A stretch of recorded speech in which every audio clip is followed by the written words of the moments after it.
about that. So, today's goal is to beat the game and possibly like do some chalice dungeons and I don't know, have fun, man. Pretty much it. We're doing some chalice dungeons and we are beating the game. Hopefully. The boss, you guys say it's pretty decent. It's pretty good and also kind of hard. But you know what? I will miss this. I will miss our Firelink Shrine. Steam was broken for a while. I had to buy the code from Humble Bundle. Dang, that sucks, man. Yeah, I heard that. I heard that Steam was broken for a long while. Okay, so just FYI, I'm gonna put. Do you think that level? First of all, is this level good enough? Maybe I don't wanna level up. Okay, is this level good enough? Level 96. Is this good? It's the opposite of 69, which is nice. So this is Seni. Okay? So, do you think this is a good enough level for the boss? I don't want to be over-leveled for the boss. I want to enjoy the boss. It's extremely cute, beautiful art. It's okay. Okay, so was it going to be okay if I, say, go up to 97? Because if we're going to do the Chalice Dungeons, I will probably just not level up through the Chalice Dungeons. That's what I decided to do. To make sure that I don't overlevel, right? It's good enough for sure. Okay. No backseating, but so much dialogue. That's fine if it's voice acted, right? And if the voice acting is good. But if they are talking at the same time as, you know, while you're fighting a boss, no, that sucks. That's annoying. Don't do that, people. Stop doing that. Do that on the first run, like the moment you go in on your first attempt. And if the dialogue has been heard from the player the first time, you don't repeat it. How about that? That would be amazing. Yep. Oh, it's fine. It's probably not gonna be a big problem. Well, I'm gonna wait for the sale on Silksong because fuck Poland and it's more expensive. What? Ah, that's rough, man. I've seen the price increase. It's 1950, which is very fair. I'm probably gonna buy it. I don't really care. I'm just gonna probably buy it. The thing is, do I want to buy it on the Switch, the Nintendo Switch? Does it have a physical edition on the Nintendo Switch? If it does, I would probably buy it there. I don't think it does, but I want to have a physical copy of it. As well as, like, Hollow Knight, but I have to take Hollow Knight. I have to buy that. If you want to add more to Arcane, you can use one of the Hunter tools. No Hunter tools, no nothing. This is what we're using. And maybe not even this weapon. I'm not sure if I'm going to keep using this weapon or not. We'll see. We'll see. It's fun. Well, we can do all that stuff on my second playthrough. The singing bug got me hard. I have no idea. Singing bug. Oh, there's like a thing that's like singing all the time. And now it's on your like head. It's living rent-free on your head all morning and night every day. Okay, so let's start doing some Chalice Dungeons and we can talk about that because like Chalice Dungeons are kind of a brain dead type of like case, right? Wait. Layer 1? Have I already activated one? Well, I guess I have activated one, so let's do this one. I forgot about that. Ah. Coffee.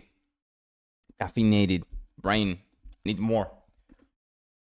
So yeah, it sounds like people are having a lot of fun with it. It also broke records in terms of like current players. It's like it was like 500. Oh no, this was the randomly generated one. This is bad, right? This is boring, right? So maybe not do this one. Maybe not do this one. Yeah, in my case, I could get a nice food for at least 2 days in the price of Silksong. Whoa, that okay? Maybe not. Maybe wait for it to go on sale. Yeah. If it's root, then it's RNG. It is root. Yes, I believe this one is the root one. So we can ignore this one, right? I was about to say, yeah, let's just skip this one.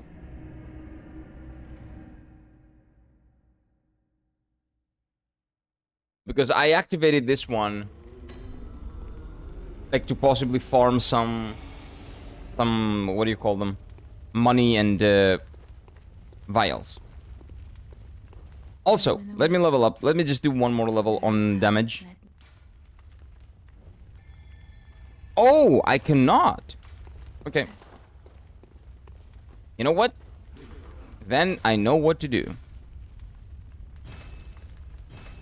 Nice. Whoa, 168. We've actually gone down a lot. That's actually gone down a lot, man. Whoa. This is 400? Yeah, give me one. And this is 389, so those are good enough.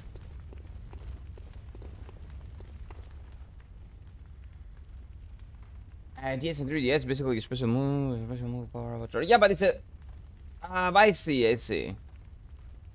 But I don't know about that. I'm not into... Well, sports games, and more anime games are shit, so sports plus anime in a video game, usually not a good combination. Yeah, Pokemon but football, yeah, but it doesn't sound like it works well. If you want the glyph code, okay, so I did not get a PlayStation Plus subscription. I could not justify it. Like, legit, I could not. In my brain, I could not. Just for one day, for one thing, not really. Not really. Chalice Ritual. So, I want to do this one. I need one more blood. I can get one more blood from these guys, I'm pretty sure. Who don't have a top hat. I don't know why. Oh no, wait. Oh no. Wait, I think it's the other guys with the money. Oh, fuck. I need 2,500. Well, I can sell all my shit. Am I using this? No. I don't know what this is. I don't know what this is. I don't care what this is. I don't know. Well, I know what that is. I'm not using Molotovs. I'm not using the late Molotovs. Hey, we're good. Nice. Okay. Give me 3. Okay, we're good.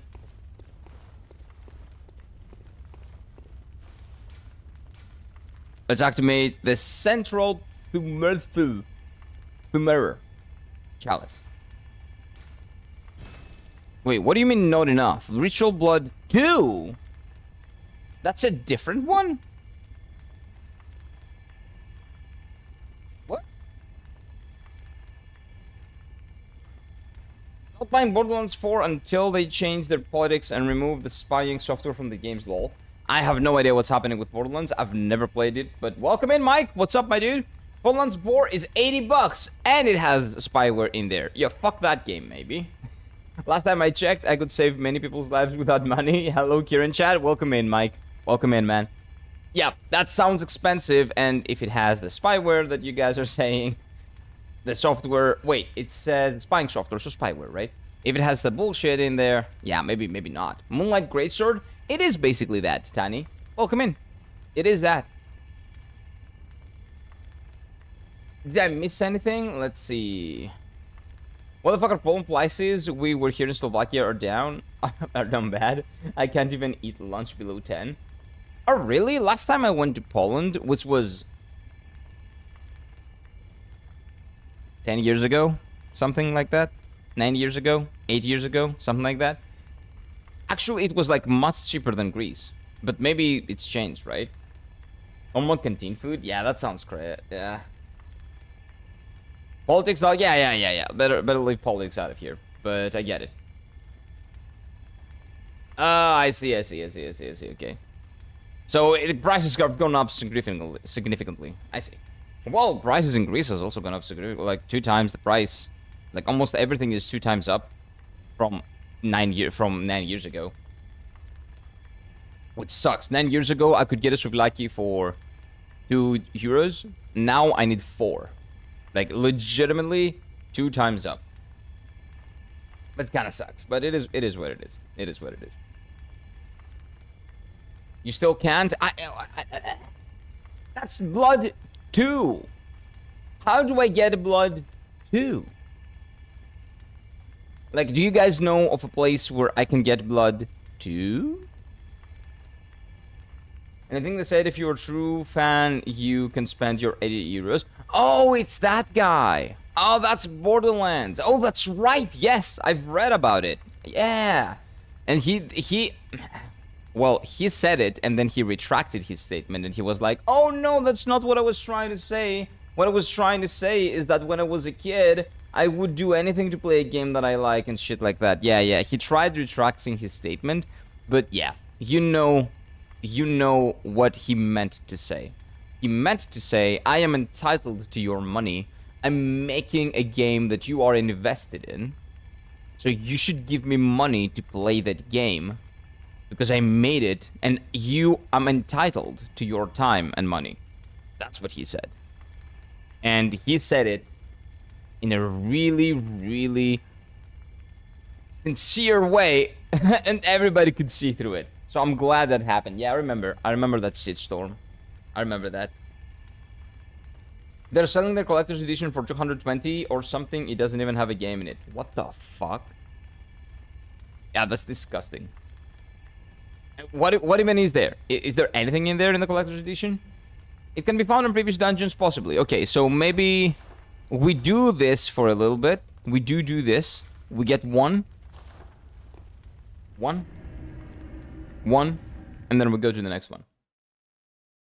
Yeah, I know of the situation. I'm aware. It's been a while since I've heard about it, but yeah. I'm painfully aware of that retarded statement that broke the internet for a while there. And people were very mad, and good. They should be. What that guy said was not only retarded, but also really, really anti-consumer. And again, people thinking that they are entitled to your money or your time, like people's money, people's time. That's disgusting. They should probably take a look at the mirror. Find out who the retard is. Oh, it's a Peppa the Pig! Hey, Peppa. What's up?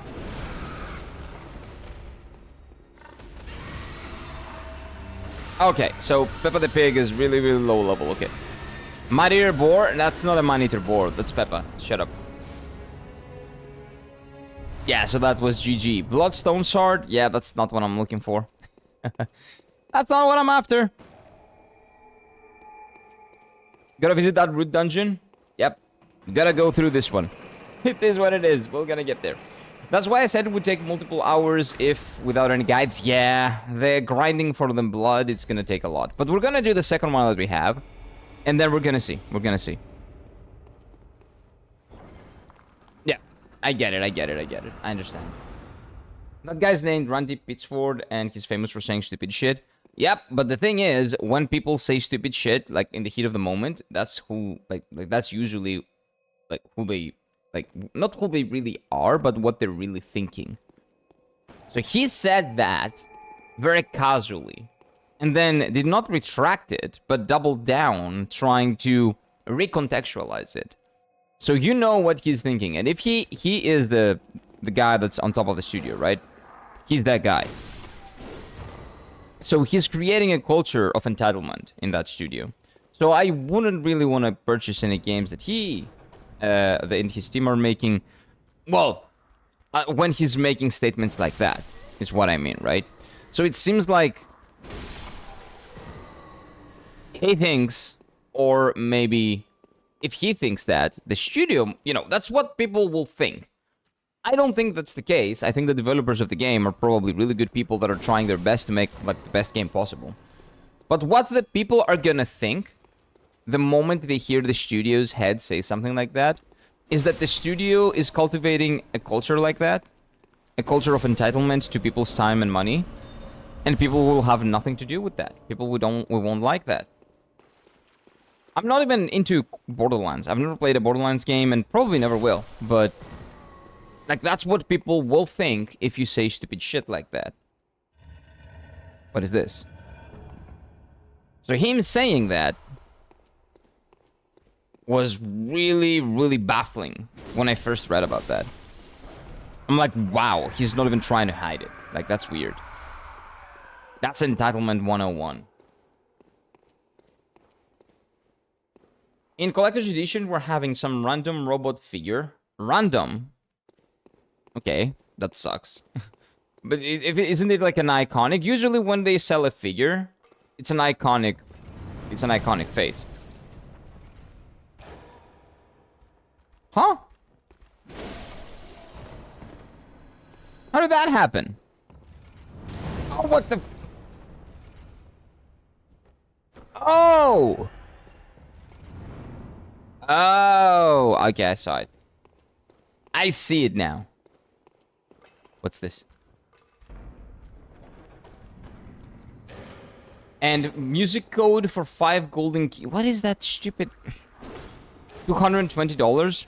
Meanwhile, I paid 150 euros, and I'm gonna get the music box, the collector's edition of Expedition 33, with the music box, with, what do you call it?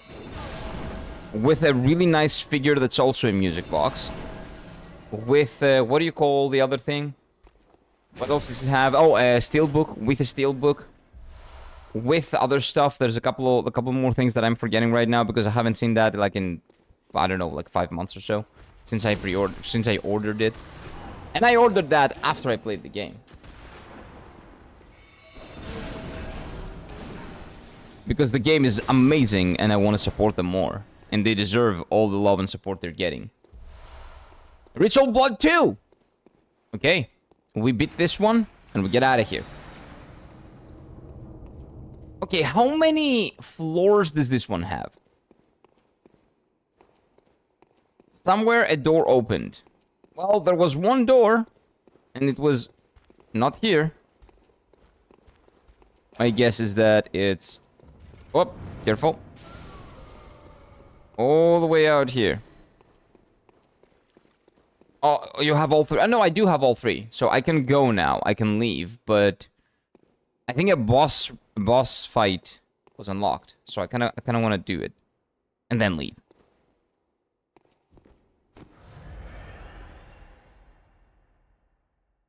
I don't know if my favorite was like, how would you do that? It was cool, the art style is cool. Yeah, I really like the art style of Borderlands. Like, even visually, I love what I'm seeing visually. It's an FPS, so it's not really my type of game. Like a third person. No, it's a first person, actually. Is it a first or a third? I don't remember. But anyway, it's not really my type of thing. My kind of game. Almost all have 3 layers. Okay, so we can just... Even the random one has 3 layers, so maybe we can just...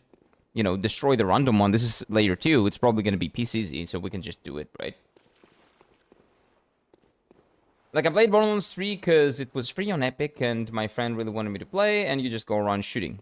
Yeah, that's basically what you do, right? But you do it in a very nice, stylized way. The music is apparently good. The atmosphere... I heard a controversy on Borderlands 3. People didn't really like Borderlands 3. I'm not sure why.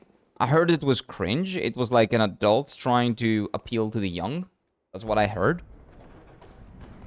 It was like a 50-year-old man going around saying, "Hey, fellow children, how we're doing?" Or something like that. But I think Creed's humor, like Borderlands, is known for cringe, right? And that's like charming. That's supposed to be part of its charm, which I get. I get it. So I was very...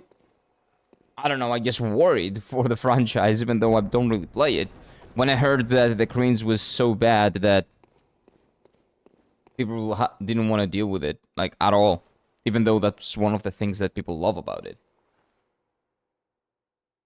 Borderlands 2 has quite possibly the best villain in gaming history. In 3, the antagonists were a pair of YouTubers, basically. Maybe that's why people say that. I don't blame them. That sounds weird. Borderlands gameplay is still unique. RPG disguised as an FPS. Co-op is always fun. You know what? The first 2 games, I've heard good things about the first 2 games. But I think it was Borderlands 3 that people said it was, like, gone. It was not good. It was shit now. And they didn't like it. They didn't like where the franchise was going. Oh, I see. Okay. Yeah, you're dead. You guys are dead.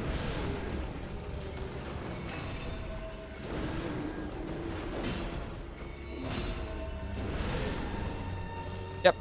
And you're dead. No, no, no. Nah, you're shooting? I'm slicing, baby. Keep shooting. Keep shooting. I don't care. Oh, wait. Okay, let's not die. Yeah, let's not die to the fatties. Okay, I'm not sure what I got, but there's probably nothing interesting. Moonlight Greatsword, holy shit. Yes. Holy shit, look at this. Well, look at this Giga Chad weapon, Chad. Welcome in. It is the Moonlight Greatsword, basically. That's not what they call it, but that's what it is. I don't know, I like FPS games, but I really didn't vibe with Borderlands. Well, yeah, not every game is for everyone. And again, I'm pretty sure that Borderlands 3 is the game that the Borderlands fans didn't want. And 4 is definitely one that they're probably not going to play a lot. From what I've heard. From what I've seen. He is like the biggest Borderlands fan I know, but I still don't understand pre-ordering games that can turn out to be pure dog shit. Yeah, you shouldn't promote... You shouldn't support bad business practices and really bad, like, people destroying your... Taking away your consumer rights, basically. $80... $80 fucking dollars, pre-orders and all that, you know, nope. Even if it was a game that I would love, for example, let's say that Kingdom Hearts 4, I'm very invested in the Kingdom Hearts franchise, right? If Kingdom Hearts 4 comes out and it's $80, 80 euros, let's say, because we're in Europe, I'm not fucking pre-ordering it. I'm not buying it on release. I will wait for it to go to sale 3 months after. I don't give a fuck. I'm not gonna pay $80. It doesn't matter if I have the money. It doesn't matter if I can afford it. It's a slippery slope. They can fuck off with their pricing. I like the gameplay in 3. Grinding and farming were always part of the franchise, but the story was pure nonsense, lol. Yep. That's what most people... That's what I've heard about Borderlands 3. Story was really... I don't know about nonsense. I've heard shit. I've heard that it's a franchise that's supposed to be cringe, and that's like the charm of it. And they went so hard on it, so hard on the cringe, that even people that loved it for that didn't like it anymore.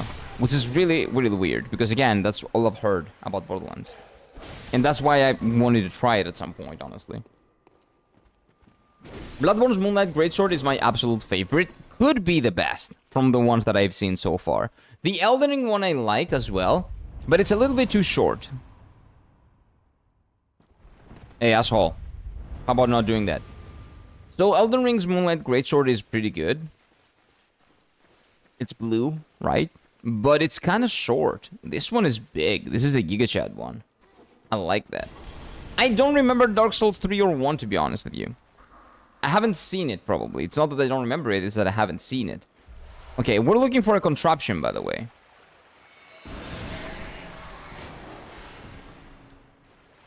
I kind of have to use a contraption to get to the boss and get out of here. Whoa, whoa, whoa, whoa. Relax, relax.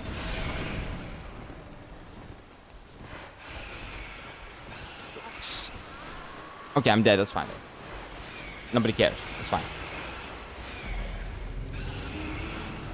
People like Borderlands 3 because Jack isn't a main villain anymore. The DLC... Oh, don't like. The DLC where he appears have good rating. Oh, okay. So it's just a matter of not having an iconic villain. Okay.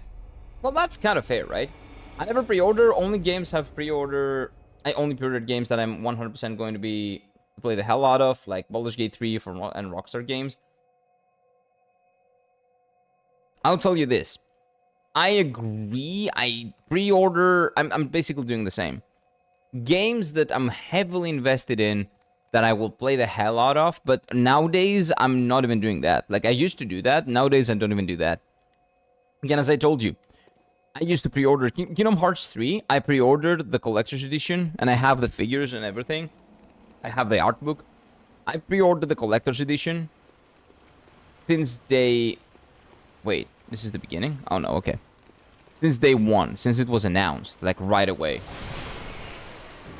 I'm not doing that for Kingdom Hearts 4 because Square Enix, I don't like what they're doing. I don't like their practices right now. And I don't really like the way the company seems to be going and how it's using its games for that, right? It feels like the games are just there as a product, not to make money and not to make a good video game for people to play. And we're actually leaving behind a lot of people from audiences that we don't think that we need right now. We're looking for new audiences. I'm not talking about the Kingdom Hearts franchise, but it's the same company, it's the same publisher.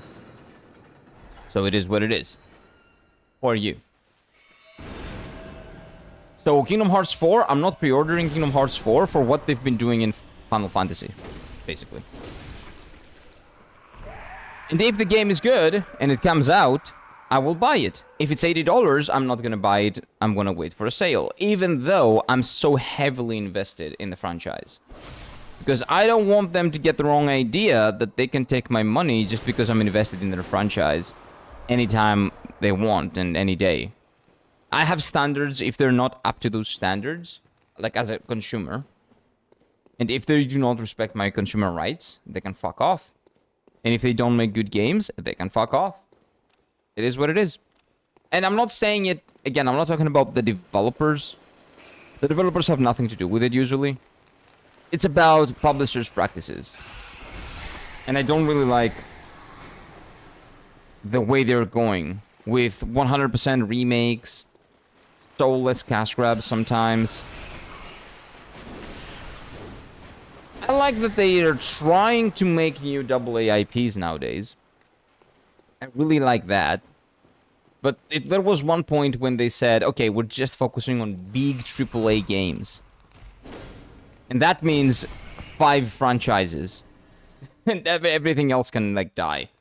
So nobody liked that, and they retracted that. And now they're actually going back to AA and, you know, that type of game. And that's where they thrive. They thrive in creativity. They always did. But it is what it is.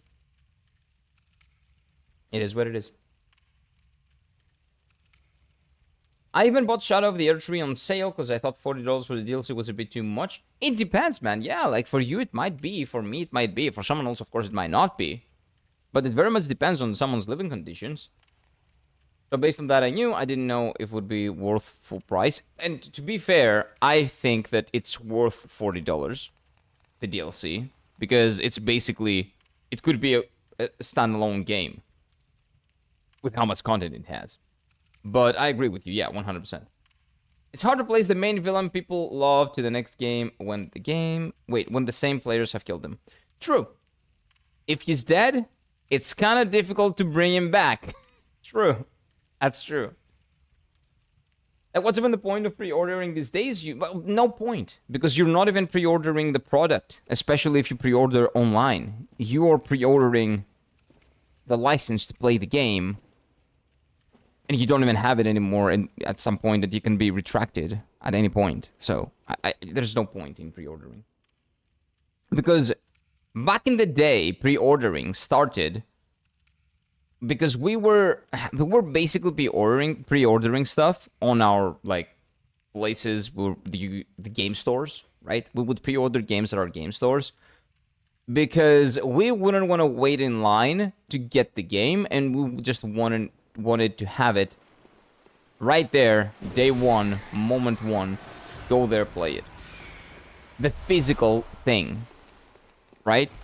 So pre-ordering, if it's not physical, pre-ordering, what do you call it? Give me a second. Okay. So pre-ordering, my brain doesn't work. And on, like, a game online, let's say that, because my brain is not working. Pre-ordering a game online, a game that you don't have physically, a game that you don't own, nothing, makes zero sense. Because you can pre-order it and just get a pre-order bonus, which is what? A couple of cosmetics is bullshit. And you can also not pre-order it, do not support bad business practices, and play it on day one with everybody else. Because there's nothing there to stop you doing that, right? So yeah, pre-ordering means nothing nowadays. Yeah, exactly. Like you play 3 days earlier, which is again bullshit. They do that to get you to pre-order it. So that's even worse. Like when they say that, when they give you early access to a game, if you pre-order it, that's one more reason to not pre-order it. In my opinion, again, all these are my opinions, right? And the game costumes and all that, yeah, who gives a shit? Nobody really. And, you know, sometimes you even get the day one edition or the pre-order bonus, even if you do it on day one or day two or later. So it doesn't really matter. Collector's editions I can understand because maybe they're limited and statues and cool things. Yes. When they don't overprice them, like Square Enix does, Square Enix heavily overprices their games. And their collector's editions. Not their games, sorry. The collector's editions of their games. Whoa! What's this? Oh, it's this guy. Okay, that was scary. I got Arcane Haze. So yeah. Pre-ordering in these days is not worth it. Most of the games come up unfinished. And yeah, exactly. You just cock yourself from money, basically. There's no reason to pre-order because you don't know if the game is finished or not. And you don't know if the game is good or not. So just wait for the people to play it. And make an educated decision on if you're gonna waste your money. Certainly not waste your money. If you're gonna dedicate like a portion of your income to buying that game. Because it would be a waste if you would pre-order it, because maybe the game comes out unfinished. A buggy mess. How do I get up there? And then it would be a waste.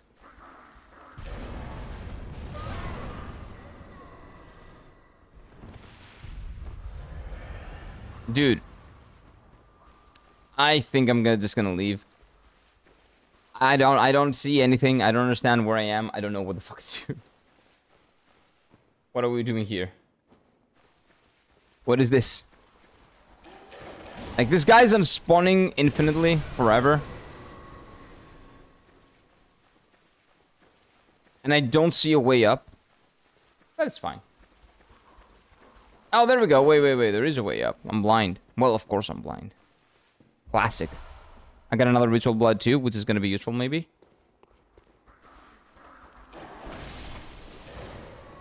Let me kill this guy real quick. You dead. Is there another one? Nope, not yet. Oh, that's why they keep spawning. It's this bitch. Yep, now we're good. And is there like a contraption or something here? Co-op FPS games are really fun. Like Seriously Man games might be the most fun I have done with friends. Borderlands 3 just wasn't for me. Yep. And in general, social experiences in games are also really, really fun. Again, the co-op, you said. Like, I remember I have very fond memories of playing Call of Duty 5 co-op with friends. The zombie mode, it was so fun, dude. It was so fun. It's some of the most fun that I've had in playing video games. Also, playing Final Fantasy 14, not with friends, because my friends don't really play video games nowadays.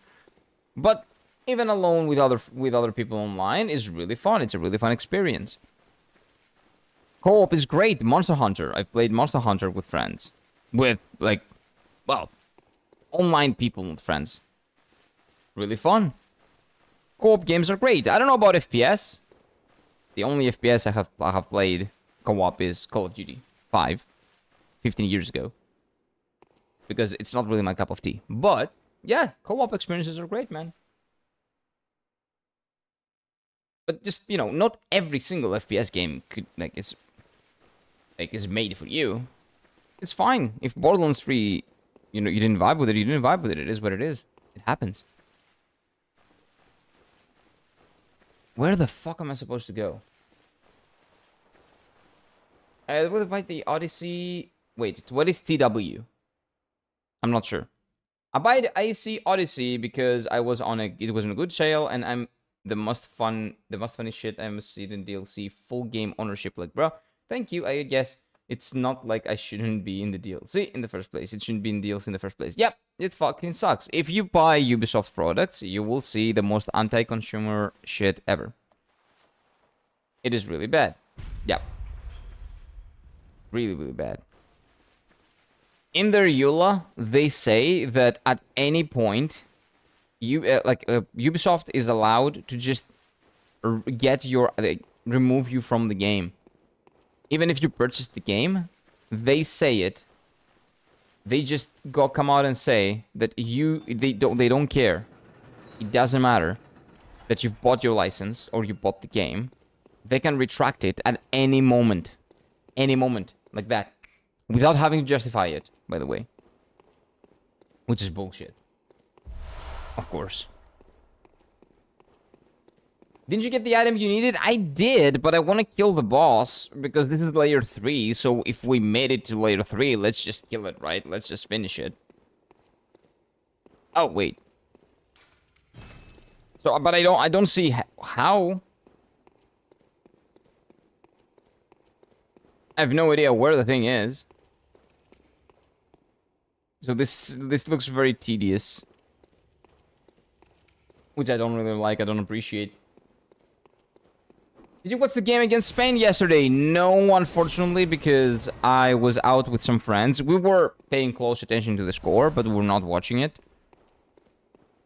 But it was a great game, I heard. But I would be very mad. Because I saw the highlights today. I watched them. And we really cocked ourselves. Like, we could have won that game, but our complex was there full for everybody to see. I don't know why, but when we see Spain, we're like, yeah, fuck us, please. Every single time. It's in football, basketball, it happens everywhere. If we see Spain, the Spanish national team, we're like, please destroy our buttholes. Having said that, the very few times where we have actually beaten Spain, one of them was the Euro 2004, the football Euro 2004, and we won that. The one time that we beat Spain in the group stage, we won that. So, you know what? Maybe that's a sign. Maybe we're gonna win this one too, in basketball, the Eurobasket. Maybe. It was the most idiotic late game management I've seen from both sides. Yeah, so I saw the score, and then I watched the highlights, and I would be very frustrated if I were to watch it live. A couple of, it was a long time coming that, when I went out with friends yesterday, because I hadn't seen them in a very long time, 5 or 6 months. So we couldn't, postpone it or anything. We're like, yeah, let's do it. We have the time now, we should do it. But I'm low-key glad I didn't watch it. It would be very frustrating. Very, very frustrating. Up 5 with 2 seconds to go. People jump to contest. I know. And I saw Slukas on the bench. He was like, what the fuck are they doing? And it's true. What were they doing? It was annoying for me to watch. And I was not even watching it live. Wait, this is new. Okay. So, yeah. I'm low-key glad I didn't watch it.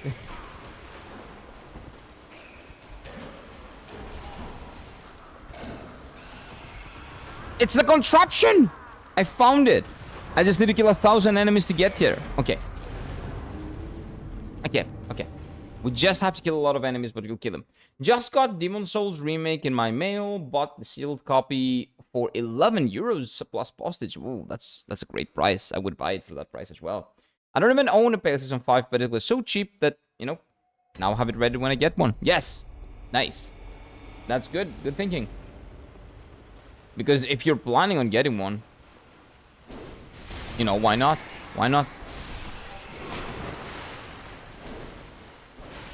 I'm contemplating on if I should play the remake or the original Demon Souls, though. I'm not sure. AB, welcome in. Howdy, folks. I defeated all C-rated tree spirit with the Bloodhound Greatsword. What is that spirit? Who are we talking about? Who is it we talking about? My hands are still shaking. Who are you talking about? Ah, man. That's the thing. I don't remember a lot of bosses and a lot of things. So, who is that? If you're using my favorite weapon? Oh, what? I need to see that weapon. The Bloodhound Greatsword. What is that weapon? Okay, I'm just killing things here. It's the big snake thingy. The big snake thingy. Big snake thingy. I don't remember a big snake thingy like that. To be completely honest. And I don't want to say what I remember because, you know, it might be a spoiler. Was super fun. It's really good, man. Nice, EB. Nice. But I don't remember what boss that is. But every big boss in Elden Ring that you defeat, that's a big W. That's a big win. Bosses are tough. Especially if it's your first, like, FromSoft game. Doesn't matter if you have experience from other games. These games can be tough. Is this the one? No, this is the one with the rats. I don't want the one with the rats. Let's go this way. Yeah, I think it's here. I found it. Okay, we're back.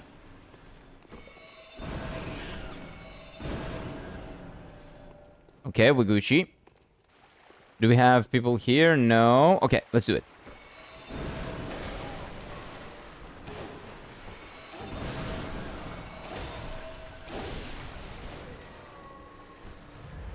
Okay, so we're killing this and we're getting out of here.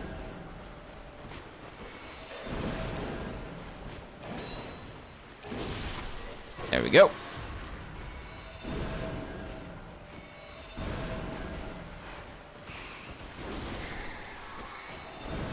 You dead? Yep. Omae wa mo shindeiru. Oh, wait. Dude, how did you dodge that? Wow. Yeah, these guys are really good. Yeah, the skeleton boys, they know what they're doing. But now, I can use the contraption. We used it. Contraption was just used. What I'm looking for a good price is, like, I'm looking for Dark Souls 1, 2, 3, and Elden Ring physical editions. But the problem is that I want the DLC as well. I want the DLC on the disc. So I don't know if that even exists. I'm pretty sure that Dark Souls 3 Game of the Year, there are Game of the Year editions for almost all of the games. And I know the SOTS version of Dark Souls 2 has the DLC. Dark Souls 1 Remastered has the DLC. I would love to have the original Dark Souls 1 as well. But I'm probably going to go for the remaster just to have everything playable on a disc. And Spain was like, we know you guys messed up, so we'll miss 5 free throws in 3 seconds. I saw that. That was the saddest thing I've seen. Like, they were gentlemen. And they allowed us to beat them. Because we were fucking up. And that was the most gentleman shit I've ever seen. They were great. Like, I usually don't like the Spanish national team because they keep destroying us wherever they see us, right? Again, we keep bending over every single time we see Spain. Bend over! No, you're not allowed to play the game. You should bend over. That's what we do when we see Spain. That's what happens, right? So that's why I don't like I don't like the Spanish national team because they keep destroying us. But yesterday, that changed everything, man. I like them now. The good guys. The good guys. Like, I'm like, yeah, good. Finally, they're allowing us to move on, even though we almost fucked everything up. And we would be playing France, basically. How do I... Oh, yeah, there we go. Relax, dude. Result blood too. Okay, that's good. So, where am I supposed to go again? Am I lost?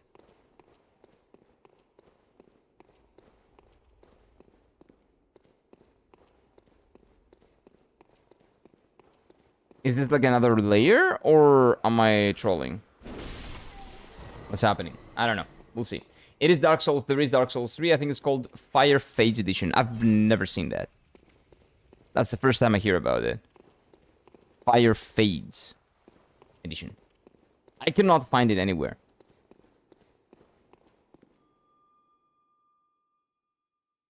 Okay, so it's a huge snake root dungeon boss thingy that swallows you.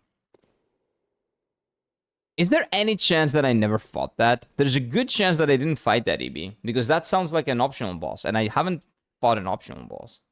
Definitely I like using the greatsword too now. But I have... Now that I have its stats, nice. You maxed out strength. Nice, EB. Nice. That's what it is. Kira using magic disgusting, and I don't care about it here. It's like an optional dungeon that's a little bit too grindy for my liking, so I just want to get it over with. It's not really magic if you really think about it. It's like a slash, right? Okay. What's this? Okay. I don't know what happened there, but sure. Is this where the boss is? Hey, can you relax? Where's the boss?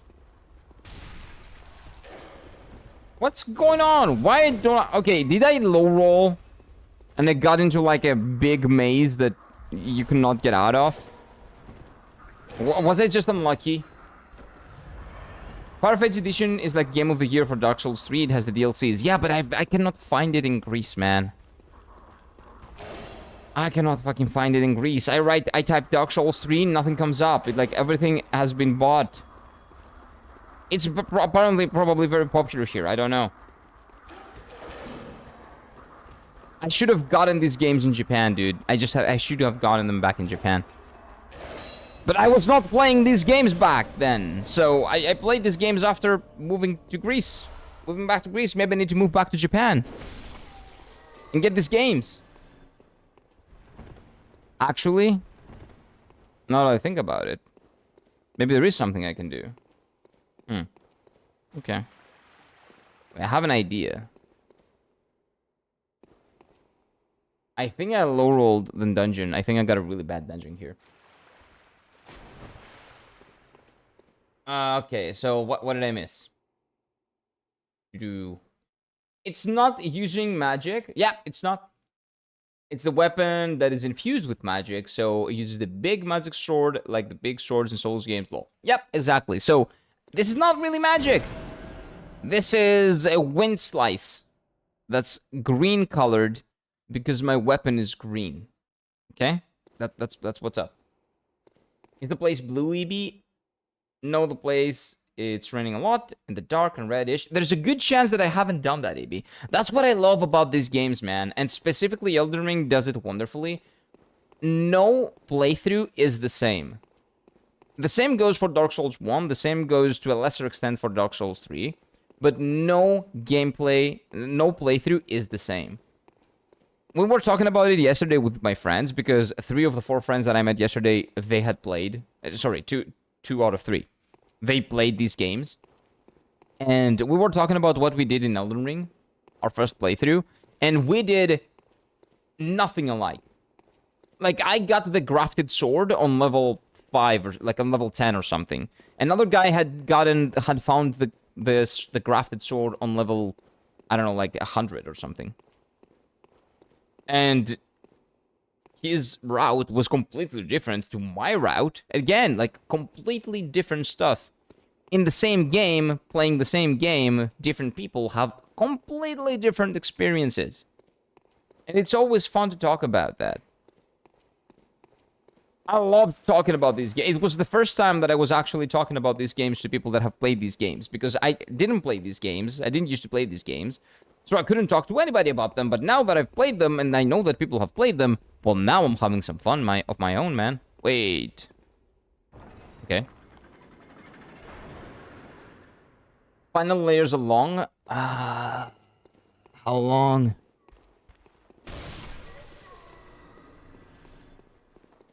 I'll just, by the way, with the money, I will just buy vials. I'm not gonna use this to level up. Well, not that I can. At this point. Well, I can, actually, but I'm not gonna. I don't need to. Vials should be good. Okay, this looks central. This looks nice.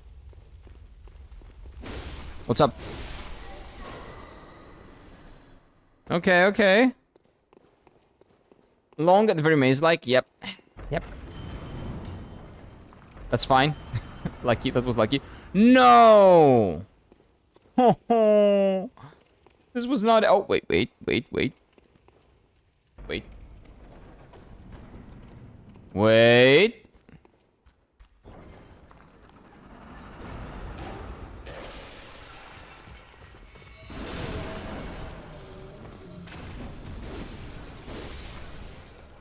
Wait, what is this? This looks big.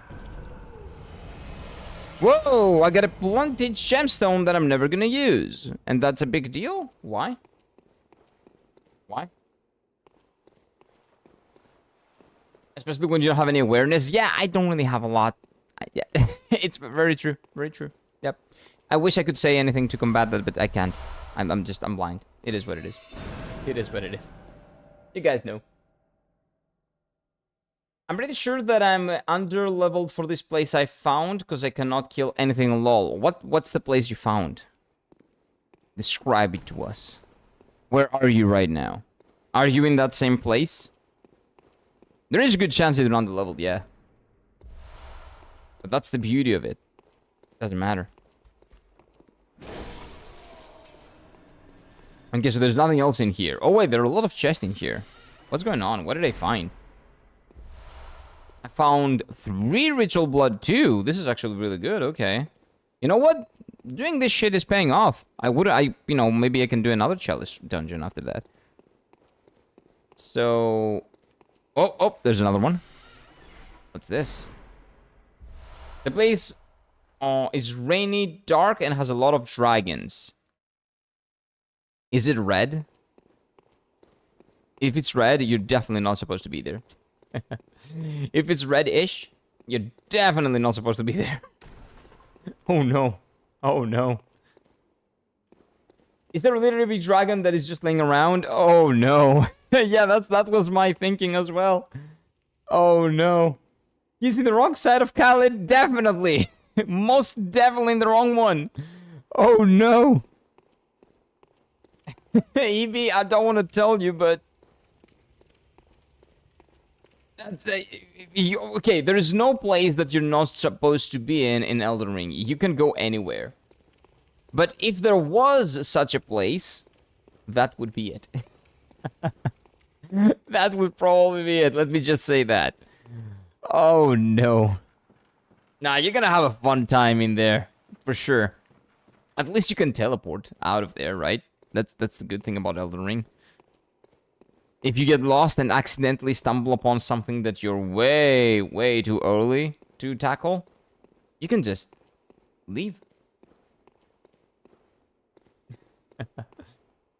Yeah, I didn't bother him at all. It's just run off to activate Graces and back to Limgrave. Yep, okay.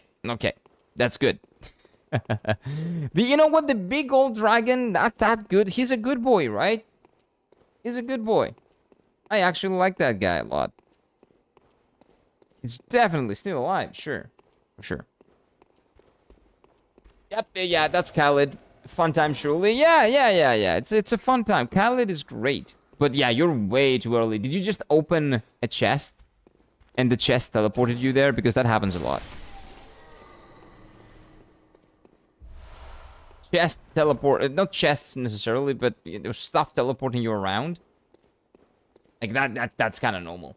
If a dragon doesn't bother me, I will not bother him. Okay.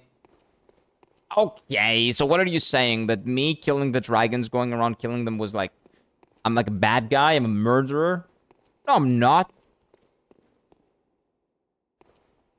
Guy's a big dragon. He looks like maybe he's in pain a little bit. Maybe I can help him out a little bit, right? Maybe. Am I missing something? Like, well, how blind am I? Yeah, I have no awareness. Yeah, that's it. I know why you guys have told me that this is gonna be rough. Especially with my spatial awareness. I get it. I get it now. Okay, I'm back on this room. I have no idea how. It wasn't... If it wasn't... Wait, it wasn't the chest, but a stone thing with magic in the middle of it. Stone thing with magic. Huh. Okay. Yeah, the big dogs and crows in Khaled are a lot fun. I always avoid them at any cost. Yeah, the dogs in Khaled are bloody. They are some of the worst dogs in FromSoft games. And that's saying something. Actually, people say that the Bloodborne dogs are bad. Bloodborne dogs are I'll chill, man. I like the Bloodborne dogs. They've not bothered me at all.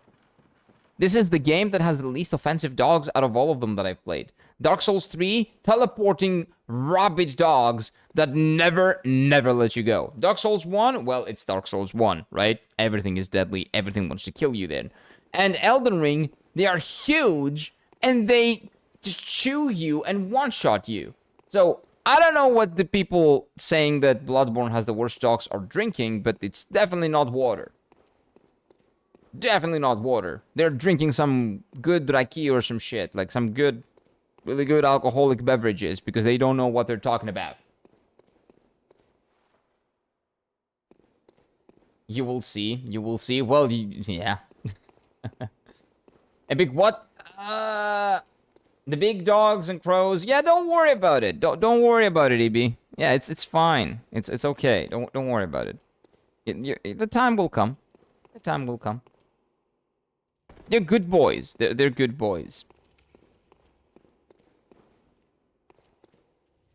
Oh no. I'm totally lost. And the thing is, I go around randomly trying to figure out like a way. But I don't see anything. I think I've explored everything. I've killed everyone. And I still don't know where to go.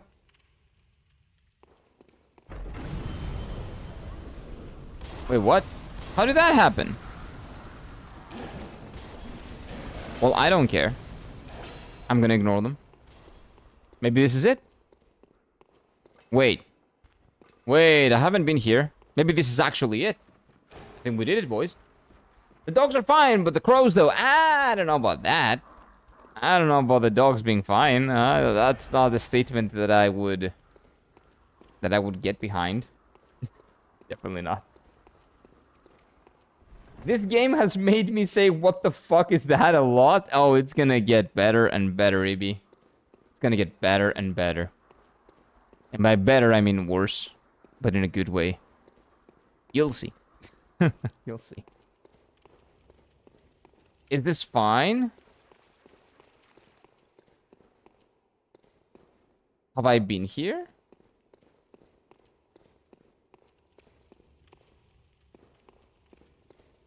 I have no clue.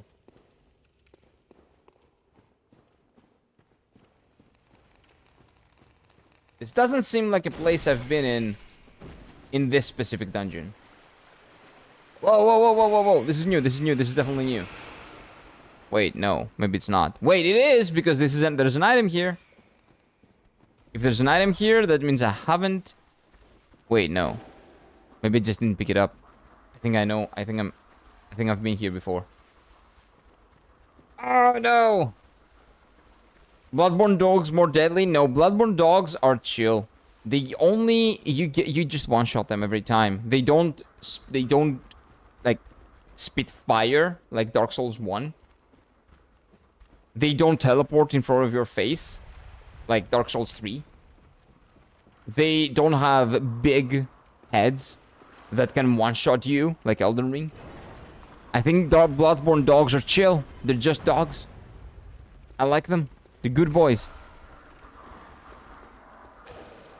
How are you after me? Why are you guys so insistent? Relax. Like these guys, dude. Okay, I think I did find it this time. I think I did find it this time. I'm just sitting here listening to Kira and watching a show in Red Dead. Oh, that's nice. Red Dead Redemption? So you're playing Red Dead Redemption and watching a show in Red Dead Redemption and at the same time watching me? So you're playing a game in the game, you're watching the show? While watching a show. Wow. It kind of blew my mind a little bit. My brain is not a big two. Oh, that's a dog. Probably easy to kill, though. Another one. So this is the second time we fight this guy. Hello. Music is great. Damage is not, so we're good. Okay. Whoa, take that back.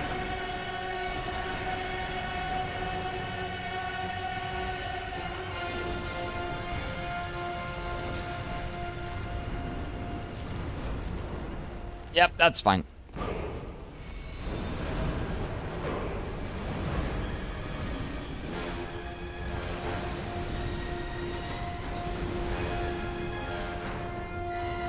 Yep, it's poor dog. Poor dog. I'm just way too over level for this. I'm way too over level for this.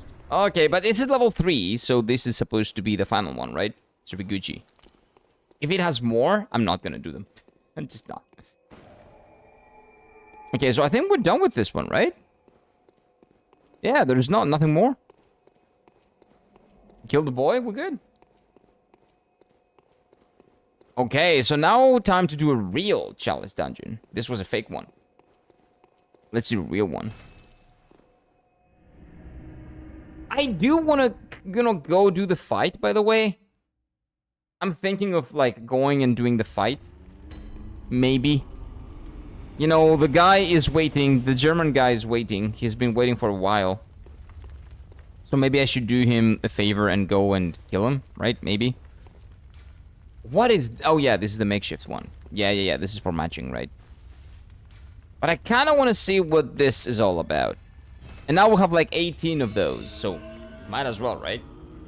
Try Hunter Boss? Oh, wait. That's right. That's right. We have 2. Okay. I'm going to change my weapon, of course, right? I'm not going to fight him with this weapon. I'm going to fight Giga Chad with Giga Chad weapon. Lodge and Fortification? Yeah, let's do...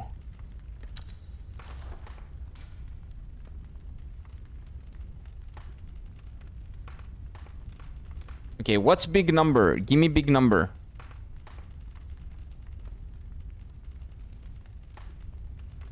Plus 19? Why are the numbers so low? Okay, give me a second. Give me a second. Why do we have small numbers, first of all? There we go. Oh, this is 45... Cost Parasite. That's a weapon? Okay. Okay, so Blood Gem Fortification for Ludwig. Why are the numbers so low? That's weird. I remember numbers here being 300 something. But what's the plus 19? What's going on here?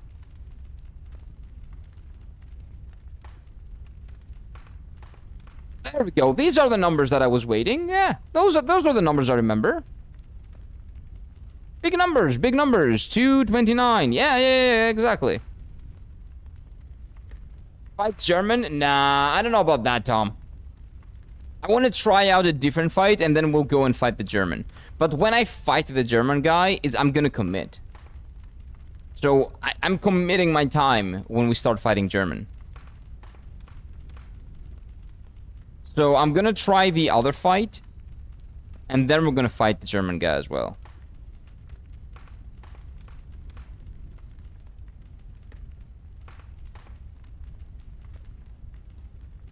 But I don't know where the numbers come from. Like, what those weird numbers? What's going on?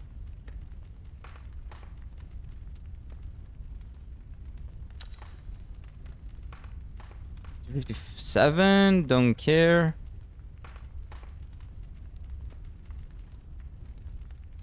Fine Strike Damp Blood Gem. Attacks versus open foes up plus 10%. Open. Doesn't say a lot. Stamina costs 2.7%. That's not bad, actually. I'll lose a lot of damage, though. I don't want to lose damage. Yeah, we're good. We're good. Big damage. Although, it's still low. Okay, what is going on here? Why are my numbers low? What's happening? Did I forget to change? Oh, I forgot to change this one. That's why. I need my gemstone 6. I think that's why. Like, my numbers should be 300 something here. I remember. Plus 300 is what I was doing. 267. Okay, let's do 267 here. And can we get it up to plus 300? I remember plus 300. There is no way you can tell me that I lost something or what happened here. Okay, it seems like we've lost something. Like, can you drop items? Bro does not even know what gem types do. I know about, like, you know, like, oh, this has bolt attack up plus 14% or whatever. The thing is, I could have plus 300 on all of my stats, I'm pretty sure. Oh no, I couldn't. It was just thrust. It was this one. It was this one. Okay, wait. Just give me big number. Big number. Bigger number? No, okay. So I know this, for example, says reduce your stamina cost. Yeah, sure, but it sacrifices a lot of damage. I don't want to do that. I like doing big numbers. I like doing big damage. So this is good. Oh, what a weapon. What a weapon, dude. He does not. It's fine. We can explore that on the DLC. Oh, on my second playthrough. Okay, so where was the hunter? Let me see. He was here. Cathedral Ward. Okay. Let's see. Maybe we can kill him this time. Is it another weapon? No, it's not. I think we're good. I think I have the best ones. The ones that I want, at least. The ones that do the most damage. I know what the chip what they do. It's fine. I understand. It's damage, okay? I do big damage. That's all I need. Just need big damage. Oh, wait. Let me get some potions. Wait. This is 20,000 buckleroos. We can probably get some potions with that, right? Let's do it. Let's get some potions and let's go kill that hunter. And if we can't kill that hunter... Who is that hunter, by the way? I'm not asking you now. I'm gonna... You know, you're gonna tell me after we beat him. But who does he think he is, dude? He's giving me such a rough time. I'm the Elden Lord, man. Like, what is that? What's the deal with that?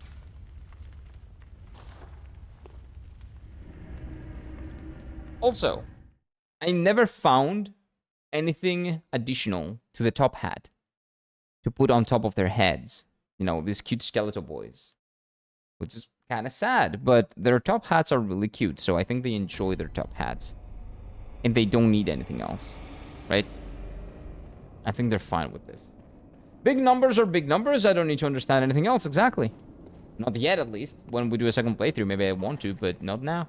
Just do big numbers. Big number is good. The bigger the number, the better. More damage I do, the happier I am. Big number does not always big damage, though. Yes, it does. It means bigger damage. The bigger the number, the bigger the damage. It says so. It says damage plus bigger number. That means more damage. It does. Maybe you can do other stuff to get bigger damage, but it gives you big enough damage, okay? That's all we need. Big enough damage. Big damage. Okay, I'm here. The Elden Lord is here. For the first time ever. This fight has never happened again. I've never died to you. This is the first time ever that we're seeing each other.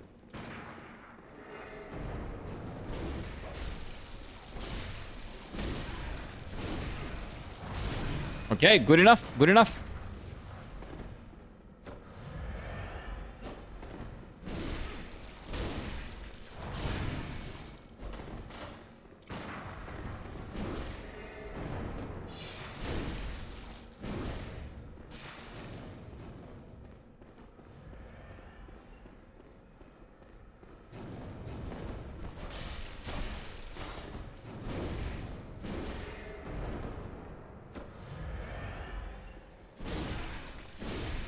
He's healing himself a lot. I don't care, though. Trying to heal as much as you want. I have infinite heals. Well, not infinite, but I have a... He can one-shot me! This guy sucks! Lord of No Awareness? Yeah. You can say that. You can probably say that, yeah. Yeah, maybe, but it's fine. Okay, we're getting lost. It's spatial awareness is not a big deal. It is what it is. I'm gonna go and kill him, dude. That guy's toast. I'm gonna be super aggressive and just kill him. Is it there a Rivers of Blood guy? Yes, it's that guy. It's the guy that has the cheating weapon. It's the guy that has the weapon from another game. That is actually an OP weapon in the other game, and it had to be nerfed in the other game. And this guy has it here, for some reason. So I guess you want to beat him to get his weapon, right? Not that I'm gonna use it, but yeah. I refuse to acknowledge him as a fair and good enemy. Even though he is. Like, this is actually a pretty good fight. I am the Elden Lord! Bow to me, mortal. Okay. Nope, okay, it's fine.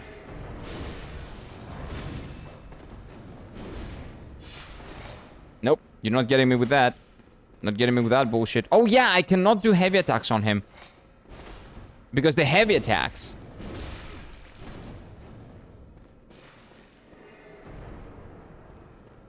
Because the heavy attacks are gonna get countered. I'm pretty sure he can parry all my heavy attacks.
Fuck!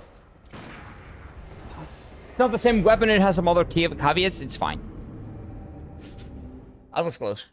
Rivers of Blood is overrated? Yeah, sure. Yeah, sure, it's not the most OP weapon in that game, yeah, sure. You get an endgame? Yep. And you destroy everything. Everything. I like the design, it's the most fun katana in the base game. Just that choke? Yeah, of course. I choked! That's why I call it a choke. That's why it's always a choke. I suck. But it's fine. We're gonna get him, okay? We're gonna get him. Don't worry, don't worry. It's gonna happen. Bro got PvP'd? Yep, I did. It's gonna be fine. It's gonna be fine. Now, when you finish the DLC, we can talk about that. Have you noticed in the some DLC locations are... Give me a second. There we go.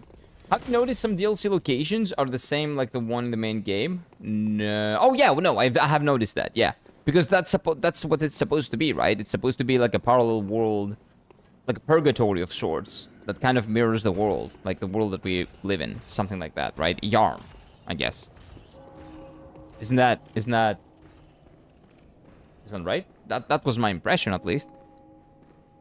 It was like a wasteland version of like this. You actually got something? Yeah. Like, I'm trying to pay as much attention as I can.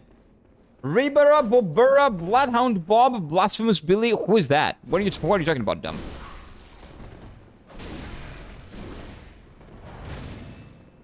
Who are all these people?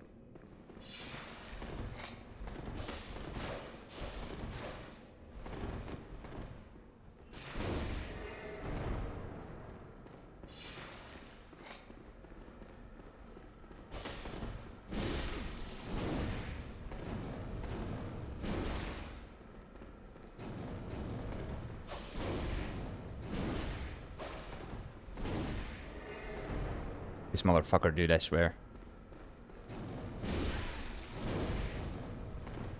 Yeah, heal up.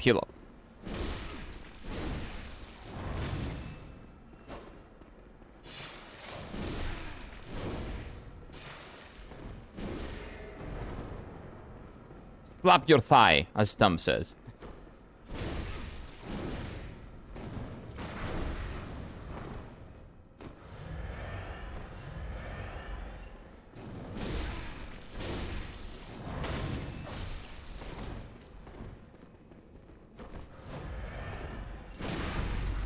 No!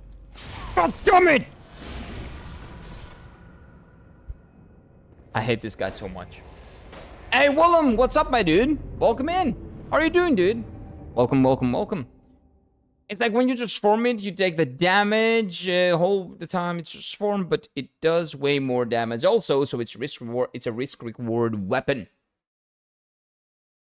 Yeah, okay, it might be, but let me just say that it's bullshit because when I'm saying something is bullshit, it doesn't really mean that it's bullshit. Sometimes I just do it because I feel like it. I don't mean you don't have to defend the weapon. Don't worry. I understand. It's a balanced weapon. Maybe it's really good. I'm not talking shit about the weapon, man. I'm just talking shit for like that. Did you really die 454 times? Willem, I died 2,400 times in Elden Ring. This is nothing. 450 is rookie numbers. I'm not talking about, this is not this specific boss. This is the entire game since the beginning of the game. So this is a pretty good number, actually. I think this is the least amount of times that we've died in any game. No. Dark Souls 1 was maybe less, but I'm not sure. He has died more. I haven't counted some random times. Really? Okay, let me guess +1. If I haven't died one. If I haven't counted some. Because, yeah, that might happen.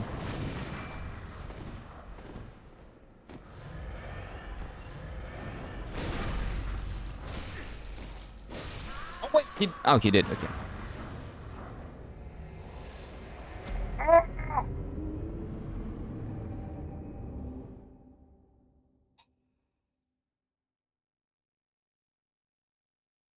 Dang it. I should have killed him. Should have killed him. The base longsword is honestly the best weapon. What are you talking about?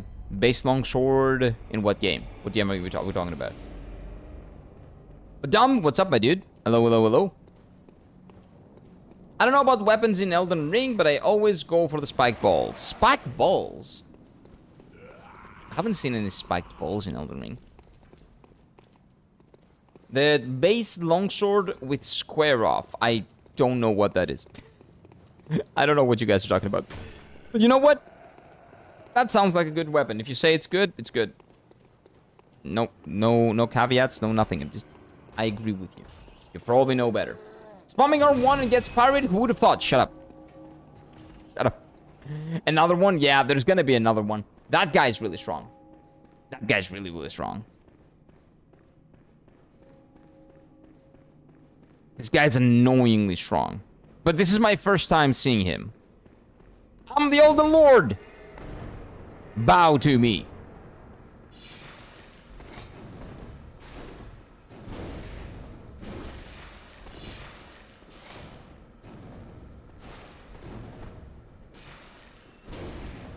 That should have been a hit.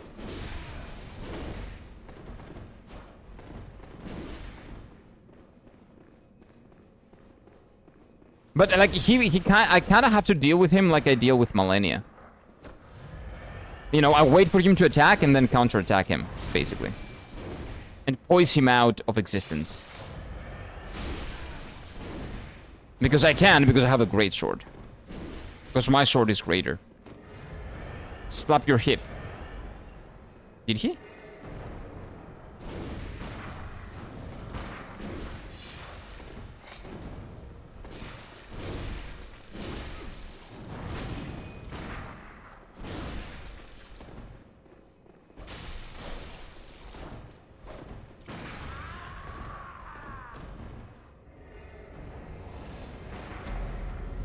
DJ Khaled? I don't know if that's DJ Khaled, and I don't even know who that guy is. But anyway. I like big swords that I cannot lie. You know what? That could be my motto, yeah. I do like big swords. That could definitely not get clipped out of context, right? I do like big swords, though. I do. They're great. Great swords are great. So, Yeah, I cannot lie about that. And that my enemies cannot deny? Yeah, they can't, because they, you know, they see me dying while having the swords over and over, and they're probably thinking, what is this retard doing? What is this moron doing? Why isn't he, you know, changing weapons to beat us, and he just keeps dying and dying and dying and dying? But you know what?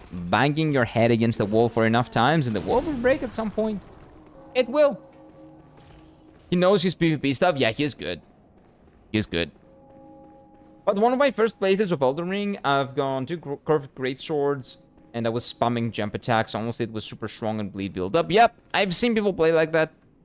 I've seen Asmongold play Elden Ring like that. He had 2 big axes, and he was jump spamming like a rabbit, like hopping. It was really cool. A lot of damage. I want to try stupid stuff like that, like, on my second playthrough. Like, that is another thing that I want to try out.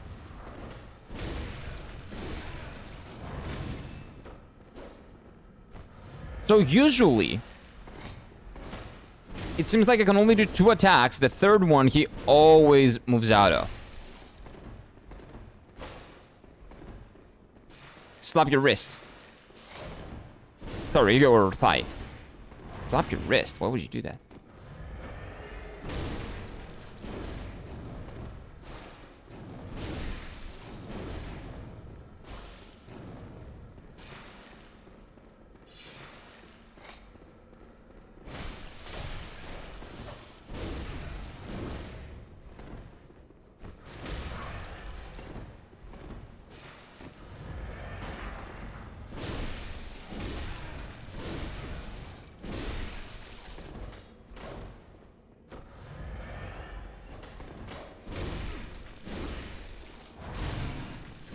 He's fucking dead. Finally!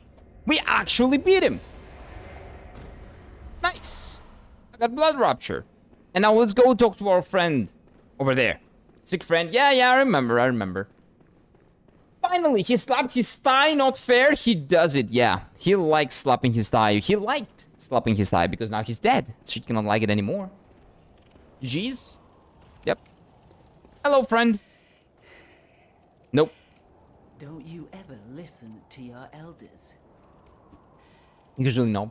No matter. Well, yes, I always do, actually. I don't seem to be up for this life anymore. Oh, she's gonna die. Of course, this game is depressing. Glory days Of course, she's dying. long ago now. Nobody lives happily ever after here. I know. Okay. Here. For you. Okay, what is it? Crawl Hunter badge and Hunter. Ooh, okay. This too is hunter's work. But it bears no honor. A burden you may Best choose oath? to I'm carry. gonna check it out. The decision is I don't know about that. We'll see. My eyes grow heavy. No, don't die. Let me rest a while. No, maybe I can help I'll you. be fine. Just wait. But you said you're gonna die. That's...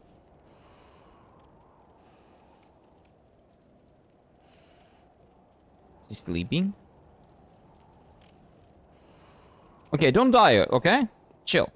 It's gonna be okay. Don't worry. So yeah, we finished her questline, I guess. Aileen, yeah. Used that like 50% of my playthrough, so you killed this guy way earlier than I did. You doing Aileen's quest? Yeah! Well, I guess this is the end of her quest, because this guy was pretty tough. But yeah, she's great. Aileen is good. That's my favorite questline in this game. Yeah, man, but the thing is, I need to watch a video on her. I need to watch a YouTube video on her to understand what's happening. Very well. And there's definitely a YouTube video on her. Oh wait, I didn't want to do that. What was I trying to do? Oh yeah, the oath, and see what that is. The oath and the thing, the other thing. Okay, let's see. So we got the hunter. Or something like that, right? Blood rupture restores HP with visceral attacks. Yeah, useless. I don't care about that. The beast. I don't do that. I don't know what it beast transformation is. Clear deep sea. Slow poison resistance. Don't care. Fading lake. Damage reduction. Fire damage reduction. Arcane. Nah. Don't care. Okay, so we're good. This is good enough. What we have is good. So we got the Beast's Embrace rune, which I never actually saw what it does. Assume the form of a ghastly beast. Nope, I don't want to do that. Sign of a hunter. Hunters. Wait, what does it do? Stamina recovery up. That's actually pretty good. Okay, wait a minute. I think that 2 flasks, I don't even have a lot of HP, so I don't really care about the 2 flasks. So, whoa, that's pretty good. Oath rune, yeah, that's pretty good. Whoa. That's my turtle shield in this game. That's my turtle shield. That's pretty good, man. Turtle shield, basically. Yeah, Steffi, exactly. My thoughts exactly. FromSoft know how to kill best characters. Yeah, she was pretty fun to have around. I don't know her background, though. Use the doll first, doll. What are you doing? What are you saying? You degenerate. No. We're just gonna heal. We're just gonna get some vials, and we're gonna go fight the Gehrman guy. Now that we've basically killed everyone we want to kill, I think I'm also like a little bit, you know, like I'm warmed up. I think we can go and kill Father not Gasoline, sorry. The Gehrman guy. Yeah, I forget his name. Gehrman.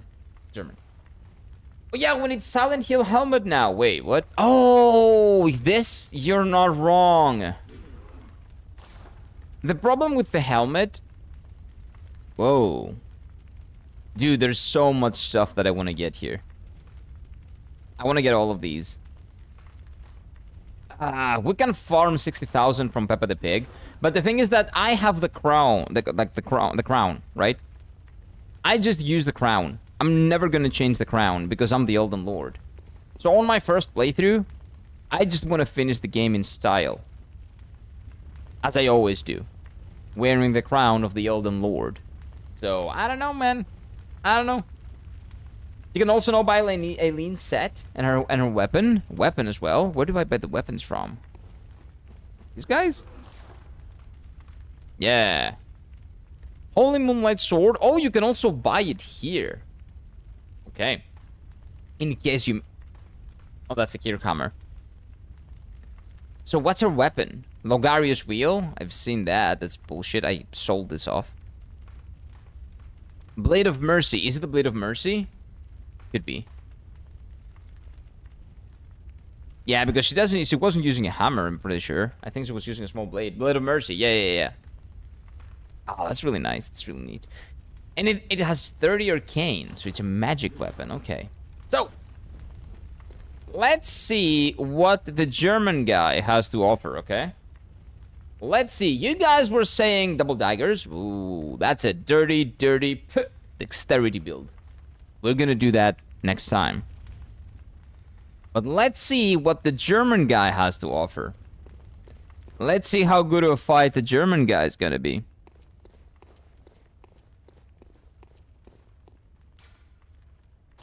So we go down here, and I'm pretty sure he'll be right where we started. Yep. We didn't have access to this, right? I think this was saying it couldn't be opened. And now it was opened. Ultimate dexterity weapon. Oh. Well, should I do New Game Plus? Well, I guess we'll figure it out. Want to find Maria's weapon? It's a cool place. Ah, come on, man. Don't do that to me. Maria's weapon are the best.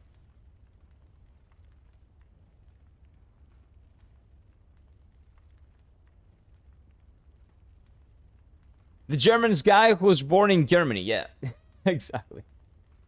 Yeah, the funny helmet is really, really expensive. Yeah, this shit looks like Ghost of Tsushima. Like the final fight in Ghost of Tsushima. I want to find the weapon. Yeah, did you fight Gatling Ganon Hunter in DLC? Maybe? I don't know. I fought all the bosses in the DLC. People told me I did all of them. So probably at some point. For anyone wondering, what's that? Well, that's half of a YouTube link. Oh, because you cannot send links. So you said... okay, so you send the half of it. Smart. Smart. I do want to get her weapons, but I'm not going to use them on this playthrough. So should I get them for New Game Plus? But if Steph is saying it's a cool place, it's probably a place that's going to be madness-inducing. Okay, you know what? We're going to fight the Gehrman guy, and if I need a mental break from this guy, we're going to get her weapons, okay? Yeah, that's the reason why we can't Funny Helmet. No. Funny Helmet is just... The best helmet is the crown. The Elden Crown. The Elden Lord Crown. As long as I'm wearing it, I'm the Elden Lord. There is no way I can change it. It does not go off. It's melted into my head. That's the only problem. Okay, Gehrman guy, what's up? Yeah, he's up there. Is that your own grave? What's up? Let me see if there's anything here. Let me explore. This is a beautiful area. Really nice place to have a fight with the house burning for the past 3 days. It's been burning. It's still there, though. It's still standing. Please tell me that you're gonna stand up and I won't have to fight you on a wheelchair. Right? Silksong is real. I know, Sherry. And people have been having a lot of fun with it, apparently. Don't give up. Why would I give up? I never give up. Never gonna give... Nope. Nope. I'm not recalling you. It's fine. Mental break? Like, more like a mental breakdown? No, it's gonna be fine. It's gonna be fine. But welcome in, Sherry. And I know that Silksong is apparently really good. I cannot wait for Hollow Knight and Silksong. But, as long as we beat this guy, the moment we beat him, the poll is over. And I think that Dark Souls 2 gang is finally gonna get... It's finally gonna get what they want. After so long, so much tribulation, problems, and setbacks, and chokes, they finally got there. But we'll see. We'll see. We'll see. You can TP out? Yep. Get Gehrman and teleport out after. Wait, what? But if you kill Gehrman, you get straight booted to the DLC, don't you? Right? You get booted to New Game Plus 1, sorry. Fight the cripple lol. Well, I will, but I need to talk to him first. Okay, we'll see. We'll figure it out. Okay. Hey, Gehrman guy, what's up? Hunter, you've done well. The night is near its end. Yeah. Now, I will show you mercy. You will die. Forget the dream. Nah, I don't like that. I don't know about that. Under the morning sun. Nah, I don't think so, man. Sorry. You will be freed. Nah. From this terrible hunter's. I'm the Elden Lord, man. Nope. Nah. Not really. So this is like a Lies of P situation. Oh, this mirrors Lies of P, the story of Lies of P as well. What was it? The hunt? The blood? Or the horrible dream?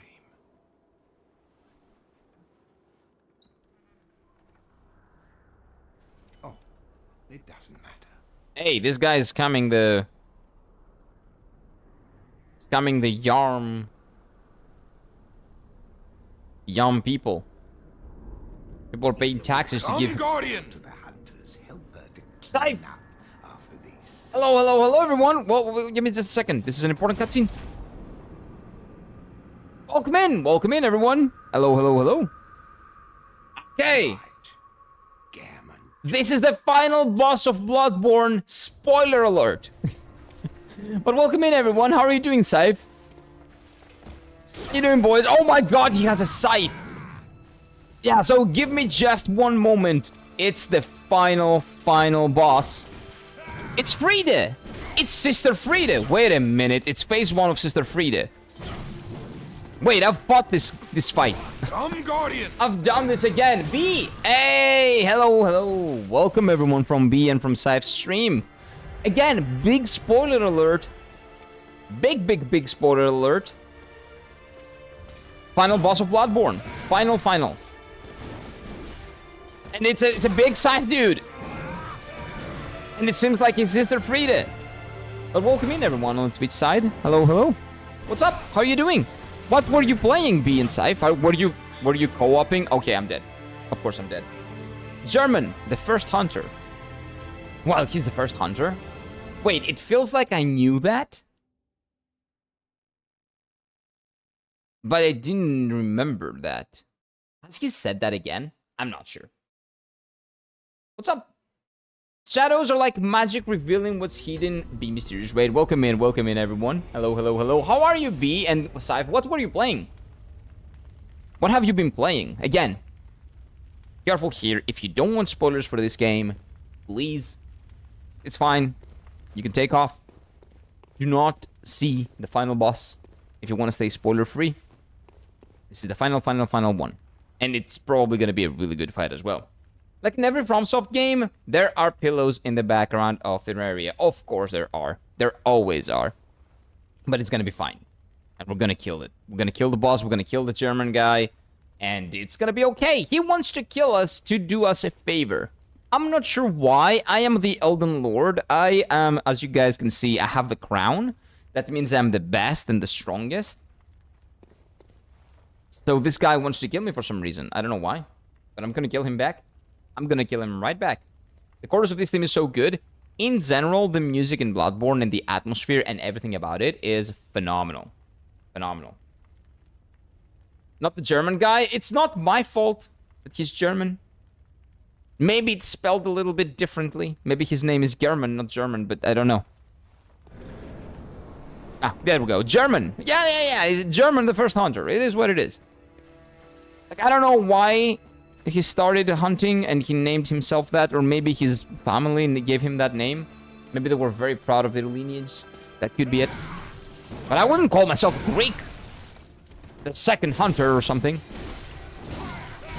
Oh my god, that's a grab? That's something like a grab. Okay, wait a minute. Oh, wait. Hey, sir! Welcome! And again, big spoiler alert for people that want to play this game eventually. Haven't had the chance to because of Sony and their unwillingness to cooperate with FromSoft to actually get this game out of Sony jail, exclusivity jail. Frida without the trash phase 2. Oh my god, you're right. I'm not gonna have stupid phase 2 Frida. Oh, this is gonna be an amazing fight. This is gonna be an orgasmically good fight, dude. Oh, this is really good. This is gonna be great. No, I'm dead, but this is gonna be great. No, I'm not gonna accept my death. Also, you were supposed to be a cripple. This guy was debating us. First of all, he's supposed to be a ghost. He's not a ghost. He's pretty real because he can stab me. So he's not a ghost. Second of all, he was pretending to be crippled. And then he just stood up and tried attacking us, and now he's trying to kill me. Who is paying for this, guys? Is like, the extra money that he gets and all that. He's scamming everyone in Yarm out of their money. People in Greece used to do that. Like back in 2012, I think 13, there was a huge scandal of people pretending to have special needs that they didn't actually have. So this kind of hits close to home with this guy. Very close to home. But yeah, it is what it is. And welcome everyone from B and Siphon's stream. I hope you're having a lovely day. And of course, everyone, if you guys don't know, B and Siph, wonderful people. Much more entertaining and better at video games than me. You should go and give them a follow. Or, follow, right? Yeah. You should go give them a follow. Sorry, my mind is broken. Subscribe, YouTube, follow Twitch. Brain, not that good, but we're trying our best. Oh, I hadn't heard that soldier fort for a very long time, Zol. It's been a while since I heard that Witcher 3 soldier fort. That's a nice fort. That's a nice one. I think you need to take his hat. 358 chokes will do that to you. Yeah. and I will take his hat, but I don't need to wear it. Because I have the Elden Lord crown. Again, words mean nothing to me. Hey, Heartless! Very much appreciate the follow. Thank you. Thank you, thank you, thank you. And strap on, boys. Wait. Fuck. That's wrong. Strap in. Not on, strap in. Forget I said it. Okay. Strap in, boys. This is gonna take a while. This is gonna take a while. Imagine liking Kingdom Hearts. I love Kingdom Hearts. You can probably tell by my sound. Kingdom Hearts is great. Not the story necessarily. Kingdom Hearts 2 is my favorite game of all time. One of the best bosses. Yeah, it feels like it's gonna be one of those, man. Amazing fight, and the music is godlike as well. The music has been great, yeah. I mean, you killed him like 5 times into the game, 5 minutes into the game. Yes, but I didn't kill him. I attacked him, and he's like, he was smoke. So he's not supposed to be real. So how is he not real? And why is he scamming the Yarm government out of their money, pretending to be a cripple when he's not? Well, you used his doll. I didn't use his doll. He told me you can use the doll. I didn't. Dolls are creepy. I don't want to put my whatever in there. Not doing that. We're not doing that. Yes, pretending to be crippled for the parking spaces. Yes, maybe that's what he does. Fuck that guy. Is he Greek? He says he's German, but that's very Greek of him. Actually. Very, very Greek of him. I'm Greek, by the way. That's why I know. I know. Why is his chin so sharp? That's the beak. That's the weapon. So this is the beak. So the Elden Lord is the character that I create in all of the FromSoft games. Elden Ring, Dark Souls 3, Dark Souls 1, and now Bloodborne. His secret weapon is the beak. So while we're fighting and we're classing our weapons, he does this. Right? At the same time. And he does some extra damage with his hidden weapon. The beak is always strong. The beak has always served us well. We need the beak. The Elden Lord is the beak. That's what it is. So that's why it's so sharp. Because it needs to be. Chin deals 1 damage? No. Chin one-shots. If we get him, if we really get him, it one-shots. Nose deals another 1. No, no, no. The beak just one-shots. The beak kills. So let's enjoy. By the way, do you want the music to be louder, guys? I can turn up the music if you want.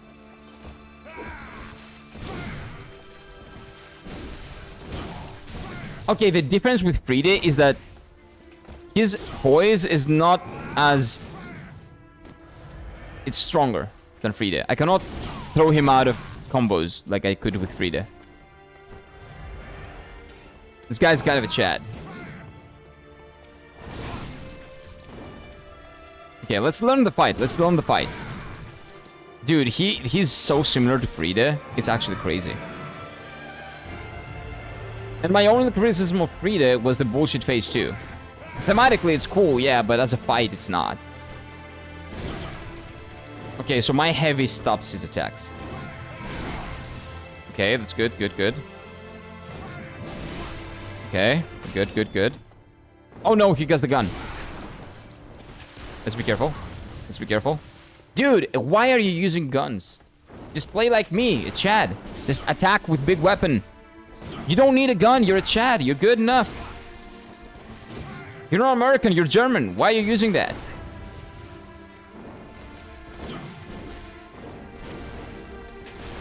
Oh, come on. Oh, wait, that does no damage to me. Like, almost. His weapon is shit. The other guy's weapon was much better. Oh, but his attacks are strong.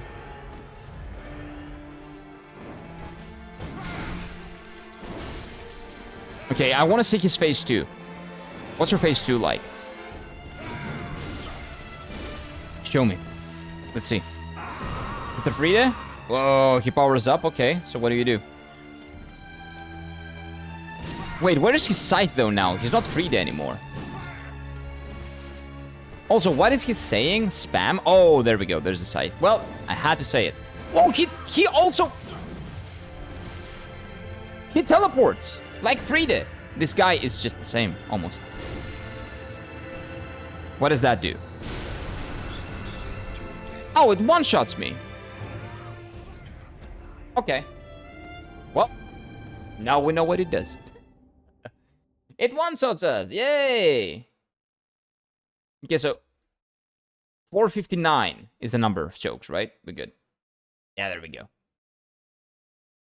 Give me just 1 second, let me make sure it's working properly. So what was the last time? 54? Okay, it's working then, it's working, okay. Yeah, that guy's good. I would prefer, you would prefer what? What the fuck? Wait, what do you mean? No, this is not like a really tough fight for me because I really like these types of fights. And I fought Friede for like, do you guys remember how many times? I've been fighting Friede for a while. Why is his gun not doing any damage? I have no idea. Maybe it was glitched for that attempt. Louder music? Okay. Let's do louder music. Only music? Let me see. I can probably just do in-game only music, right? Environment, I guess? Yeah. How about this? How about this? And let me know if it's too loud, okay? That shit one-shots on level 4? Well, of course, I'm not level 4. I'm level 96. Of course it will one-shot you on level 4. Stealing old people's favorite wheelchair, does do that to them? I did not steal his wheelchair. He just stood up. He's the one that's scamming people. I'm not a scammer. I'm not stealing anything. I don't do that.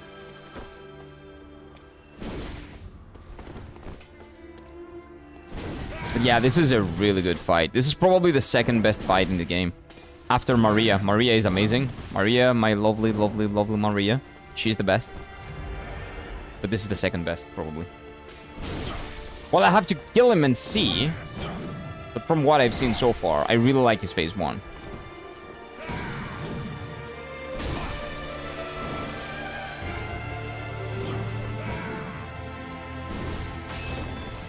Oh no.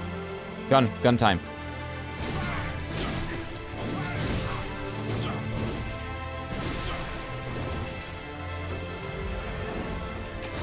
Yep, don't use your gun. Fight me like a man. How about that? Nope. No, stop doing that.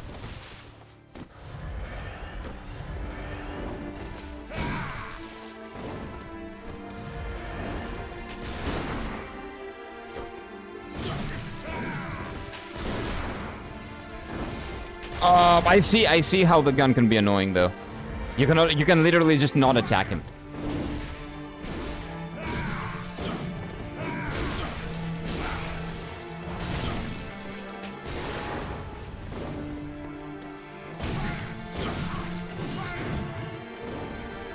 Got you. I got you! Cornered! Oh, phase 2. Okay, come on. Let's do it. Let's do it, Gehrman guy. This shit is bugged. I don't know if it's bugged. Maybe I'm just a little bit over leveled. So this is like a... What's the range of that? What's the range on that? Weird. His character was briefly stunned like he is, but no damage. I do take damage, just a little bit. Not that close. It's not very close. Yeah, it was not as close. I thought I was further than I was. I thought I could sneak in like a heavy attack, but apparently I can't. I kind of have to get further back. Much further back. Infinite? No. No. It's not infinite. But guys, I think that doing him after the DLC is a little bit unfair. Because I'm over-leveled from the DLC, I think. I might be. Like, fighting him after the Orphan... Even with all the limitations that I have, right?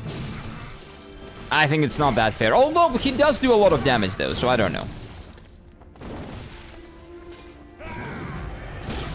Whoa, relax, dude. Relax.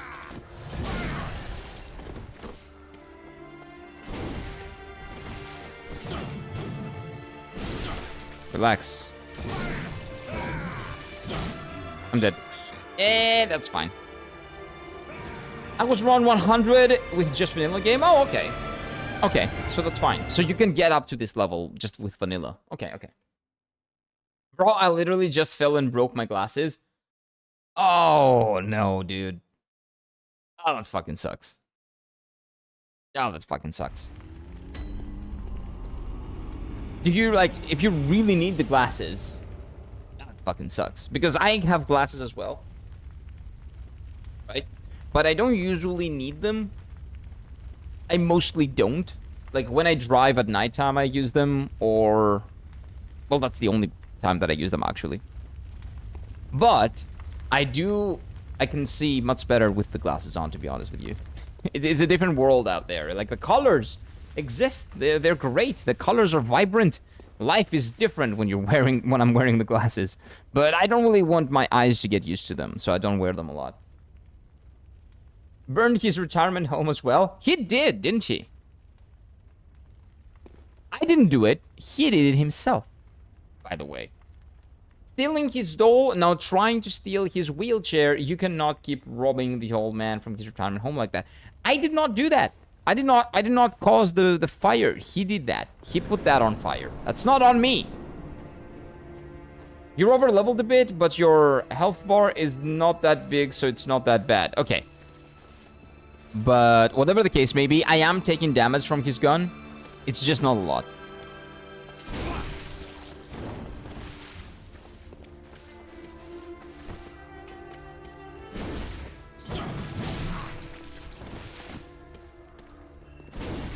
I gotta find it again. Gotta find my range again. Oh, no. Gotta find my range again. Gotta find my range again.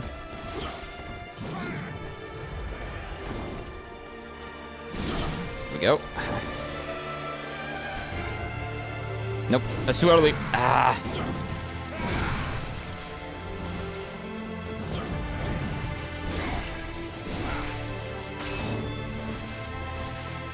Yeah, he's like, I just want a gun now. No, I'm gonna gun. I'm gonna cast gun. There's nothing you can do about it. Yeah, it does, see, like, it does damage, but it does very little. But everything else does so much that I think it's fine.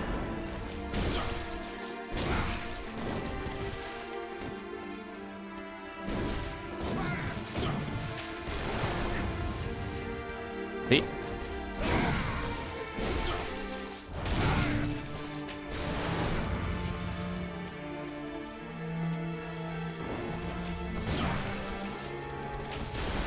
Oh, that's rough. That's rough. That's rough. What? I don't know about that. I don't know about that attack. That looked a little bit scuffed to me.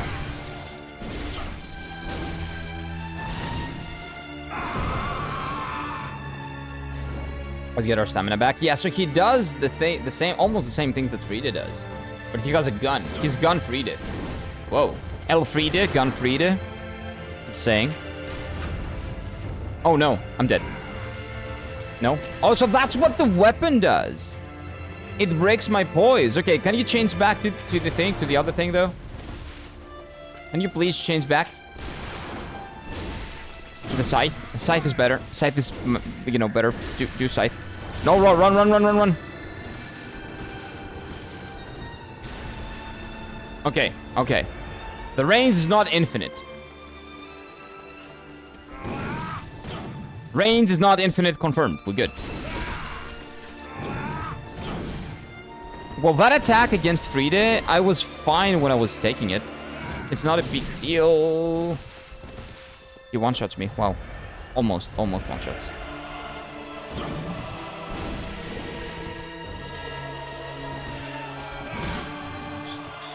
He does one-shot me. Wow. Wow! Well, that probably hit me while I was dodging. That was counter damage or something, but wow. Yeah, that gun is for parrying, not for damage, yeah. Yeah. We know, I know that it is for parrying, but he didn't parry me there. He just shot me and broke my poise. The chorus, yeah. Really good. The music in this fight is phenomenal. The fight itself is really good, visually interesting. The mechanics, the flow, the dance is so good, man. I just love these fights. I love fights like these. I wish Bloodborne had more of these, honestly. He was not there, though. You killed him. No, I didn't kill him. He was a ghost. He's not supposed to be alive. He was scamming me. He was scamming me. And the doll is just a usage doll. She does not move, so it couldn't have been her. It's him. He was here. I know he was here. I didn't kill him. He just moved to a different place. He was just going around the area watching the flowers. I know he was there. Visceral attack is the one you do after you parry. Yeah, but I don't do that, though. So, I don't do those. Parry. I said the word. Don't do that. You can parry dodge as well. Nope. I can't. What I can do is that I can dodge, and I can bonk, and I can beat the game. That's what I can do. What's up, dude? Come on.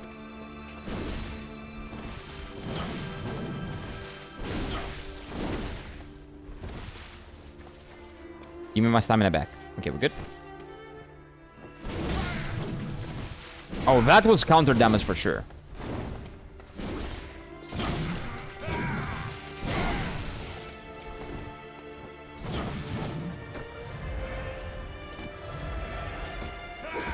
I have enough heals. I have like 200 something, so we should be fine.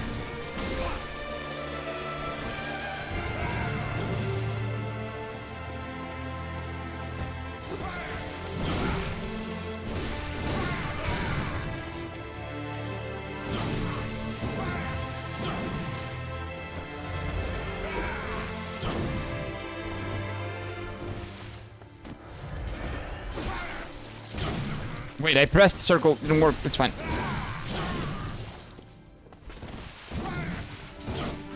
Yeah, this is not worth. I lost too many heals. It doesn't work.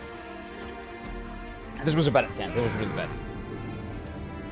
Yeah, I know that. But I was not attacking him. When he destroyed me, I was not attacking. I was just standing there, and he shot me, and he broke my poise. That was not a parry. That was just him breaking my poise without me doing anything.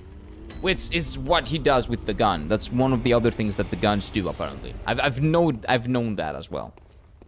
You have no poise in this game? Yeah, like, you know, it's the equivalent of that. Like, I got shot when I was not moving, and I wasn't able to move for a good moment there. That is the equivalent of breaking your poise. That's the thing. It's not the same. There is no poise. You know what I mean, though, right? You can parry dodge. Wait, I read that. I can, yeah. I don't know what you mean by that, but maybe after I finish the game, you can tell me. Oh, you can parry dodging? Is that what you mean? Maybe. Maybe you pressed an attack? No, I didn't. I was like this. I didn't press anything. I was not moving. I was just doing this. And he hit me, and that has happened again. Maybe it was because he hit me a lot with his gun. That's my assumption. He hit me a lot with his gun.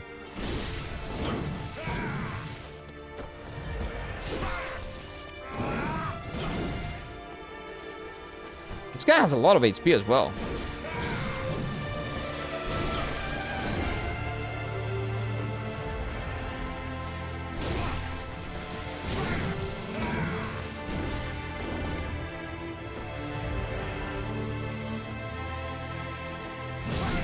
Oh, come on. That was really bad.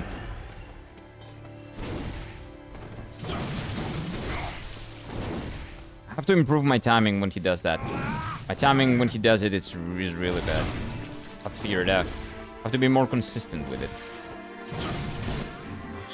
Okay, so I thought that maybe I can just not dodge and go around him, but that doesn't work, yeah. No amount of hits staggers you with parry sound. Okay. So maybe it was something else. Maybe I tried doing dodge and dodge worked because I didn't press attack.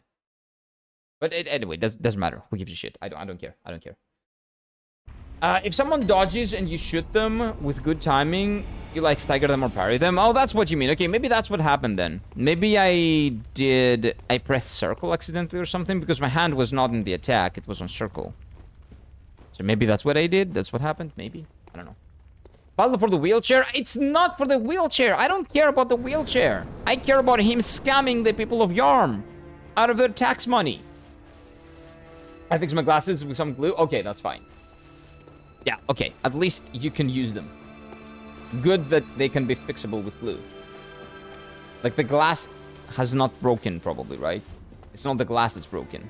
It's like a skeleton glued to the glass. Hopefully.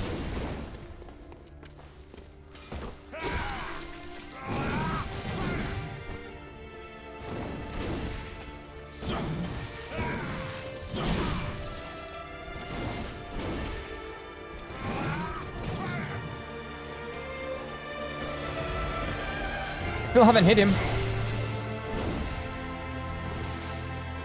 It's gonna happen at some point.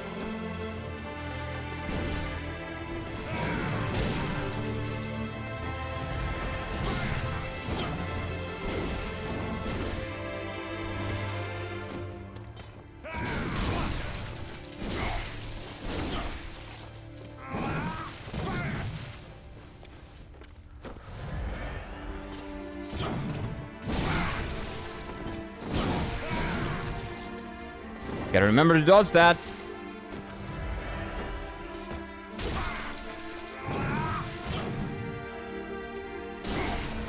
Nope. Oh no.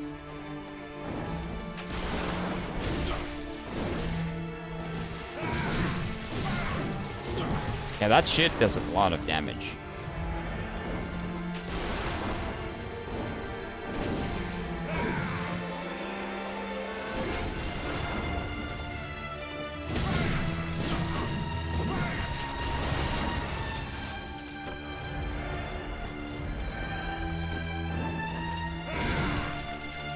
I should have stuck. I should have stuck with it. It would have worked.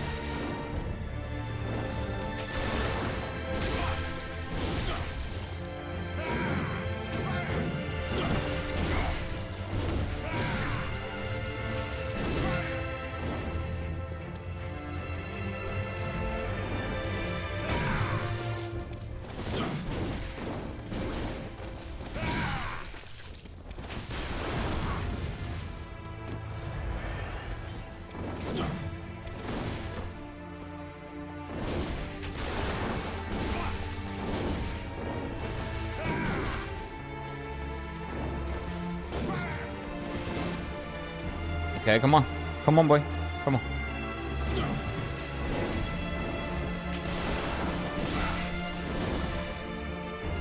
Phase 2? Nope, not yet. Okay. Now it's phase 2 time.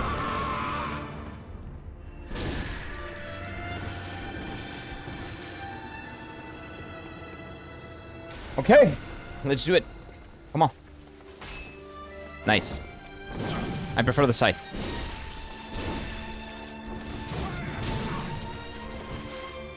Even though it one-shots me. I'm dead.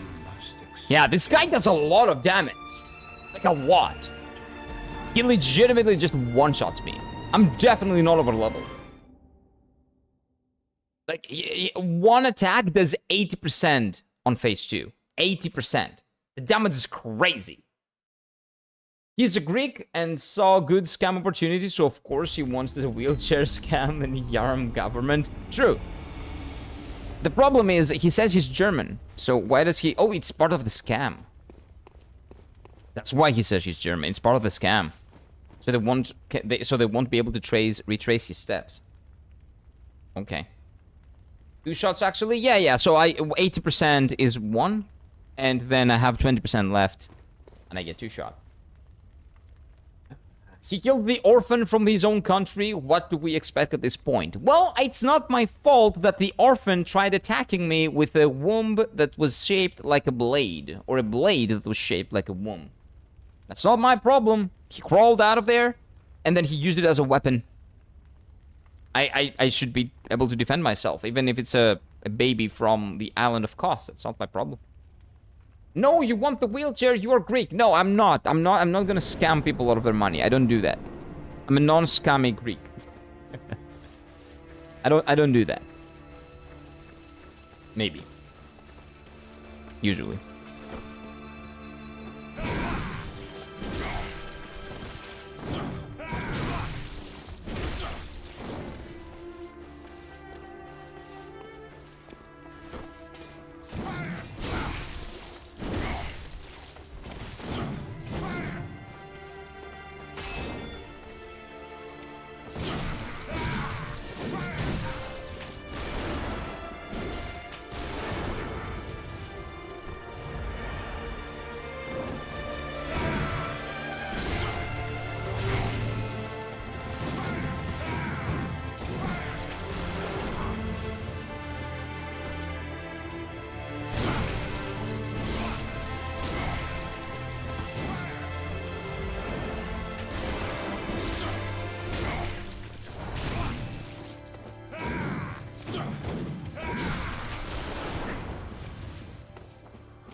Okay, let's dodge his attacks, like all of his attacks.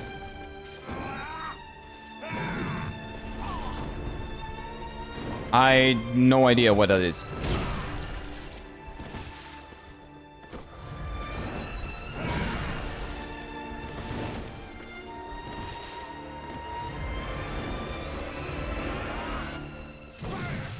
Oh, I see it. Okay. I can't kind of see it.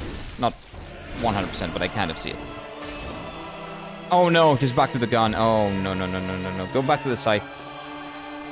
Please.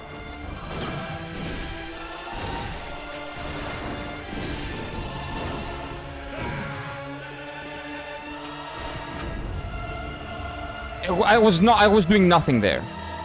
See, I did nothing there. I was not attacking, I was not defending, I didn't have my hands on the controller. So that thing exists, the thing that I'm saying. I'm not crazy. I was just moving. Unless moving counts as well.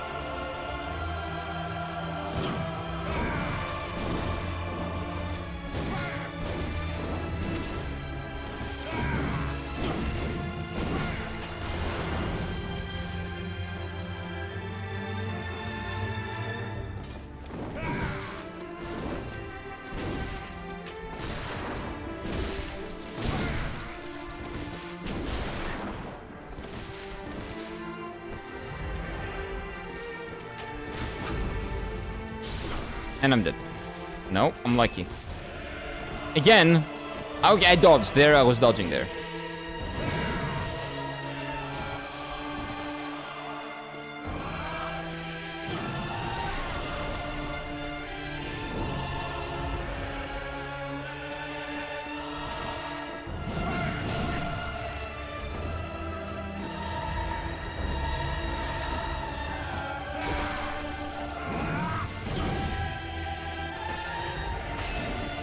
I prefer the guns, actually.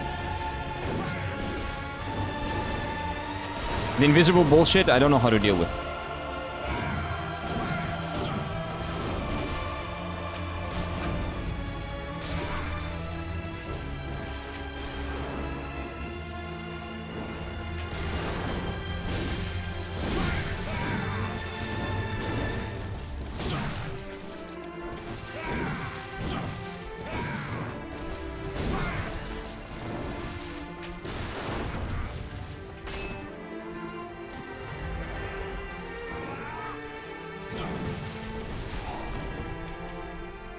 I have no idea what that means, man.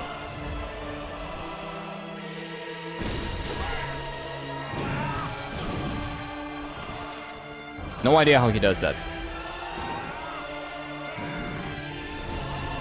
No, like zero clue. Zero clue. Zero fucking clue. He just... I have no idea what that is. I have to figure it out or I'm not gonna beat him. I have to figure that out.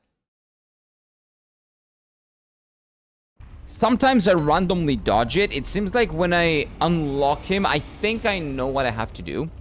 I have to unlock the camera and run straight through. I think that's gonna work. I think.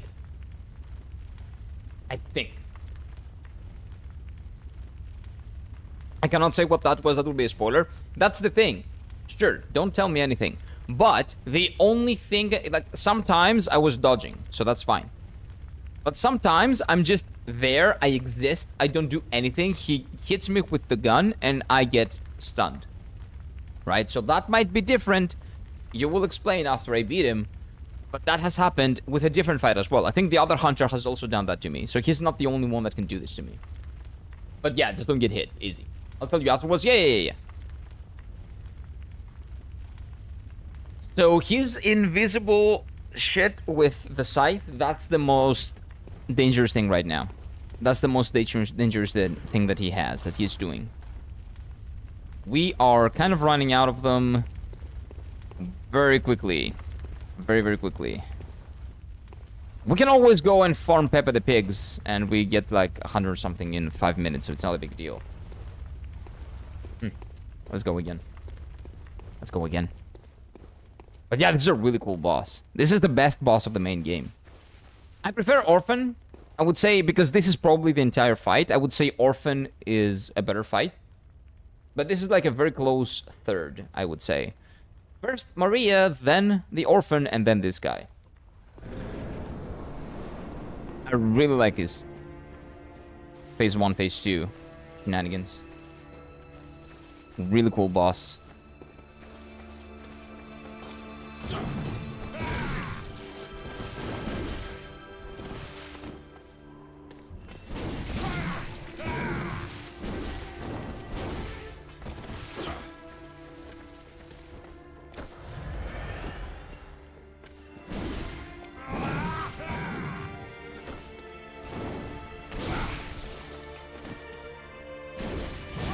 My timing was horrible there. Yep.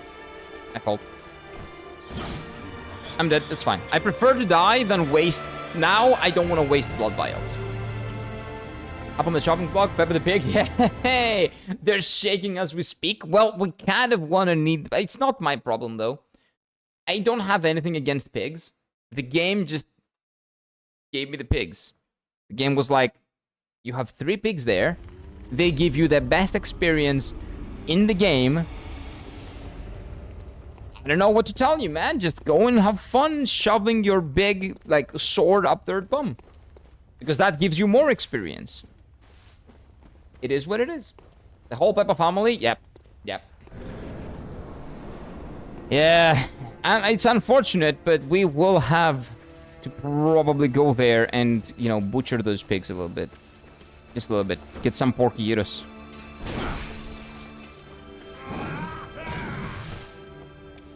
Get some porky gyros in there.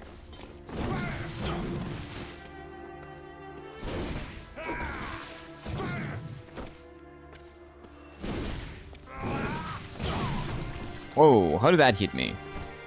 Well, it's a scythe. That's a long weapon. It can hit you from anywhere.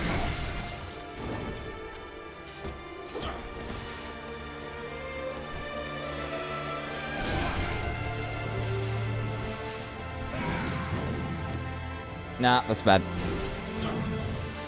Okay, I was lucky to not get hit there, actually.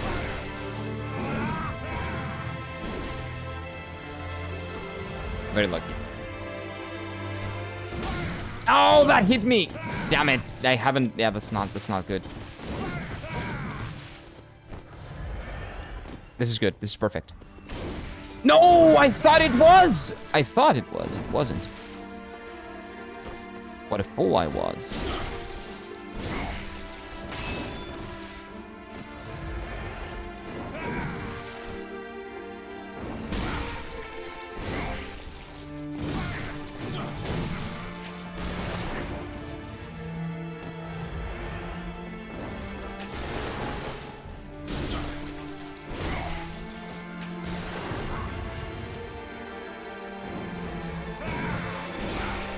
Like, my assumption is that the gun, the thing that he uses, has like an enchantment that gives me like a buildup of stagger, and then at some point he just, you know, the buildup is too big,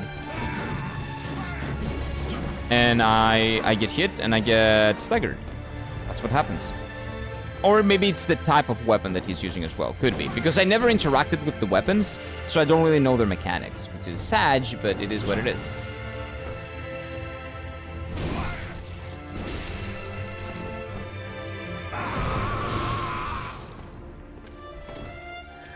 Yeah, you're gonna do that. And now we're gonna fight, and you have the gun, which is good, because that's more predictable. That was not good. Okay, I thought I was gonna be parried by that. Oh, no.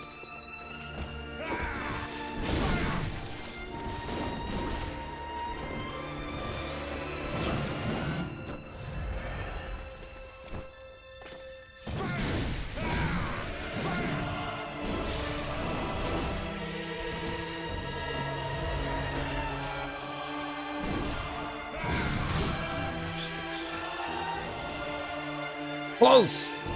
Close! Close, dude. I think this is the run. It's not the run, but it's close. It's very close. I've basically beaten him. It's just a matter of, you know, actually executing. Jinxed by the #1 viewer. True, true. Zol jinxed it. It's your fault, Zol. It's not my fault. I played it perfectly. It's your guy's fault. It's chat's fault. Chat, despicable. I played it very well. There was nothing wrong with the way that I played it there. Spoke too soon? Yep. Just kill the guy that gives you 5 in the DLC before Ludwig. Kill the guy that gives you 5 in DLC. Oh, the guy from Ludwig. Yeah, but I think Peppa the Pigs give you more XP, man. And the XP, like, 1 Peppa the Pig equals to 7 vials, I'm pretty sure. The amount of XP you get. 1 Peppa the Pig is equal to 7 vials. And you can get 7 times 3, that's 21. 21 vials every run. Every run you do. So that's big. That's really big. It's basically 3 vials as well. That's really, really big.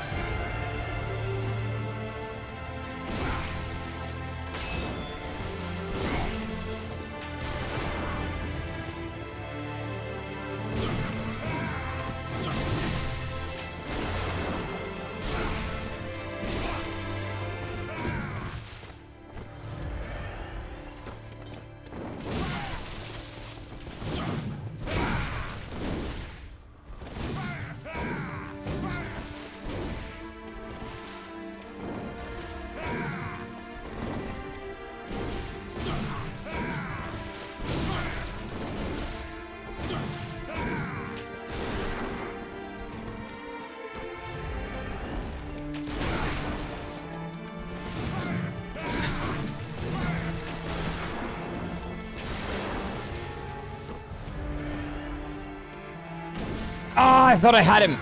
I thought. I didn't. I didn't indeed have him.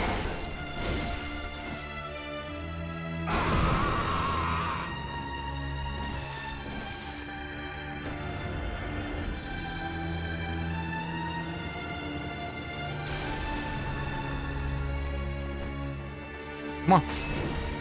Oh, no.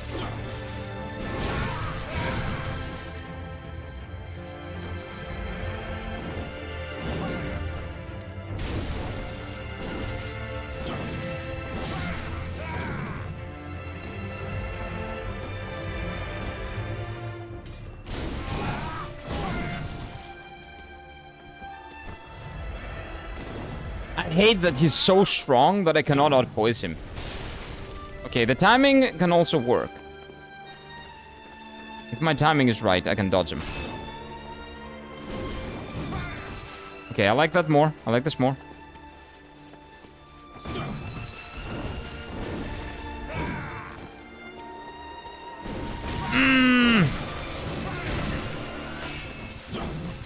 Whoa, that was a really fast chains. Wow. That's a really fast switch.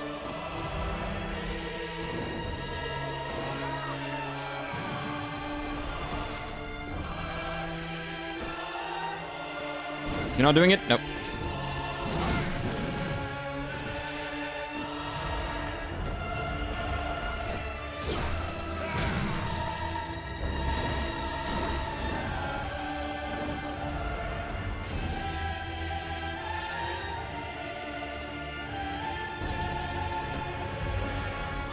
Peppa the pigs are shaking. Watching this.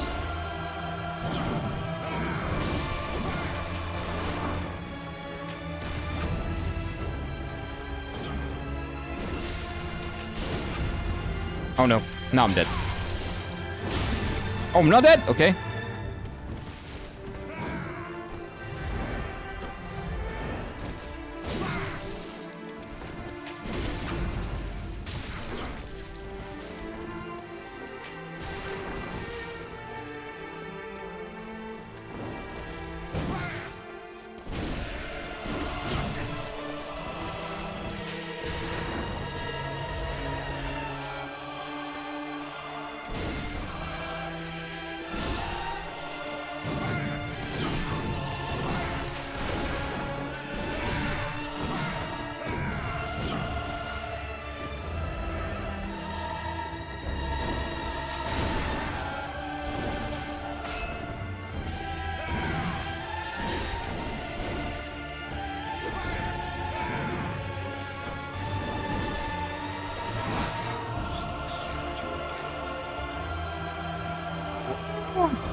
So hard.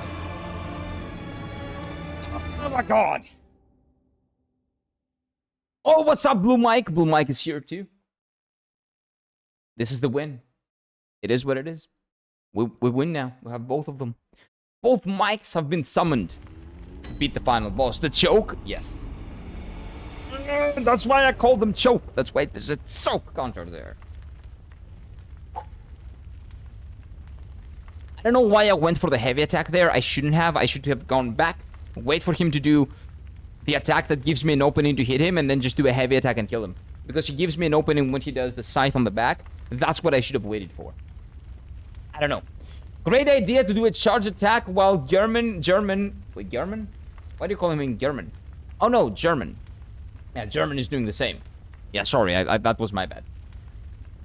Yeah, it's not a good idea. Not a good idea. On phase 2, he outpoises us. But welcome in, Mike. What's up, man? See who changes faster? I don't know. He does, probably. Probably nobody else. Yeah, with that, you're more comfy with the guy is faster because you one-shot him and it's very close. Peppa's gives more, but takes longer. We'll see. We'll see. We'll see. Maybe I can kill the guy before the pigs are needed. We'll see. We'll see. That sword isn't that big. What are you talking about, Mike? Look at that. This sword isn't that big. This is at least as big as Gug's in Elden Ring. Maybe even longer, a little bit longer. It's not as thick as Gug's in Dark Souls 3 and not as big, yes. But I think it's at least as big as the Elden Ring. Not big enough for the wheelchair guy? No. No. My range is not as long. The wheelchair guy, the German guy, the Greek guy who is scamming the people of Yarm out of their money. Fake wheelchair guy. Who's from the Greek but says he's German. You know, that guy. Yeah, it's not as long. Could be longer. But it's fine. It's not about the length. It's about how you use it. No, it is about the length, actually. It is. Girth as well. But my sword is very girthy and long, so we're good. Could have been a little bit more, but it's fine. We cannot just, you know, we don't have everything in the world.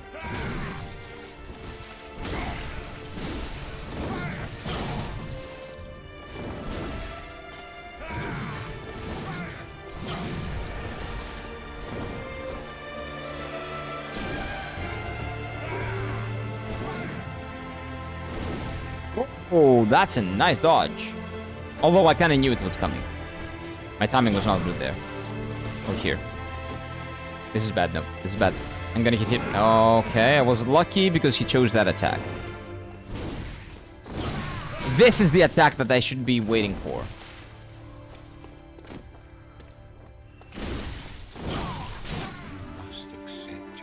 Because I always get a pretty good opening, so waiting for this and just do 2 quick attacks and he's dead. That's what I should have waited for. Greed of the Greek. Yep. Pretty much. Pretty much. Wait, Yevi, why does he keep charging his that sword from a mile away? I do that because I'm expecting him to dash. Sometimes. Sometimes I'm right. Most of the times I'm wrong. It is what it is. It is what it is. It happens. Not always. We're not gonna always get W's. There are gonna be some L's on the way. But this is a really good fight, so I'm really happy. I'm really happy that it's a good fight, man. Bloodborne deserves it. It's a great game. Doesn't deserve bullshit gimmick fights all the time. This one is a really good one. I'm glad they gave this game the good fight treatment for the last one.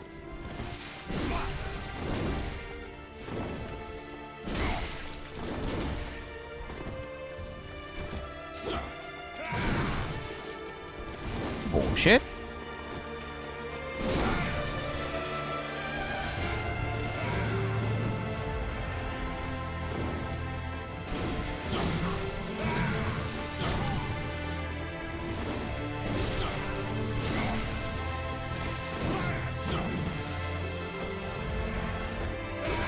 Oh, that hit me! Dang it. I thought it was out of there. I thought my range was safe, but it wasn't. This is good. Yes!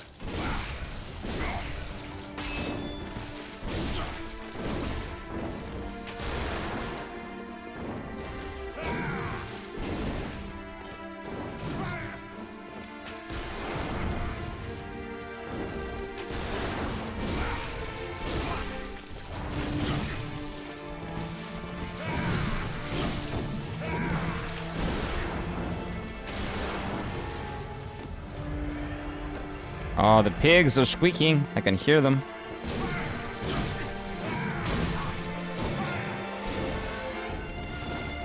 I can hear them from here.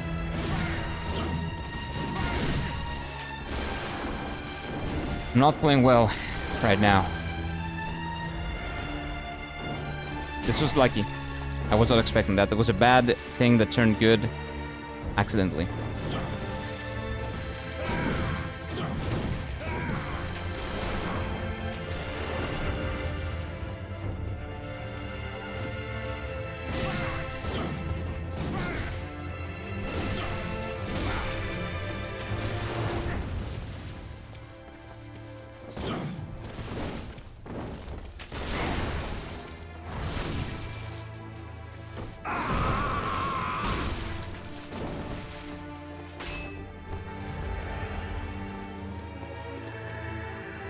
Okay. Well, let's breathe. We have 11. 11 heals should be enough. But let's try to get him out of this phase. I like the gun phase more. This is scary.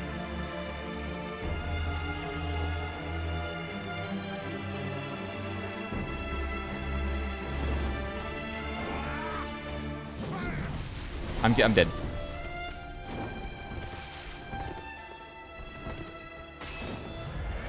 Okay, gun phase. Good.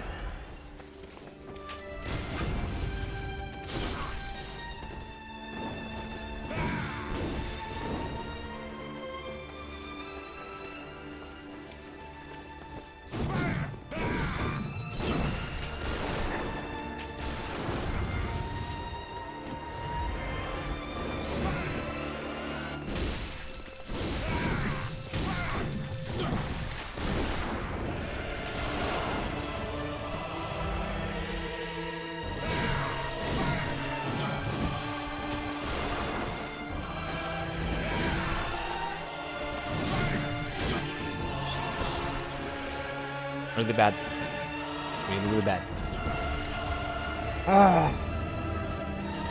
People watching, they're here to see me choke. And that's what they will get. Oh. God damn it. Gonna be fine. We're gonna get it.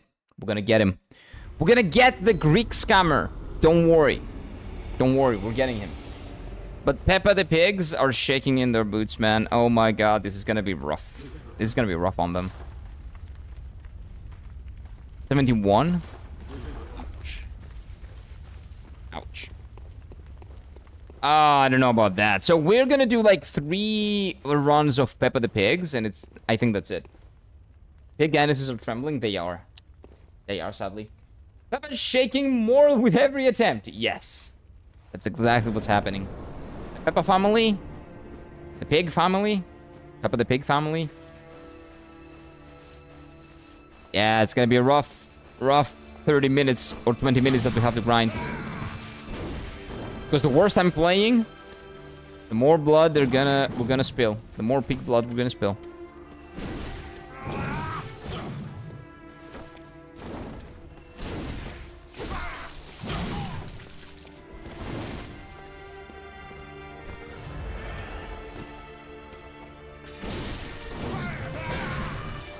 Yeah, I need to dodge twice there. I don't know why I forget it all the time.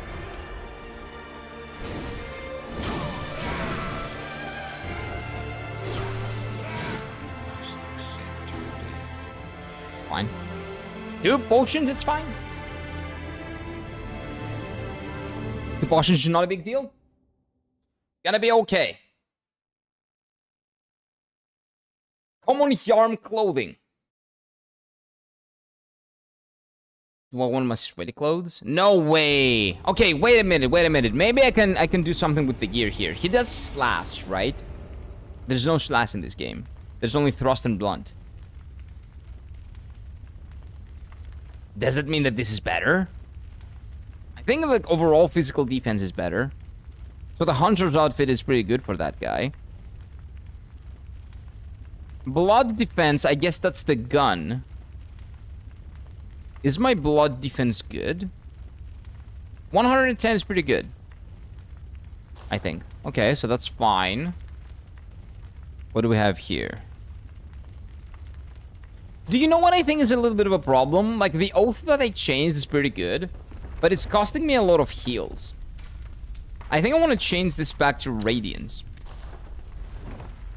Because I need more heals. I think my stamina is not that bad. My stamina usage is, well, questionable mostly for the most part, but it's not that bad. So I think that this is gonna save some pig lives. That's what I think. I think scythes are more of a thrusting weapon. Really? They don't look like ones. They look like slicers. But there's no slash here. So we have to find out what is... don't tell me, because I know you don't know, but for the other people. Don't tell me if it's thrust or blunt. My assumption is that it's blunt, but maybe it's under thrust. But it's actually none of those.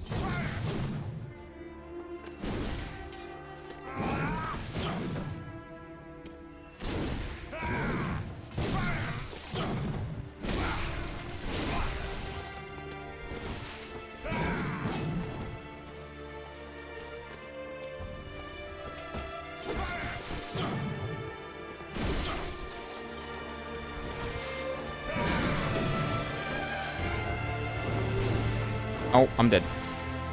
Okay, I'm not dead. Yeah, this might save some pig lives. Maybe.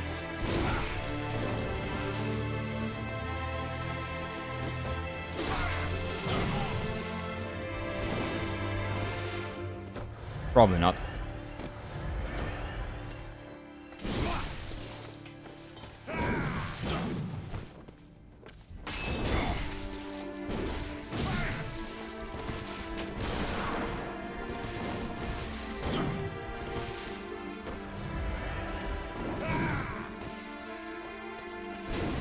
Oh, come on! That was like his armpit or some shit. Like, come on. Like, that hitbox, wow. The accuracy there, that was astounding. I don't know if I want to congratulate FromSoft for that or just hate my life. Maybe both. But actually, more time fighting this guy is good. I like it. What? That phased through him and we all saw it, okay? This guy is scamming me. I don't know how, but he does it. He's scamming me. He's using cheats. Of course, he's Greek. Of course he does.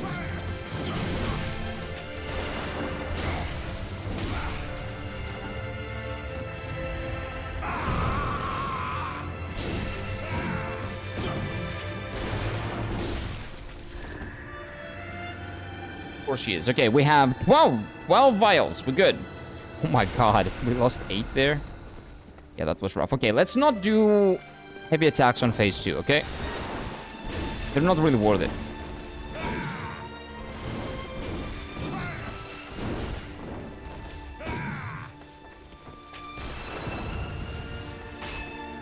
Oh no.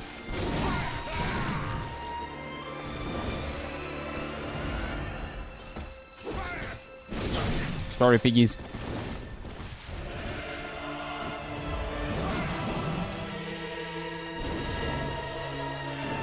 My stick is not big enough. God damn it.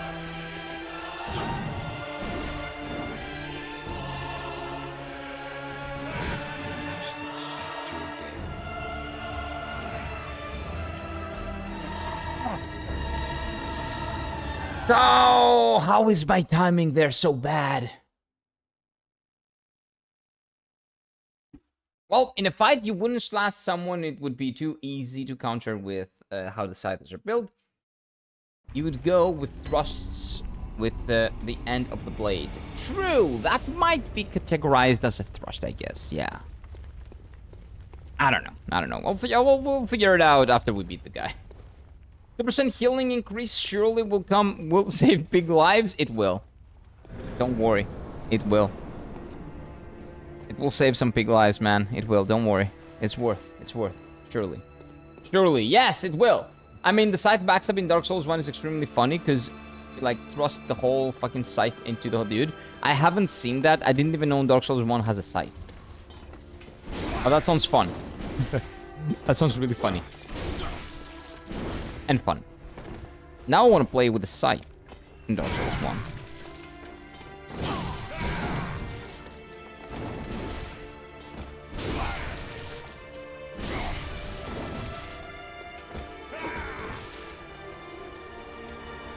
Come on, Elfrida.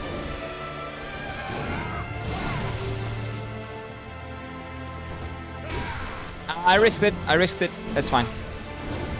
Save the pig lives, I risked it, but pig lives cannot be saved if I don't beat this guy, and by playing bad, I'm definitely not saving them. This is bad. That's bad.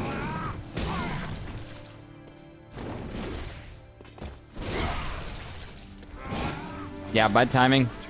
Yep.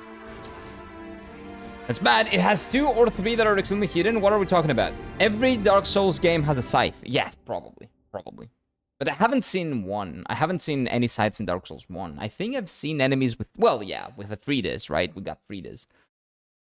In 3, Elden Ring, I've seen a scythe, I'm pretty sure. Oh, wait! The enemy in... the painting in Dark Souls 1... was using a scythe. So we know that there's an enemy using a scythe. It was just so easy to beat her that I forgot about her. But the Defeat Lady in Dark Souls 1. Yep. Hey, what's up, Halim? Welcome in. Have you finished the DLC? Yes, we beat the Orphan and Lady Maria. Lovely Lady Maria. So we beat the Orphan and the Demon of Hatred, or whatever his name is. The first car. We beat those 2 yesterday, and the day before yesterday, we beat Maria, the lovely Maria. DLC's gone. Wonderful fights. Almost all of them. Almost. Besides the aliens. The aliens were annoying. But all the other fights were great. Even the car. The car would be the best fight in the game if it wasn't for the 2 immensely better, amazing fights of the DLC, which is Orphan and my favorite one, which is Maria. Maria is so good, man.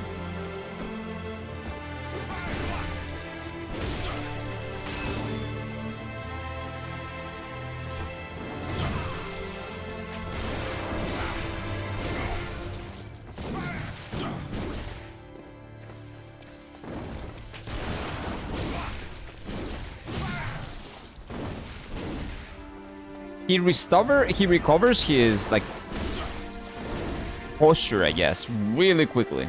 Again, I know that's not a stat in this game, but you know what I mean.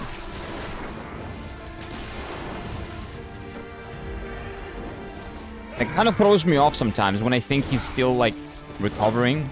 But he's already recovered and he's attacking. This guy's a Chad. Big Chad. Come on, do it. Yes! Okay, that was well-timed, actually. Like, I was waiting for that.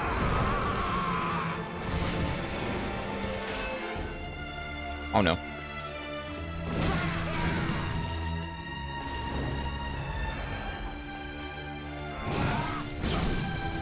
Always bad. Always bad in my timings. Always. I don't like the sight. Can you change, sir? Please change.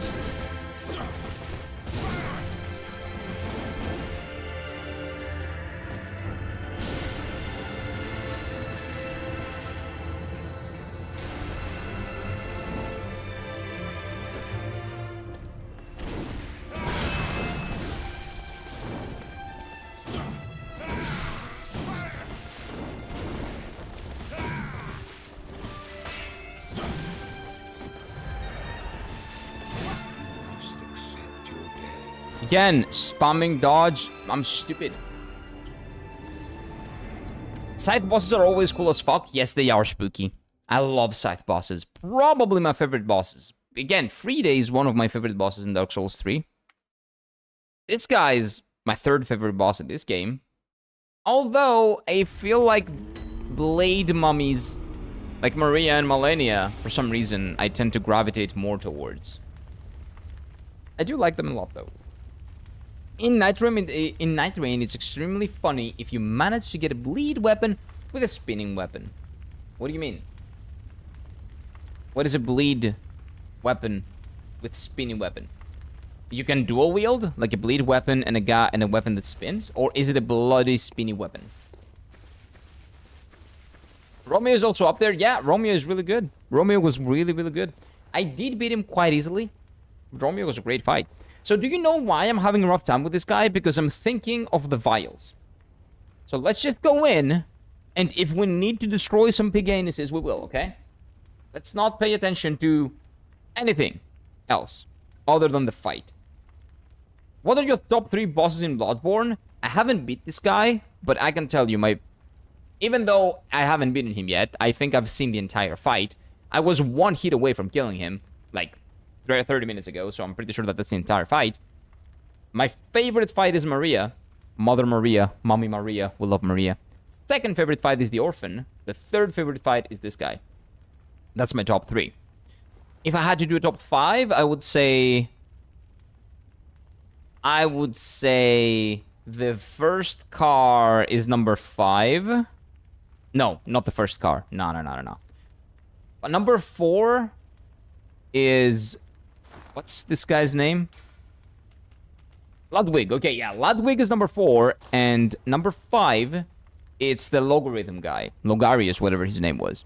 That's my top 5 fights in this game. I guess. If I'm not missing one. Game is big? Yeah, this is great. Oh, you're playing Silksong. You're talking about Silksong. Yeah. People say that it's amazing. I'm really glad you guys are having fun with it. And I'm glad because that means I'm gonna play a really good game in October, probably. Which is next month. It's September already. Holy shit.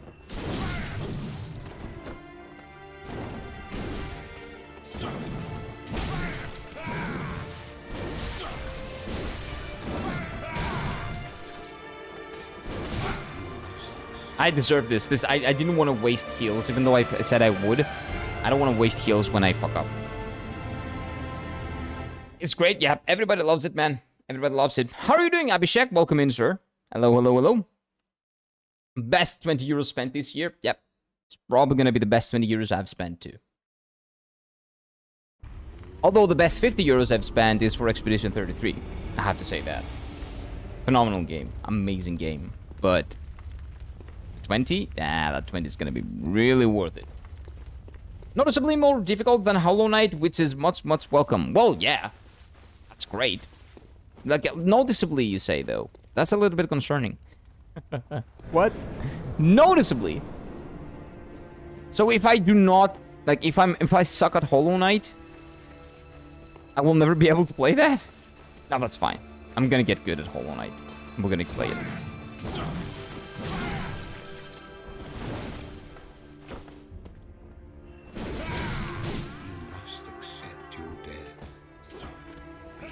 It's fine. We know what's happening right now. What's happening is basically from ups, we go to down because I'm subconsciously tilted that I didn't kill him in that like 1% HP that he had. And now I cannot even get out of phase 1. It's like classic. The classic. That's what's happening. It's the classic. It's okay. We're gonna get him eventually. We're gonna get him. Don't worry, Kira. You just get good. Yeah, I will. I will get good. When I play Hollow Knight, I'll get good at Hollow Knight, and then I will get good at Silksong when I eventually play that as well. I'll get good. I love that the downward slash is a dash in Silksong. I look forward to platforming puzzles. Oh, I don't. Puzzles? Oh, shit. Oh, shit. It starts much harder than Hollow Knight. Well, Hollow Knight was the first one. So, of course, it wouldn't start extremely hard because people were not already invested. So you have to, you know, reel people in to get them invested to the game.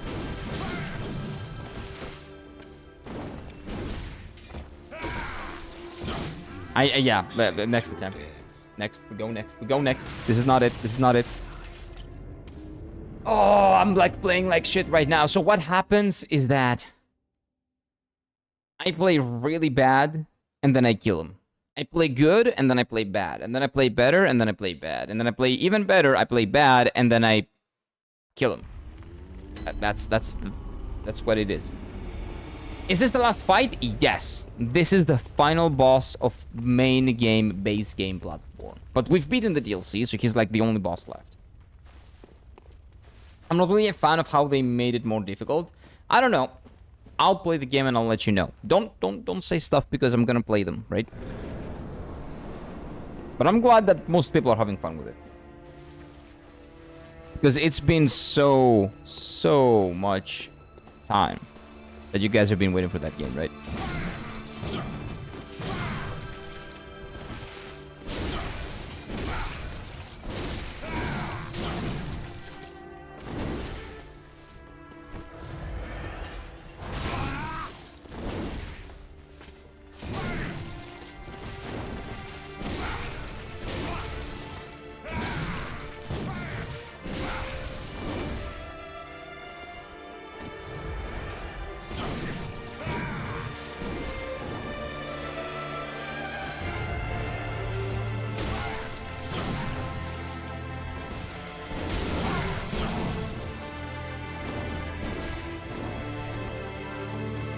Guy knows what he's doing, man.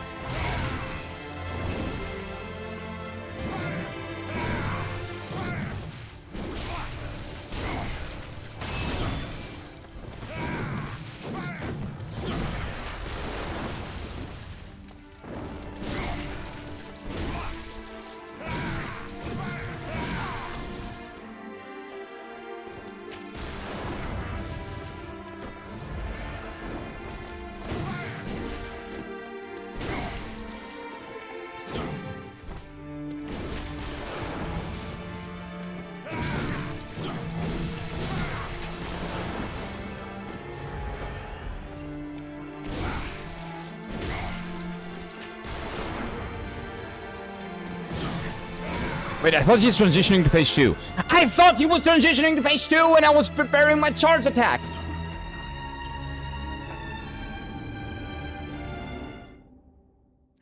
Damn it. I think it's about getting used to it because the combat is a bit different than Hollow Knight with the downward dash. Also, you can grab ledges and Wait, right from from the beginning. Oh, so that's a skill you get later in Hollow Knight then, okay. In heals, you had 3 HP, so yeah. Oh, I see. This German guy definitely has some interesting lore behind him. Oh, definitely. He's the first hunter, apparently.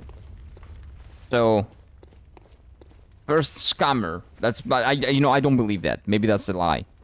I don't believe anything that he says now. So, yeah, we say that he's German. Sure. He's the first hunter. Sure. Yeah.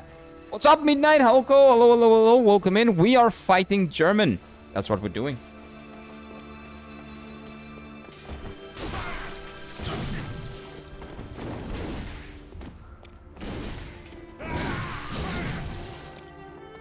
Kill me. Yeah, next. Accept your death. Next. No, I must not accept my death. You need to get off my ass. That's what you do. Get all the way off my back about, killing me and all that shit. Relax.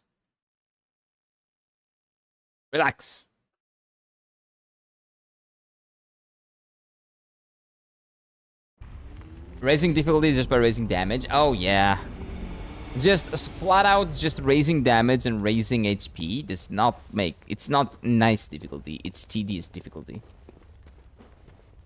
Like, more mechanics and all that, that's interesting, but just flat out just raising damage, I kind of agree with Steffi, yeah. I wouldn't say it's lazy, it very much depends on how the game is balanced. So if the game gives you more tools and it, you take more damage, I say that's fair. But if the only thing that they did was just raise damage and call it a day, yeah, that would be boring, kind of. You won't want more mechanics, right? You would want bosses to feel different.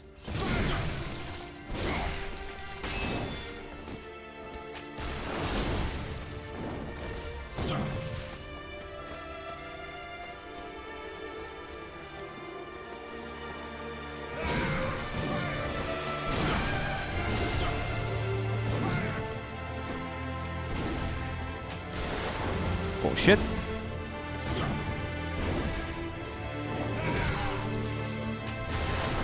That attack on phase 2 destroys me. And on phase 1 when he does it. Very rarely. A little bit late.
How do you dodge that?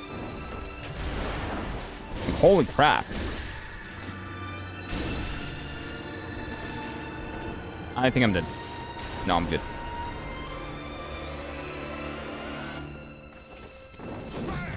Okay, timing. That's how you dodge it.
Got him!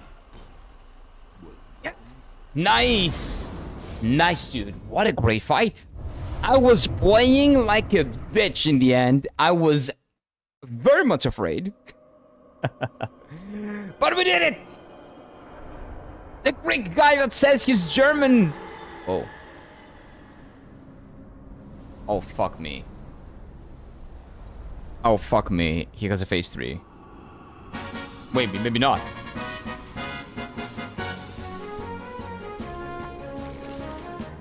Pensive face emoji, pensive face emoji, dang guys he took the wheelchair. Pensive face emoji, pensive face emoji. No, I didn't! That thing is not the wheelchair. What is this thing? Oh, dude, please tell me that he's really dead. Because like this is a double boss fight.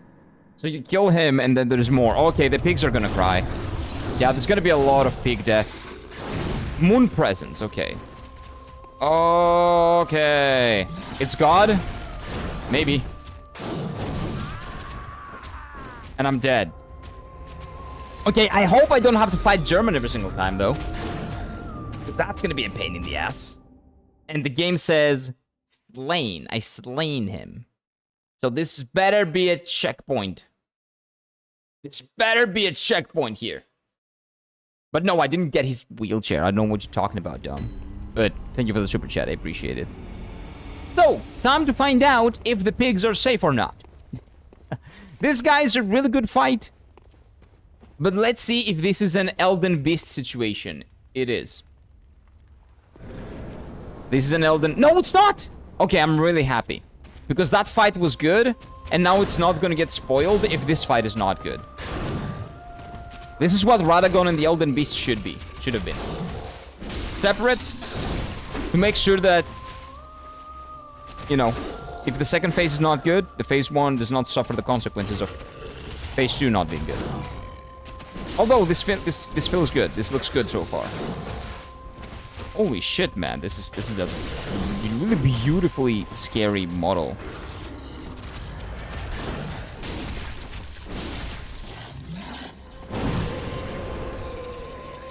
Oh, okay. Healing check. That's a healing check. Okay. That's the heal check.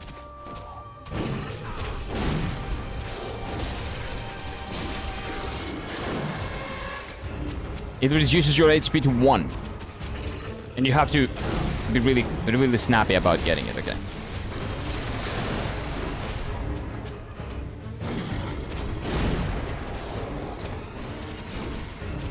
I need the lore about this. Why did this thing come down? Would it be Gehrman? Oh, you can actually... I forget about the rust mechanic. I don't know why, but I forget about it a lot. I saw he did something. I have no idea what it is. Okay, I think I broke him. But I run away, and that's fine.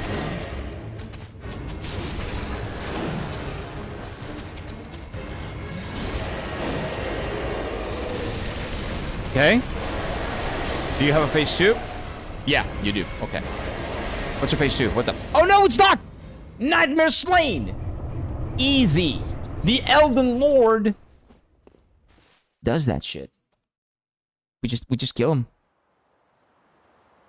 Our place is no longer on fire. The doll can go and live there happily ever after. We actually get a good ending. Are you cold? Oh, no, I'm fine. Oh, you're talking about the tentacle? Whoa, dude.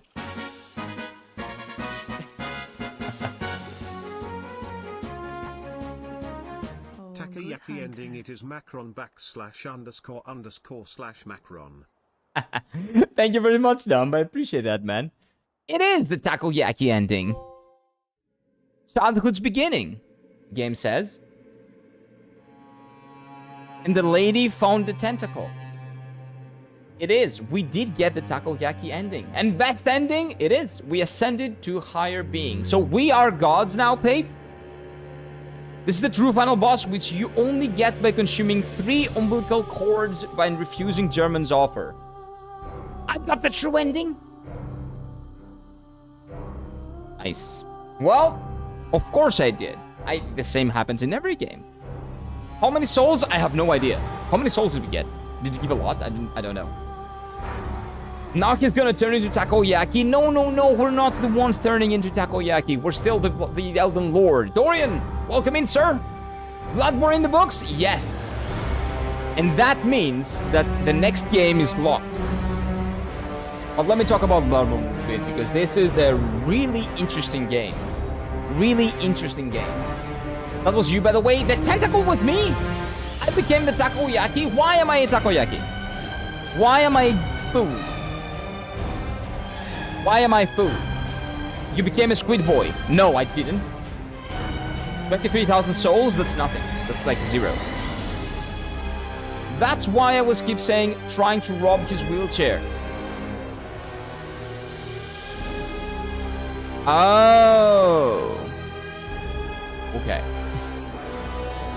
Okay, yeah, that's a good one, because out of context I don't understand anything, right? But technically I did. Technically I did, yeah, kind of. That is basically the whole point of the game. Humanity wanting to transcend into higher beings, yeah.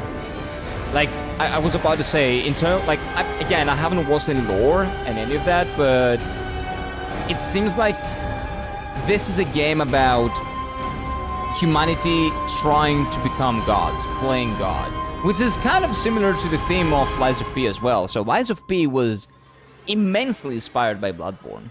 The theme of it, the aesthetics, the combat, everything. Having said that, Bloodborne is a phenomenal game, besides a couple of things. First of all, combat feels great, smooth, your character feels really nice, it can move diagonally, which you couldn't do in Dark Souls 1 at least. So, huge improvement in combat over Dark Souls 1. In terms of level design, I think Bloodborne is only second to Dark Souls 1. Again, I'm not gonna compare Elden Ring, because Elden Ring is an open world game, like, its world design is very different in general. So in terms of level design, when we compare all the other games besides Elden Ring, I would say this is the best one, only second to Dark Souls 1, which is the second best one, only second to Dark Souls 1. Phenomenal level design. The first area has a lot of bonfires, but if you go out of the first area, the rest don't have a lot of them, because it's basically the game showed you how to do it, how to find them, how to unlock the shortcuts and all that. It eased you into it, and then you don't get a lot of them later, in later areas, which is really good. I would say this is really good game design, and the level design was phenomenal. Atmosphere, amazing. Beautiful backgrounds, amazing music, aesthetically pleasing, drip, very important. Amazing weapons, great weapons. The weapons were great. We get a big great sword, we get a moonlight sword that's green, which we like. We like green, so that's a great one. The only criticism, and it has some of my favorite fights in Soulsborne games in general. Maria is amazing. The Orphan is really, really good. The only criticism that I have of the game, and it's not a nitpick, but it is a criticism that I have, is that the mid to late boss fights were a slog. Because it's not like you were getting one good fight, one bad fight, one good fight, one bad fight, right? So that would be fine. It's like Elden Ring. You fight... Okay, I'm not gonna say anything in case EB is here, but you know, you get some piece of shit mage before the best fight in the game. Like, arguably the best fight in the game. And the same thing happens twice, at least twice, in the base game. You get slog. It's a huge slog because you get boring, annoying, gimmicky boss after the other. That happens for like 5 bosses in a row. So that's exhausting. So if I have to like point out a criticism here is my only criticism of Bloodborne, the bosses, the many boring gimmick bosses, one after the other. In mid to late game. That's the only thing. But besides that, again, this game is amazing. This game is phenomenal. And there is one gimmick boss in the DLC as well, which sucks. Why? Why put it there? But again, doesn't matter. How many deaths was it? 475. Nice, not round number, but close. As close as we can get.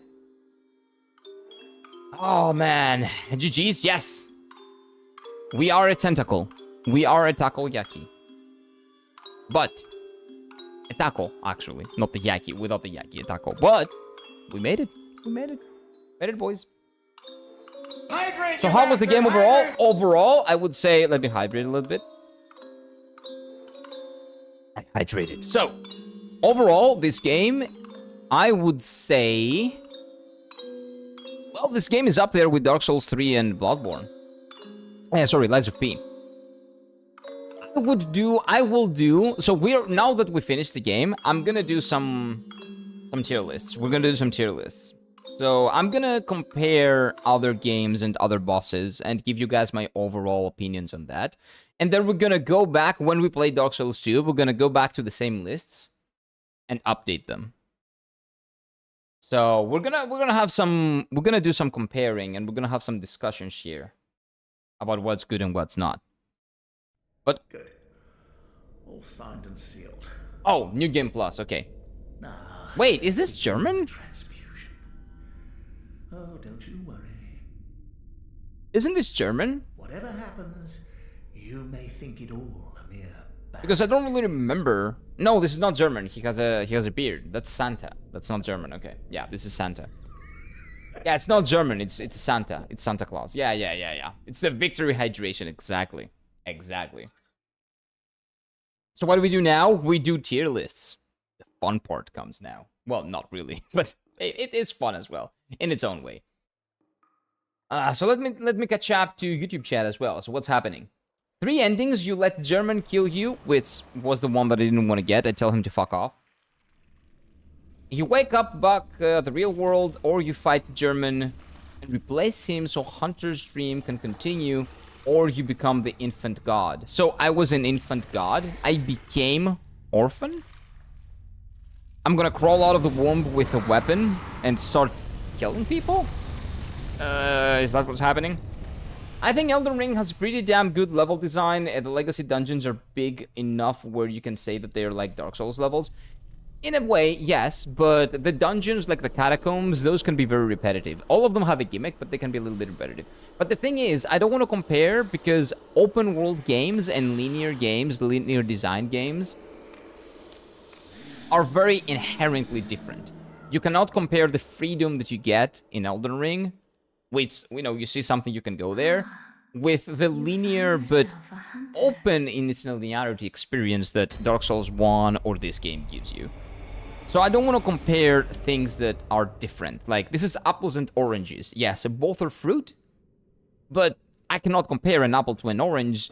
I can just tell you which one I like more, but in terms of how good they are in being that fruit, I cannot tell you, oh, like, an apple is a really good orange. It's great. Wait, I've got 230,000 experience.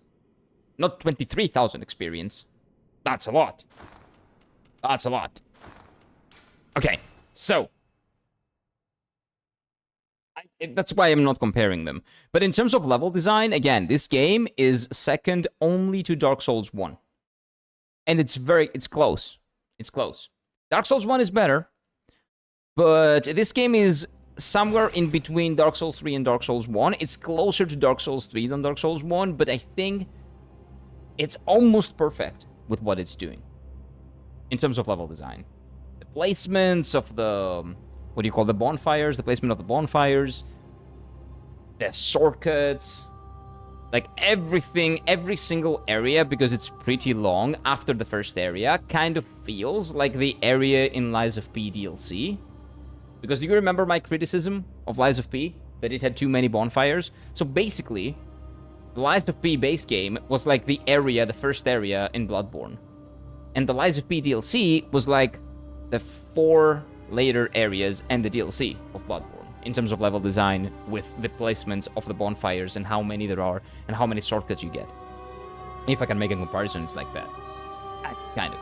Want to hear more about the lore about Maria? Yes, I'm down to hear lore and to read lore, 100%. So if you guys want to send over lore and interesting information, yes, but I'm going to be watching all the YouTube videos about Bloodborne today.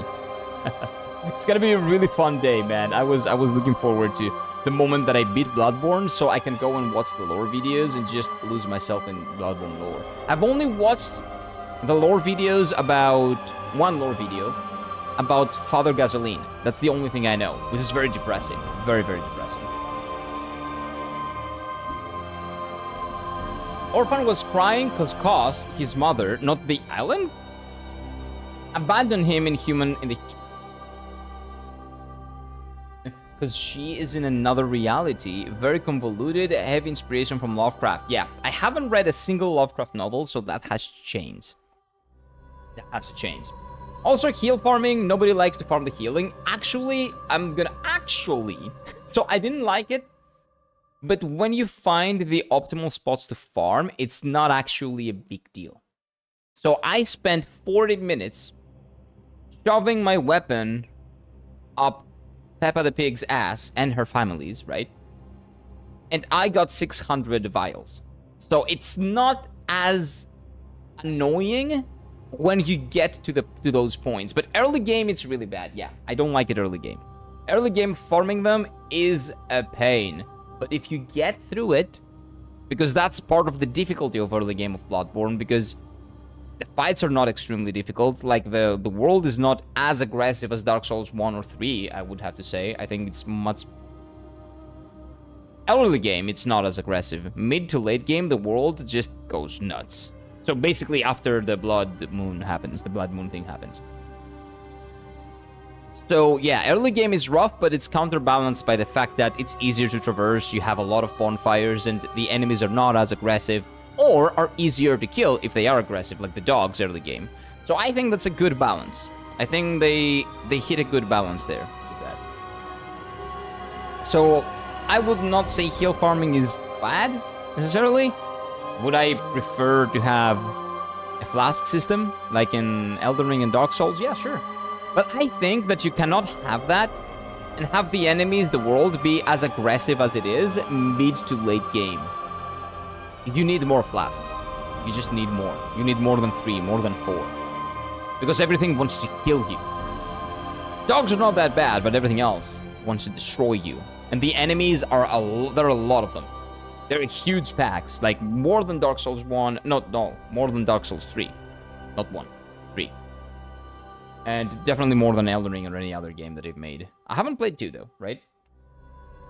So, let's see.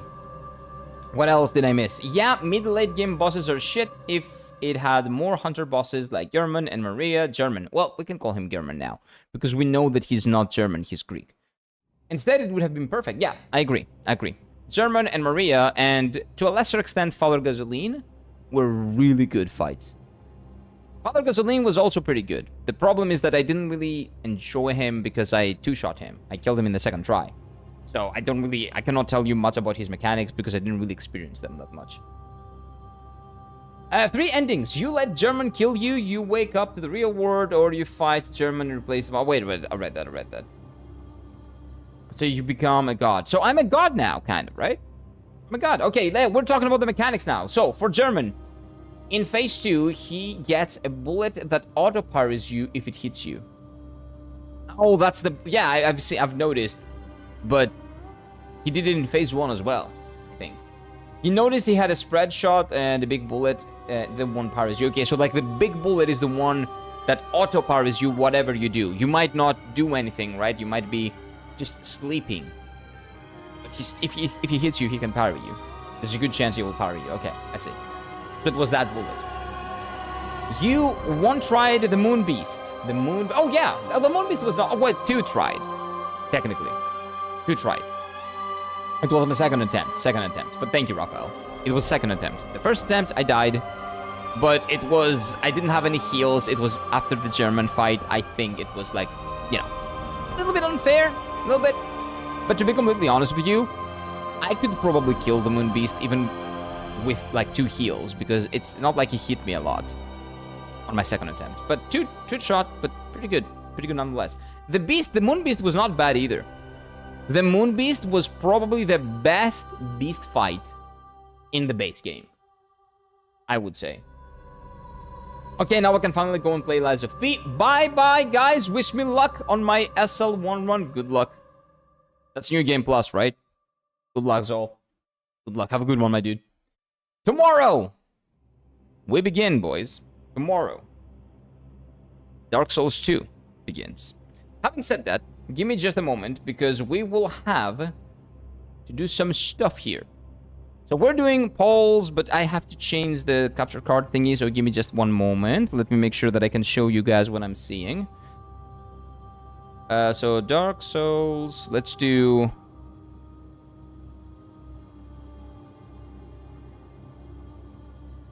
Give me a second, give me a second, give me a second. So we're gonna do tier lists and stuff like that. So I have some prepared. Let's do...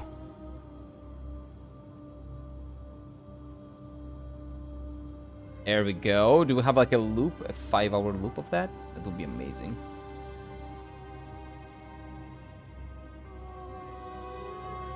That would have been amazing. Do we have it? Do we have it? Does it exist? Of course it exists. Of course it exists. Okay, so, moment. One moment, chat. Let's do this. Okay. And let's do this. Damn it. I don't have one. Don't be weird. Give me a second. Damn it, YouTube.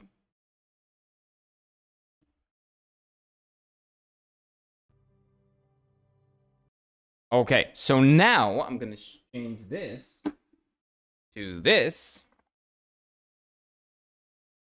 There we go. Okay, and this means that I can show you my screen and what I'm seeing. So let's close this down and let's go. Okay. Wait, what's this? This is Expedition 33. Wait. How did you change it, YouTube? YouTube is not having a good time. YouTube is having a rough one, man. Bloodborne. Moment. OST. There we go.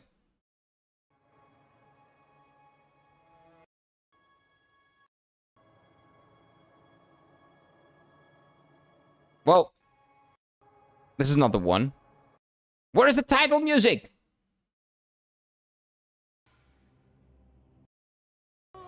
Oh, this one. Oh, there we go. Okay. So, boys and girls. One moment. Let me fix things up real quick.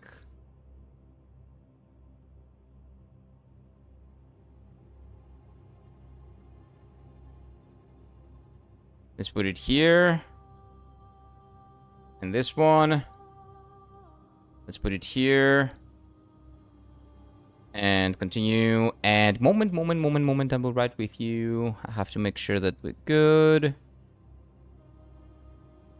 Okay, the music should be fine there. Give me just one moment. Okay. So, there we are. So this is the areas of Bloodborne. I'm not sure I remember all of them, so I will need your help a little bit.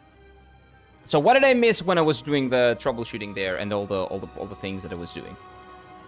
Okay, I'm gonna order some Friday pizza, and what's your tier list? Nice. What? Pizza is great. Pizza is amazing. Yes, now we can play old games without level up. Can't wait to see. Wait, without leveling? What? Whoa. I never said I'll do that.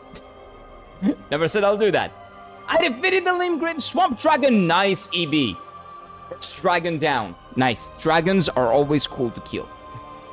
Did you finish Bloodborne? Awesome. Yes. We beat everything in Bloodborne.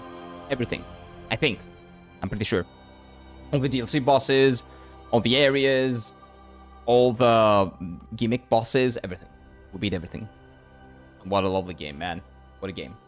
The gun is used for parry, I know that. But let me see if I missed anything. You reached Divinity now. You're the great one. Well, I was always a great one, but I guess I'm greater now. So what is our title? Is it like the squid one? What am I supposed to call myself? Am I the squid now? Am I the squid boy? What am I supposed to be? Maybe? Maybe I'm the squid boy. Maybe we're the squid boy. So, Yes, I will, Pape. Give me just a moment. I'm catching up with all the chats, and I will read the lore. Give me just one moment.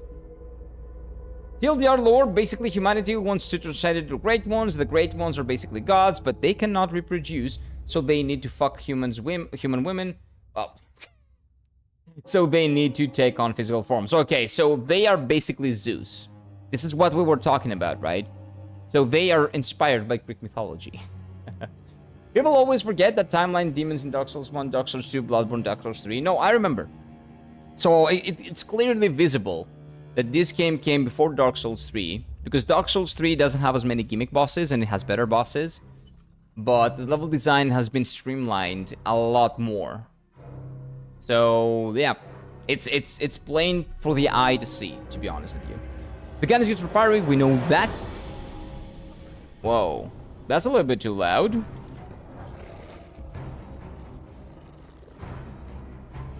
What the fuck am I... How difficult is it to just make the thing that I... Like, come on. The Vicar... You know what? Let's put this. It's fine. This is nice. Let's just do this. Okay, so now we go here. Okay, welcome back. What it aim is, they have done really well with the soundtrack. The music is great, yes. Music of Bloodborne is great. Oh yeah, I'm pretty sure that EB has gone to Stormvale, yes. If I'm not mistaken. But no, I'm not playing all the games without leveling up. Level 1 challenge, that's not a thing that I want to do. I will do other stuff. Can I use your Discord channel self-promo? Of course you can, yeah. Like, that's why I put it there. Feel free to send, like, a video that you make, or, like, a stream that if you're doing a streaming. Yeah, feel free to, Of course. Pizza is nice, though. I would love some pizza. Yes, I'm still exploring before going into the next boss room. Yeah, it's a really good call. Tom speaks the truth. If you beat the dragon, you're probably ready for the next boss you call, though. EB has beat Margie as well, so I think EB is good to go. It's very good. I love that weapon. But what weapon are we talking about? Oh, the Bloodhound Fang. Yeah, it's Slendy's favorite weapon. I need a really good dinner tonight after that dragon fight. Yeah, killing the dragon, the Limgrave dragon, was one of the hypest moments in my Elden Ring playthrough for me. Because I love dragons, so when I saw a dragon, I was like, I need that. I need to kill that. And I killed him on my 3rd attempt, I'm pretty sure. But it took a while. The guy has a lot of HP, he's a beefy boy. Squid Boy? I am Squid Boy, yeah, so maybe that's our title. Squid Boy. But it's gotta be like the old hunter or some shit, right? Something like that. Like Squid Hunter? Not Squid Boy. Hunter Squid? Squid Boy. I don't know, man. Doesn't sound that nice. I'm dying, wait. One thing that I love about Elden Ring is how pretty much every weapon is playable and every weapon and playstyle is viable. Yes, Elden Ring is an amazing RPG. It's one of the best RPGs I've ever played. And people don't talk about that enough. They really don't. The dragon is very tanky. I got him with the first try. Yep. He's a very tanky boy. He has a lot of health. But you know what? It's worth it. So, some lore time. Let's see. Maria, we're talking about Mummy Maria. Maria was a student of Gehrman. And Gehrman was very fond of Maria, so made a puppet out of her. Yep. And as image. He made the puppet to her image. Anyway, the puppet visits Maria's grave. Oh, so the grave is Maria's grave. That's who the hunter's grave for the DLC is. It's Maria's grave. Oh, because I did notice that, but I thought it was like a friend or something. But it was Maria. So herself, but not puppet. Interesting. Where you find the hunter's bone, people think that bone is Maria's, and the description of the item is mistranslated as him. Okay, so it's a mistranslation. That's why, because I did read it, but it said he, it said the guy. So I thought that it was just a friend of hers. But that's Maria's, okay. And the moon presence is controlling, or maybe that's just, again, an assumption. We don't know. Friend, sadly. Well, can you be friend with yourself? I'm not sure. Oh, I definitely am not. Fuck myself. I don't know if that... Anyway. Makes him as a slave. You basically do that if you masturbate, right? Anyway, make him as a slave to be a host of the hunter's dream, and Gehrman tries to free you from that curse, but you refuse to free Gehrman. And free Gehrman! If you ate those umbilical colds, you get immunity to the moon's presence and magic, and then... After... Wait. And then... Oh, you're afraid... They are afraid of you, okay. It is then afraid of you, the moon, okay? You will defeat it and thus become the Great One. Okay, but I became the Squid One, not the Great One. Okay, so I guess Squid One is the one we're using now. Friend zoned? Yeah, kind of. And if you die in a dream, you lost access to the dream. You get access to the dreams from the Bloodborne transmission. The Blood transmission. Oh, okay, so that's the thing that we're using supposedly to link the chalices, right? There's some of the most important side stuff. Please read, try to sum it up. Yeah, thank you, man. I appreciate that. Squid Boy equals Great One. Okay, so we're the Squid One. How about that? I think that's the goal. We became the Great One. Not the Squid One, the Great One. Not the Squid One, the Great One. By the way, Beast Blood pellets would have helped with the boss fight when you were getting close. It's a huge buff to your damage. Oh, pressing the button that I don't know what it does. Oh, thank you guys for not telling me. That was from the beginning of the game, and I did ask people to not tell me anything that I'm not familiar with. So the entire game, I had a damage buff that I was not utilizing. The thing that I press, I don't remember which button it is, but you press it and you lose HP, right? So that gives you a damage buff. Oh, okay. It's a consumable. I know. It's the damage buff that you get. So you press the button, you get minus like 50% of the HP that you can recover. And you get a damage buff. Oh, okay. Well, in Lovecraftian stories, many great ones are squid-like beings, tentacle monsters. Well, no. Oh, that's a different one. Okay, so what does that do? Okay, so that's a different consumable. Okay, so that's basically the resin of this game. So Tom is probably referring to the resin of this game. The thing you did are blood bullets. Okay, what do those do? What do those things do? I'm curious. What are the blood bullets? What do we do with the blood bullets? Give me a second here. Let me take this and put it over here. Okay, and that works. There we go. What do the blood bullets do? And while we're actually, I'm asking the questions, let's go ahead and do the things. It gives you 5 bullets in exchange of like 50% HP. Oh, that sucks. Okay, blood pellets boosts your... Oh, you said... Okay. Boost your damage, but you take more damage. Okay, so that's different, right? You're talking about blood pellets, okay. So basically, 1 heal exchange for 5 bullets. Yeah, that... I don't really care about that, though. Blood bullets are just the bonus bullets. Yeah. So it's basically... So what you're talking about is basically a risky type of thing. I boost my damage, but I take more damage. I don't think I would do that, to be honest with you. I don't think I would do that. Basically, you can generate free bullets with your health. Yeah, basically, you can just even heal. You can even heal that. You can generate bullets with your health and then heal that. So you can basically sacrifice blood vials to generate bullets, in a sense. Best bullets are really good consumables. Yeah, but it's fine. Like, usually I don't use consumables on my playthroughs, so... Yeah, it is what it is. Although, also, I think that the sound is a little bit loud. Let's make it a little bit lower.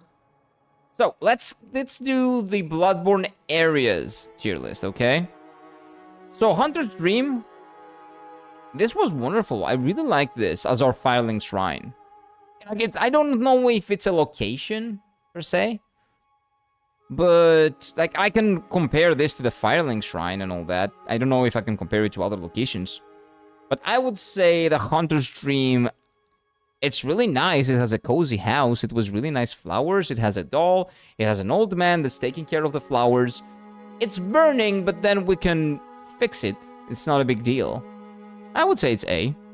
I really like this. I really like the Hunter's Dream. It's really cool. It's for the mood. Yeah, it's really nice. S for the mood. Maybe S. No. It's not S. I wouldn't say it's S. It's up there. It's really nice. But compared to some other locations that this game has, I wouldn't say it's S. Josefka's Clinic? I barely remember this. Or maybe I do remember this, but I don't recognize what it is. Is this the side area that we did to get access? That's what it is, right? This is the side area that we went to get access to Logarithm. That guy. Logarius, whatever his name is. Usable doll you forgot? S tier. No. It's A. It's A. It's A. Fuck off. Ah, that's the one. Okay, so this is actually pretty good. I liked it. It did not overstay. You got summons from there? Yeah. I remember. Okay, so I actually... Oh, no. That was the place where we got the summons. Okay, yes, I like this area. This is a very nice one. The mood was cool. The enemies were a little bit annoying because they were the spammy boys, right? It was an area with the spammy boys. Not the library, but it was the area after the library. Or before the library. But anyway, I remember the spammy boys. I don't remember it a lot, though, so it's not that memorable. So I will put it at B for basic. It was good. Not amazing, but good. Also, the dildo lady. Dildo lady. That's something that I should have remembered. The thing that I'm talking about is different. Okay, so Josefka's Clinic is C because I don't remember it. And if it's not memorable enough, it's not worth to go to B. But I don't think there's no D here. There's no D. S tier. The dildo, because of the dildo lady. I do not remember the dildo lady. Anyway, Central Yarm. I would say Central Yarm is A. I really love Central Yarm. Oh, wait.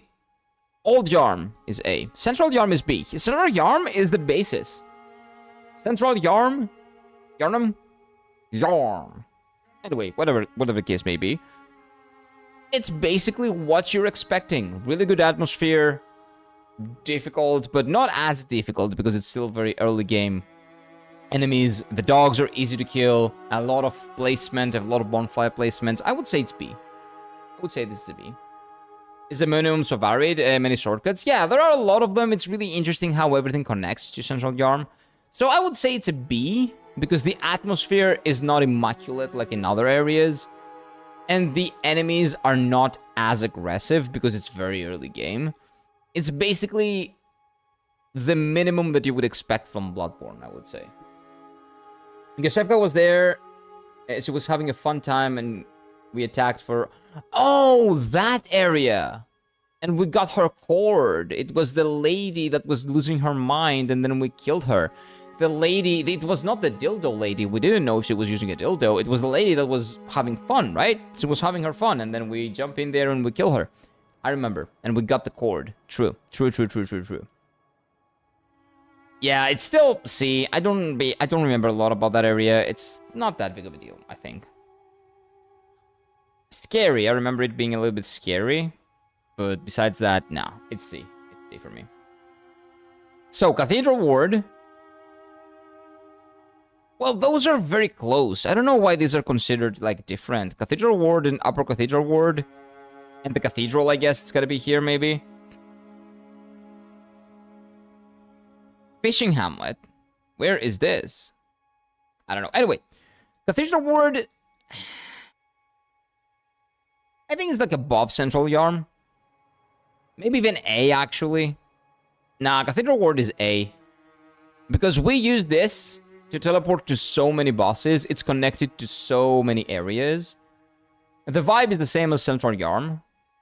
Similar, at least.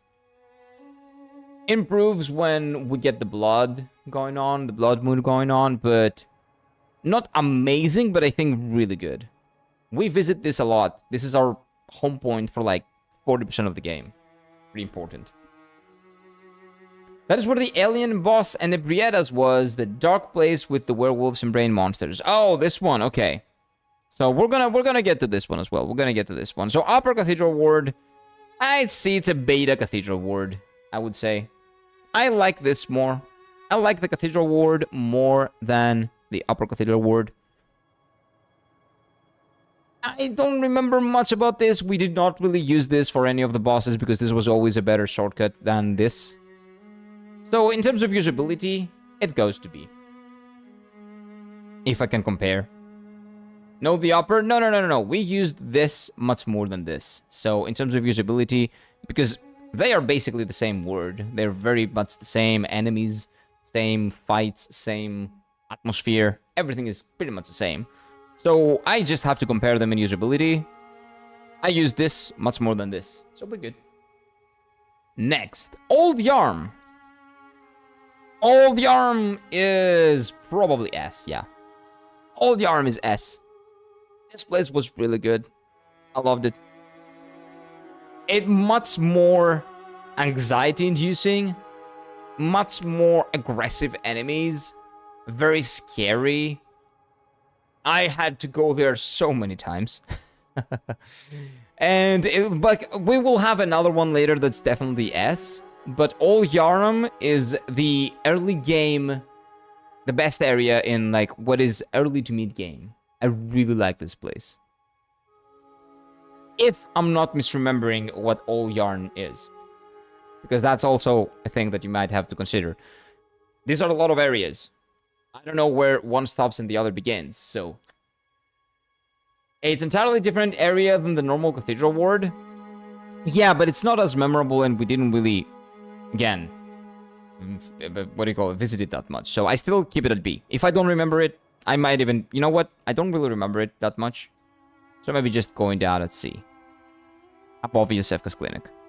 Yeah, I just put it there. Again, if I don't remember it, I cannot put it above B, above C. Because everything is at least C, because everything is wonderfully designed, but yeah. Read up, I did. It's an entirely different area other than the normal Cathedral Ward. Yeah, I know.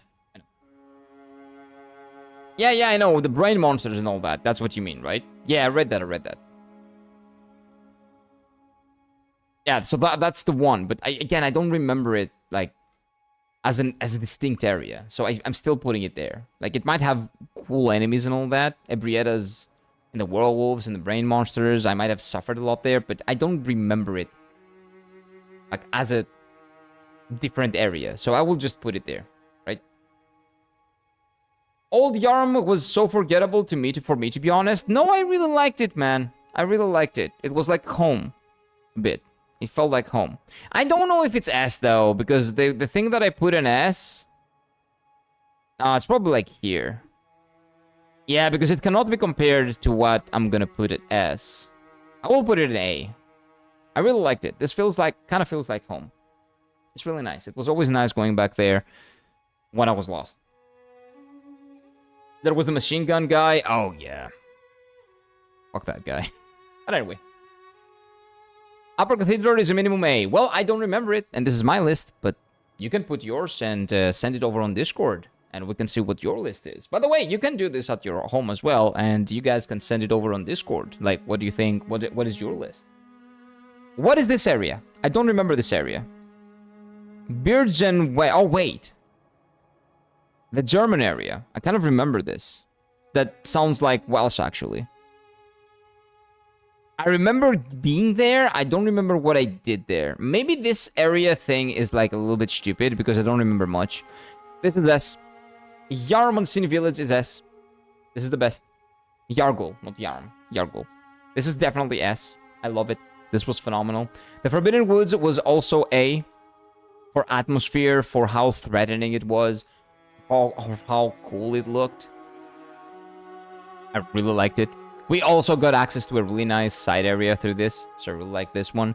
The Chapel Lane, Charnel Lane, Henwick Charnel Lane. This is the one. Oh, this is exactly where we got access to the DLC, actually. So this leads to this. I think. This one... It's like a straight line. I'm not sure. It's not like a big deal. I'm pretty sure. Let's put it here. I don't remember a lot of stuff. The spider area? Wait, this one was the spider area? Nah. I don't remember it. I barely remember it. Oh, this is the spider area. Bargenward. Forgettable. So this is amazing. This is great. This is basic. This is forgettable. This is... what the fuck? Forsaken Kenhart's Castle. Oh, the castle is also S. The castle was amazing. This is the logarithm castle. I love this area. This is legitimately one of my favorite areas in the game. One of the most memorable, beautiful areas with very, I guess, distinct enemies because they are annoying, but not annoying enough. They don't have the, what do you call them? The brain suckers. No brain suckers in there, so that's good. The Math Castle, yeah, it's great. Math Castle is amazing. The Math Castle is great, man. Definitely S. Definitely amazing. For sure. For sure. Nightmare Frontier. Nightmare Frontier was the DLC, the beginning of the DLC. I would say great. Right here. It sets the tone of the DLC, of the visuals, and of the aesthetic of the DLC very well. And it's also very, very much destroying you with all the guys, with the guns, and with the automatic weapons, and with the, what do you call them, the cannonballs, and the attacks, and everybody's shagging you, and you get hunters. You fight a lot of hunters in here as well. Like, you fight 3 to 4 hunters that are actually strong. So it very much showed me that, you know, you might be strong in the main game. You're nothing here. You're nothing. You're just a bitch. You have to actually work your way up. The first hunter that I fought was like a normal mob. And the guy had like double the HP of some bosses that I fought in the main game. It was really good. Also, they brought nice carriage and gave you a nice clothes. S, I agree. Yeah, it's definitely amazing. Like, it doesn't matter.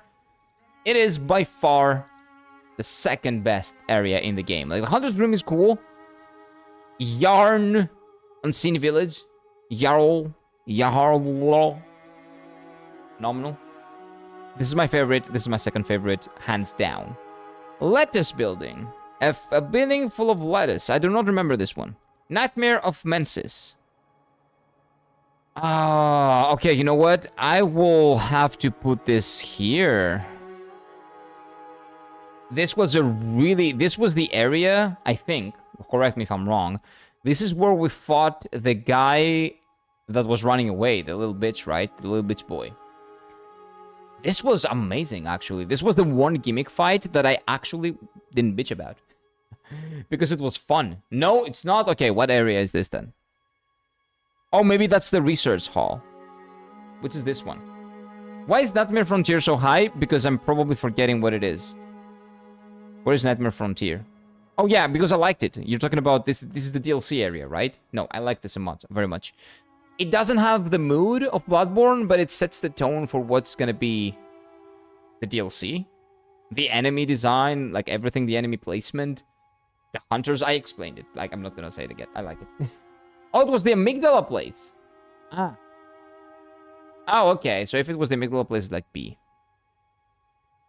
Oh, Hunter's Nightmare is what I'm calling. Okay. So Hunter's Nightmare is what I wanted. This is the beginning, right? This is the beginning. This is up here. I loved it. This is kind of basic. This is fine. But not that much. It's just, you know, a boss fight. Cool, I guess. Again, same mood as this one, but it doesn't have the cool enemies and all that. I would say it's like a B. Basic. Brain Frenzy area. This? What the actual fuck? I forgot. Yeah.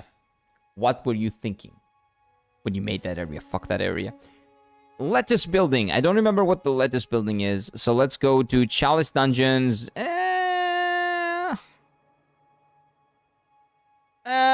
Actually, well, forgettable in terms of design. They are very forgettable. There's nothing special about them. So these are basically the Elden Ring catacombs, essentially. They are the Elden Ring catacombs. They just put them in the open world in the Elden Ring. They're not bad. It's good that they're there. I appreciate them. But in terms of, like, level design, they don't really offer much. Not in enemy variety, because it's reused assets, basically. I haven't done all of them, so had I done all of them, maybe I would put them further up. But I just did 2, and from the 2 that I did, I would say they're pretty forgettable. Like, when I'm talking about Bloodborne to other people, I'm not going to be talking about the Chalice dungeons at all. No, he is right. I have no idea. I have no idea if I'm right or wrong, but it is what it is. But we have the research hall. This is probably the place that I'm talking about, right? This is the place where we fought the guy, and that's gonna be here. This is the place where we fought the guy that was running away all the time, I think. The research hall. Phenomenal mood. It's just, the entire hall was part of the fight. I love that. It was part of the fight. Running after him. He was not a big threat. That's why if you catch up to him, you just destroy him, right? Research hall DLC. What the fuck? Where is that other area? Why have they not put it here? Oh, maybe because it was part of the boss fight. It's one of those. It's part of those. Okay. DLC. I don't remember it. Forgettable. Yosefka's clinic shop probably should be first here. I do not remember this at all. So I'll put it there. And the fishing hamlet. The fishing hamlet, you said. Let me see. Someone told me where that is. It's before Maria. I don't remember anything before Maria. I don't know if that's because Maria is such an amazing fight. But Maria is the only thing that I remember from that area. Everything before that, my memory has, like... No, nothing. Nothing. Oh, the clock tower. Well, the boss fight arena was really good. Oh, no, actually, you know what? No, I disagree. That's dumb. If this is Maria's area, I really like it, actually. I'll put it up here, probably. Probably up here. Because you can, you know, you use the contraptions and they go up and you navigate through all of the really nice, like, I guess, platforming type of, like, situations you have going on there. No, I actually like it. I actually like that quite a lot. I loved navigating through it. Oh, no. That was the lettuce building, right? Oh, the lecture building. Okay. I just actually read it correctly. The lecture building. The lecture building was... This is the Maria one, right? I think this was the Maria. Not the research hall. I think this is Maria. Isn't it? You go all the way up and you find Maria. Pizza is here? Nice. What pizza did you get? Research hall has great lore? Yeah, but it doesn't matter. Lecture building is where you go to the Nightmare of Menses and Nightmare Frontier. Okay, so this is here. I really like this one. Here, actually. And research hall is Maria, so if this is Maria's place, I really like this too, but I'm gonna put it below the Forbidden Woods, above Old Yarn. And the fishing hamlet is the fish area where Orphan is at the end. So not much here, but great mood and an amazing boss, so I would probably put it up here in terms of areas. So this is my Bloodborne areas tier list. Feel free to do your own, and again, you can join our Discord server and feel free to send it there. And we can talk about which our favorite areas are. But as far as I can remember, all of them, I would say these ones are my favorite ones. And now... Oh no, wait, I didn't save it. It's fine. The boss tier list. This is gonna be interesting. I like Provocate the most. What is that? Provinciate. I'm basic, I'm just bacon. Oh, okay. Oh, Provinciale? We don't have that word here. So, ham, bacon, cheese, and corn. Ham, bacon, cheese, and corn. That sounds good, but very sweet. Corn is very sweet. I don't really like corn on pizza because it makes the pizza very sweet. So, what do we have here? We have, I would start a new game only for them. No, this is...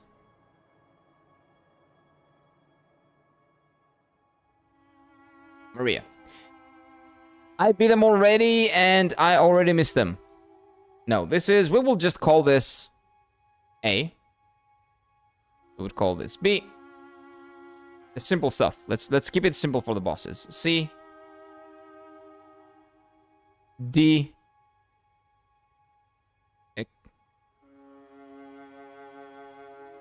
And let's remove this. There we go. Okay. And this is the what the fuck, right? So, is this the first boss? Oh, they put them in order? Maybe. Maybe they put them in order. I'm not sure. I think this is the first boss, right? If I'm not mistaken. Amygdala is the best? Nope. Definitely not. Definitely not. No, this is not the first boss, so which one is this? Well, until we figure it out, this is the Bloodhound. Blood Man-Eater, Bloodthirsty Man-Eater, whatever the fuck his name was. The third boss in the game, really good. I actually enjoyed this fight quite a lot. You know what? Top of B. Let's put it top of B and we'll see. Let's put it top of B, okay? This is probably, I would say, the bare bones of what I was expecting from Bloodborne bosses. That is what I was expecting. They're alphabetical. Okay, so... Who's this bitch? What is the B? The first one is the amygdala. Oh, that's what you mean. Okay, okay, okay. So amygdala was, I would say C. Amygdala was not a big deal. Big boss. Camera was a little bit wonky. I didn't love amygdala. It was okay. Not the best, not the worst, just okay. But a little bit annoying to fight, so just put it at C. And let's get this over with, right?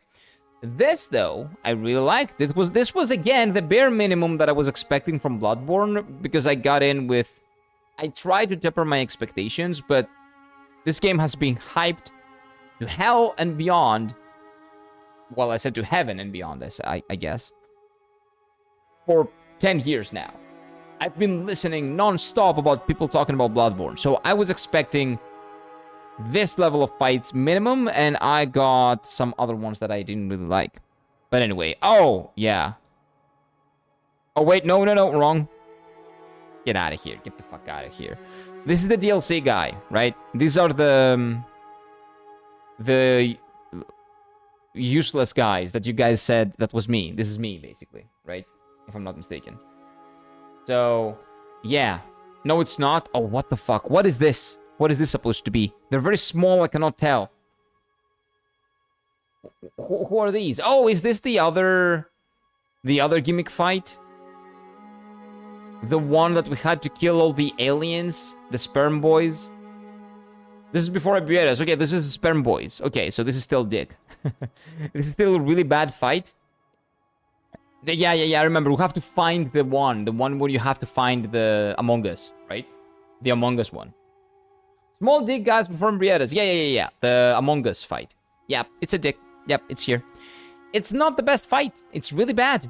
It's a boring. He becomes big. He's a bigger target. Dick boys still attack you. It's like it's a gimmick fight, right? You're not gonna hear any good words from me for gimmick fights. Besides one, maybe.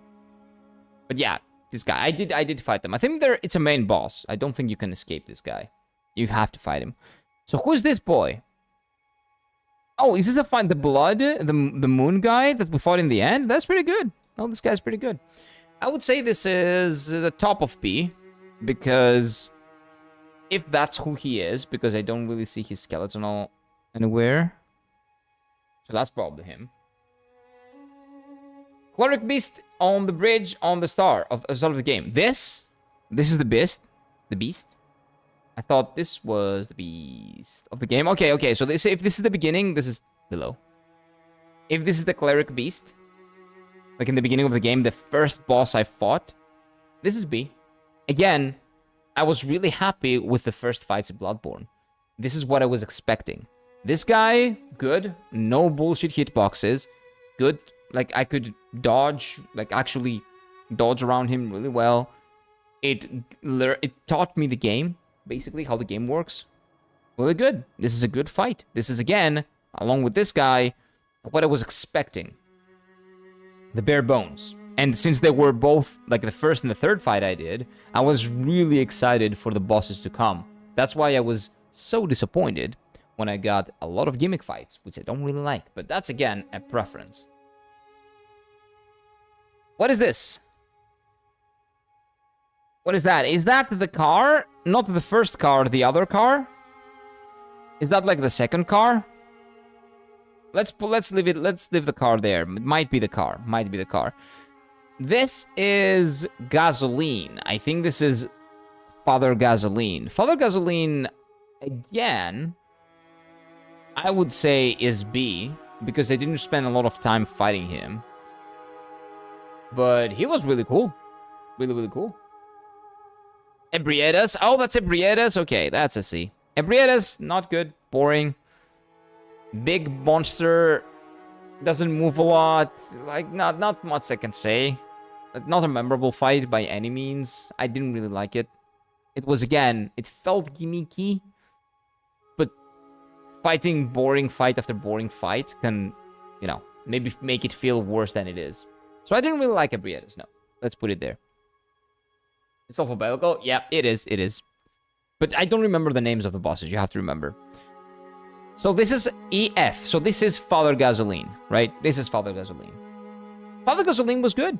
I liked Father Gasoline. I beat him in 2 attempts, so I didn't really get to experience his entire move pool, I guess. I didn't see everything that he has to offer. But phase 1, good. Phase 2, he just goes on a rampage. I like it. It's good. B. Pretty decent.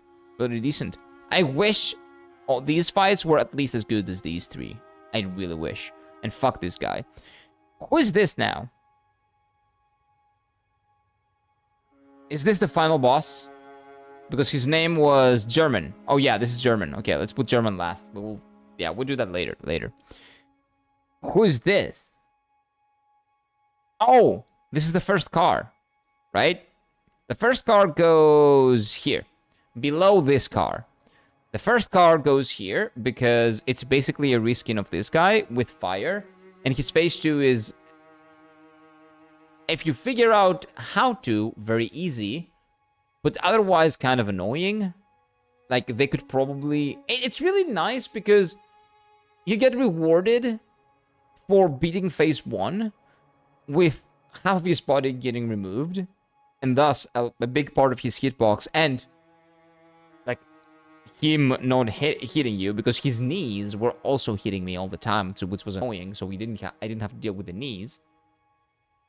But yeah, this is Lawrence, the first car. Yeah. But I would say that not a great fight. No, it's not a great fight. It's a good fight though.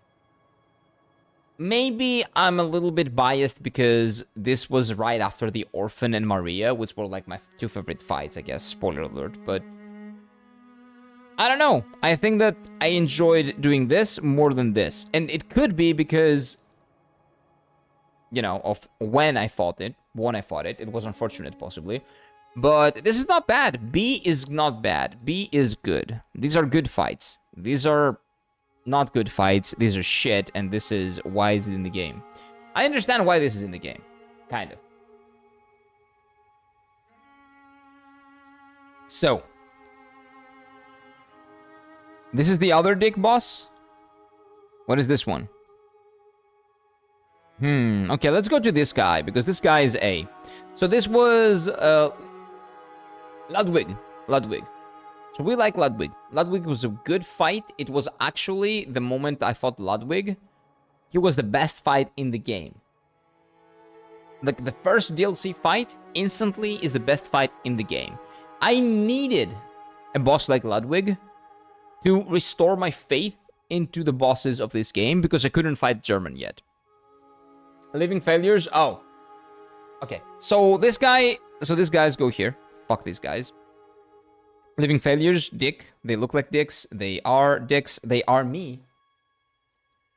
This is the thing. After this guy, who was like one of the best, if not the best fight in the game, I was excited. I thought there was only up to go in terms of how good the bosses are. Phase 1, Phase 2, really good. Phase 2, arguably easier than Phase 1, more predictable because he was using a sword, so you could dodge around much better. But this following up to this is a crime. These are worse than these guys. These dicks are worse than these dicks.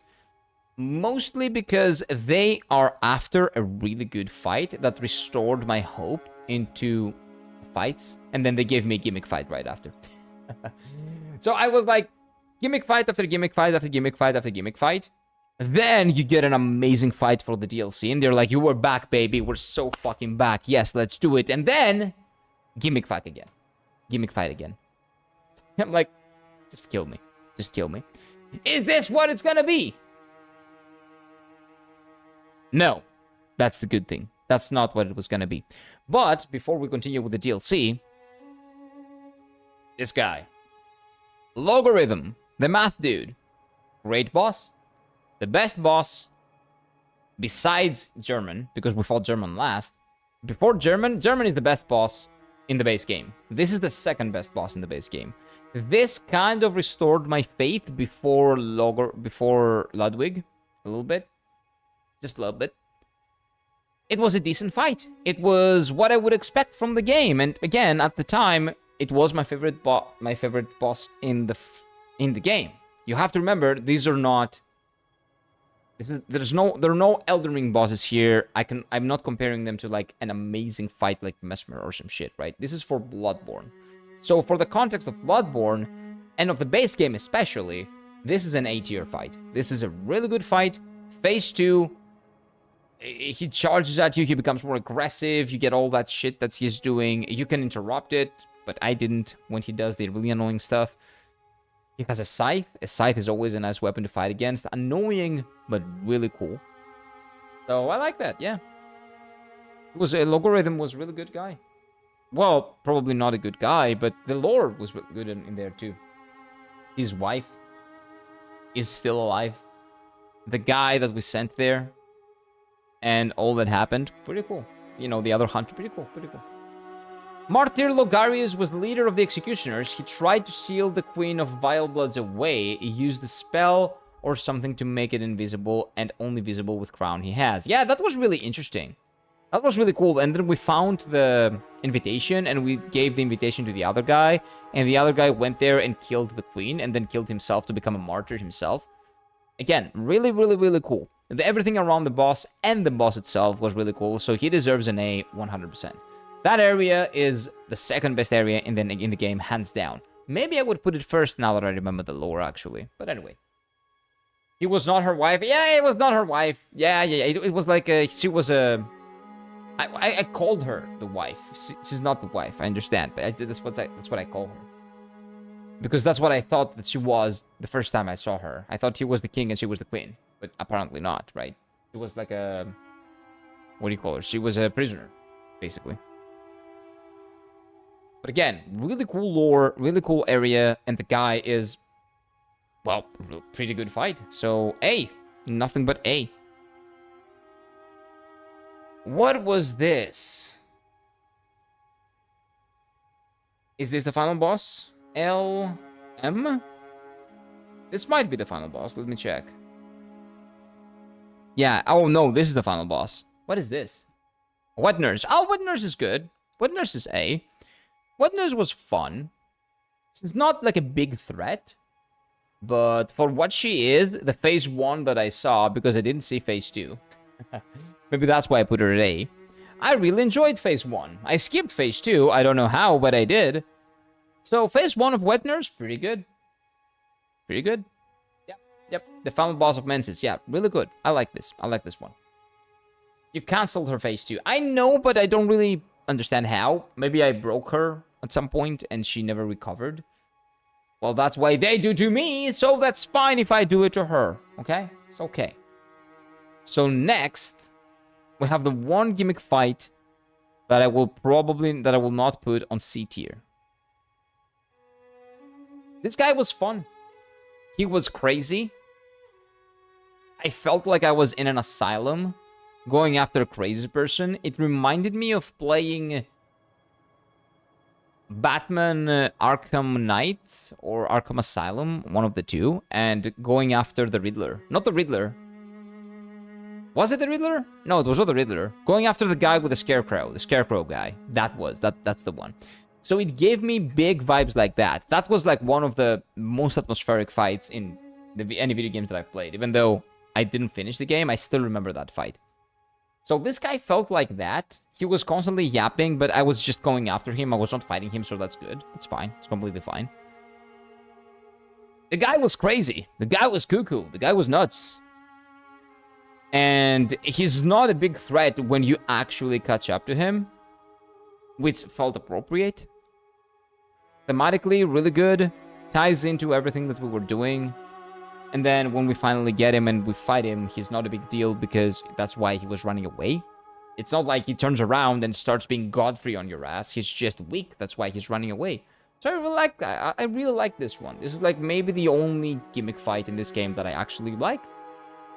I enjoyed it. It was funny and scary and, you know, low-key kind of interesting. That's kind of the problem. Many phase transitions of Bloodborne bosses have poise, so they can be cancelled. I tried cancelling the final bosses multiple times, but it never happened. But yeah, I tried abusing that on another fight. Which one was it? I forget. So this is the final one. The final one is good, I would say, around here. The moon boss, the moon monster, the moon god. Again, two-shot him. I didn't see all of his mechanics, but in terms of like its model, it felt like this fight. Very similar. You go around him, you dodge, you hit. Sometimes the tentacles get you, sometimes they don't. He didn't do much, but for what he did, it was good. It was a good fight. It was an A-tier fight. The model I loved. The fact that he comes down and you have to kill him, I love. I would actually put him below this one because of how easily I beat him. Because maybe there is more to this fight that I haven't seen. And it seemed relatively simple for what it was, which is the actual final boss in the game. The Elden Beast, if you will, of the game. So I would put him at A, but like up here. He is a better fight, I think, than this guy. But this guy... This guy made me believe. So that's why I put him above this guy. Yeah, the moon presence. Did Mikolas do the call beyond attack you? No, I don't know. The many bullshit projectiles magic? No, he didn't. Maybe that's why I put him here. He didn't do that. Maybe he tried to cast it and I stopped him or something. But he never did that, no. I don't think so. I don't remember that. That would be very, very annoying. If you had done that. Huh. And now we're in a... It's a difficult part. So this is... the boy. He goes up to Mama Maria tier. No. He's not that far below, so yeah. He's Mama Maria tier. I like this guy. This was basically... It's a one-shot? Okay, I didn't see it, so I'll still put it here. I didn't get to see that. The old one takes form and they heavily nerf themselves, so yeah. Yeah, that's fine. So this is fine. I didn't see that mechanic, so I cannot speak for that. But this guy was great. The Orphan was amazing. The Orphan is one of the best designed fights they've ever made. Phase 2 felt like the Purescent Knight in the beginning, but then I actually figured out how it works and it made sense. So I understand why people love this fight so much. Orphan really troubled you? Yeah, it did. Phase 1 of Orphan, I was fine. I was waltzing through it. It was a wonderful dance and I really liked it. Phase 2 was really troubling. Because again, it felt to me like the Purescent Knight. A really erratic type of movement with stupid, like really fast attacks that you cannot counteract if you don't have the time to do it. Can you move away from that? No, you can't because your hitbox is really big. I'm not sure. Should I dodge? I had no idea. It did trouble me a lot. But when I eventually got it, you know, like staying behind when he does the attack that always killed me, which is very similar to another Elden Ring boss that I don't remember right now, but doesn't matter. And when I figured out how to dodge his the things that he spams, like the magic, sometimes you low roll and you cannot really dodge it, but that's fine. But when I figured out those two mechanics, I think it was just a matter of time when I killed him. I just needed one good pull. Hey, Nihar, how are you doing, my dude? Welcome in. What's up? It's been a while. How are you, man? How are you doing? Have you played Bloodborne, Nihar? But yeah, Orphan was great. I'm doing a tier list because we beat Bloodborne, and now we're doing a tier list of the bosses. And yeah, this guy is definitely Mama Maria level. Definitely. I really enjoyed fighting him. Especially his phase 1. His phase 2 was good, but phase 1 was just my cup of tea. Just phenomenal. What is this again? What was this? Oh, but first of all, yeah, what the fuck? Waste of time.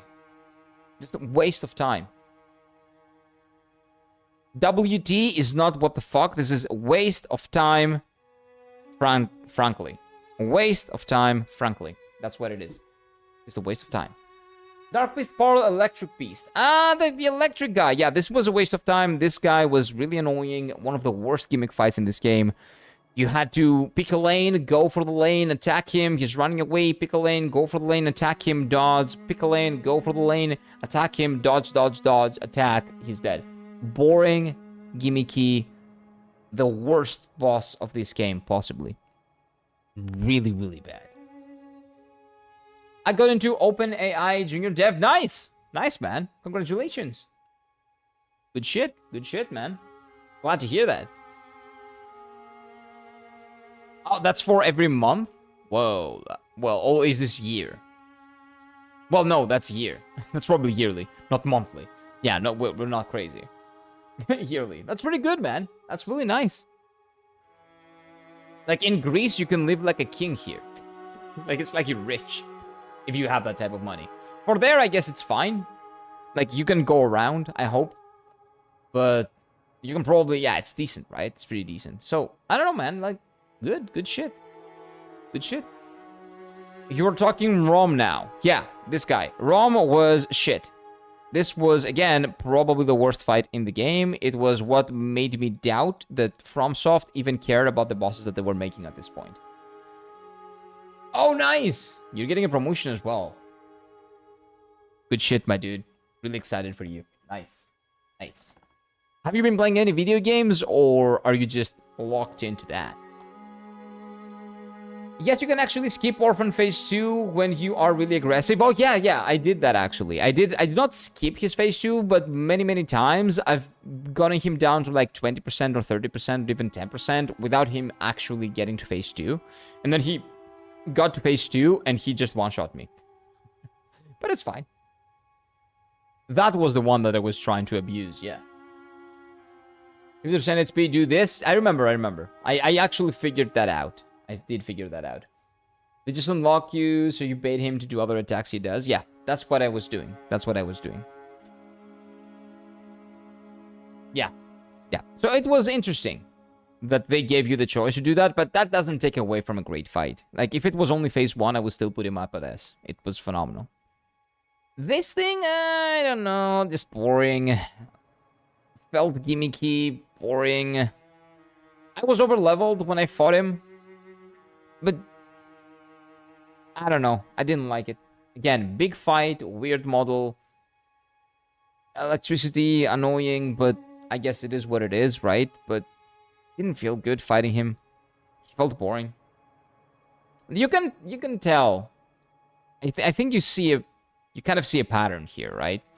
The big, monstrous bosses with the weird skeleton are always shit. The gimmicks are beyond shit. And the gimmicks that are annoying as well are just, what the fuck? And then mostly humanoid, or maybe good monster bosses are like A. And B are a lot of humanoid bosses as well, and only one gimmick fight. And then, again, human skeleton, best. Kind of see a pattern. Big boss equals bad? Not always. These bosses are pretty good. I would say these bosses are good. And they're not bad. They're pretty good bosses. This guy was also big. You have to remember. Legolas... No, look. Ludwig. Phase 1 was basically a monster. Phase 1 of Ludwig was really good. Phase 2 becomes easier because he gets a weapon. With a weapon that they used to beat this guy. Wait, not this guy. This guy? What did I beat? No, this guy. First car. But pretty cool, pretty cool. Hello there. Hey, what's up? Nihar, what's up, my dude? But yeah, I'm really happy for you, man. I'm working my ass off repairing codes and shit. That's nice. That's nice. Do your thing, my dude. Do your thing. Nice. I'm really glad. Enjoy it. Have fun with it, if possible. Because you probably like that shit, right? So have fun with it. So these are... What is this? No, God! Why? No, God, please, no! No! No! No! Soy Boys, a gimmick fight. Yeah, not good. Yeah, these are probably the worst out of these. It was easy enough that I didn't really care about it, but nah. Nah. I don't like these. Like, these are progressively worse. Like, this was okay-ish, maybe? Maybe barely what I would consider an okay fight. This was pretty bad, this was boringly bad, and this was just close to offensive, but not offensive. These two were offensive, and this, what the fuck is this, basically? But yeah, this is not the worst fight, but definitely down there with the worst. Who was this? Who is this? I don't see it. I don't understand what this is. The One Reborn. Oh!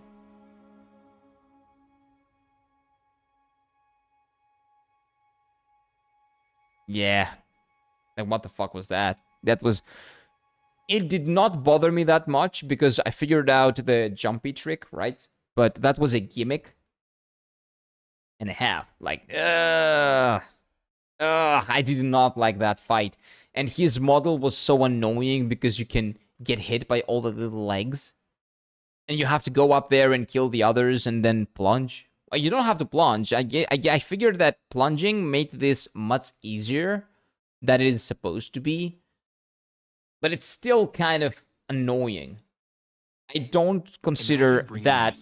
Oh, wait. I don't consider that being good level design, good boss design. Like, it's not needed 100% to plunge. And if you figure it out, it makes your life easier, right? But still, the way the boss behaves, the boss skeleton, like, hits you everywhere with little legs and that shit, I don't like it. I don't like the One Reborn. The One Reborn can stay down there with this shit, the Spider Boy. They can just chill over there. I don't like them. Then, we have... Is this the car? The lady car? Yeah, the Amelia. Yeah, the lady car. Amelia car. Amelia car was... I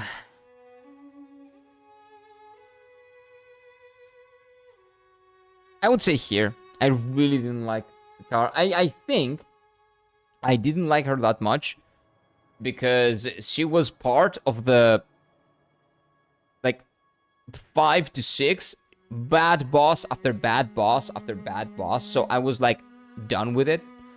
So maybe I'm being a little bit too rough on her because she's not that bad, but this is how I felt. I will actually put her up here.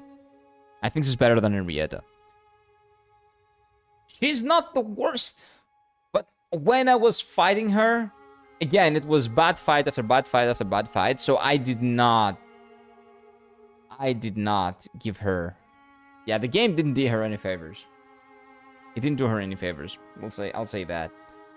So it's not that bad, though. That's why I put her at C. But her mechanics were kind of boring. Some of them, some attacks felt kind of even unfair, but that's maybe a skill issue, right? So Vicar, I would say, is C. This is like the most balanced FromSoft games tier list I've ever done, actually. Really interesting. Is this the dog? Might be the dog. What's Dog, the Old Lord's dungeon exclusive boss? Yeah, I did that.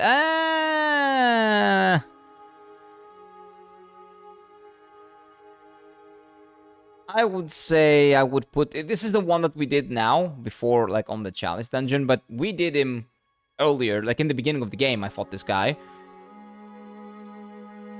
I don't know. I didn't like it. I did not like this fight. I did it when it was current, like, in the beginning, on the first Chalice dungeon. It was the final boss of the first Chalice dungeon. Was he a good boss? I don't think so. He was really cool, aesthetically pleasing, nice to watch. I have nothing else to say. He didn't really have that much in terms of mechanics. He was just a dog that was attacking with fire, so you were getting burned as well, but that's all there is to it. I guess that's his deal, right? So maybe up here. It's not like it was offensive. Like, those three are very close to being, like, a waste of time. Like, very much a waste of time. This was not that bad. I think... Amelia, this car was a little bit better. But yeah, I'll put him here for now. I'll put him here. I think this is fair. So what is this? This doesn't seem familiar. Do you guys know what this is?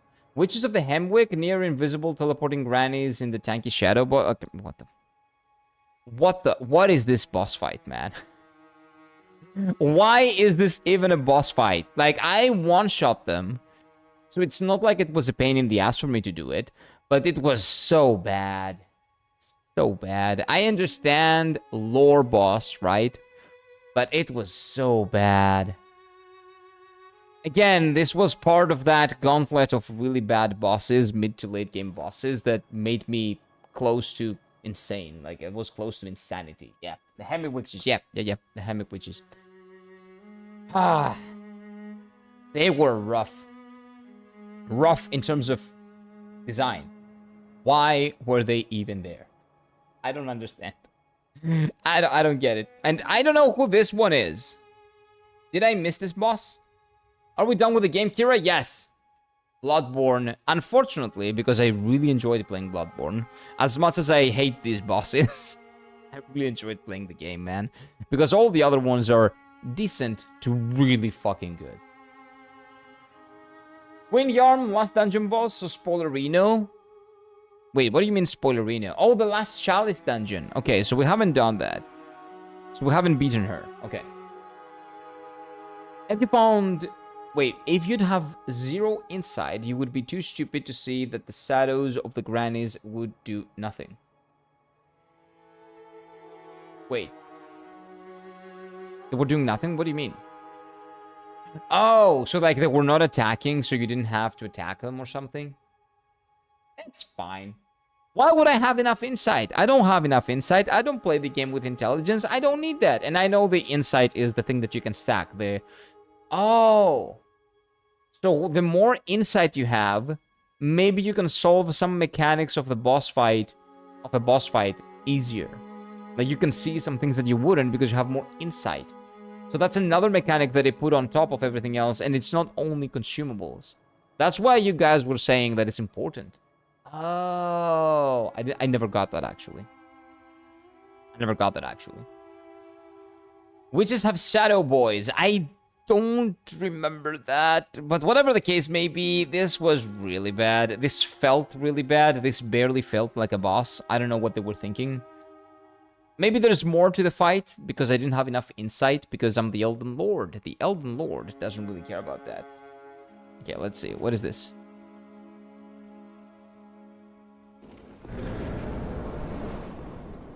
Hey, this guy is the Elden Lord as well. No, no, no. This is the fight I haven't done. Okay, no, no, no. I don't want to see it. It's fine. I don't want to see this fight. We will do a second playthrough, and I'm going to do that fight. The final boss of Chalices. We're going to grind through all of the Chalices. We're going to destroy them. And Cathedral Ward enemies can shoot arcane magic with their lanterns. Where is that? In that same fight we're talking about? I don't remember. Let's move on from this one. This was like the worst. You know what? No.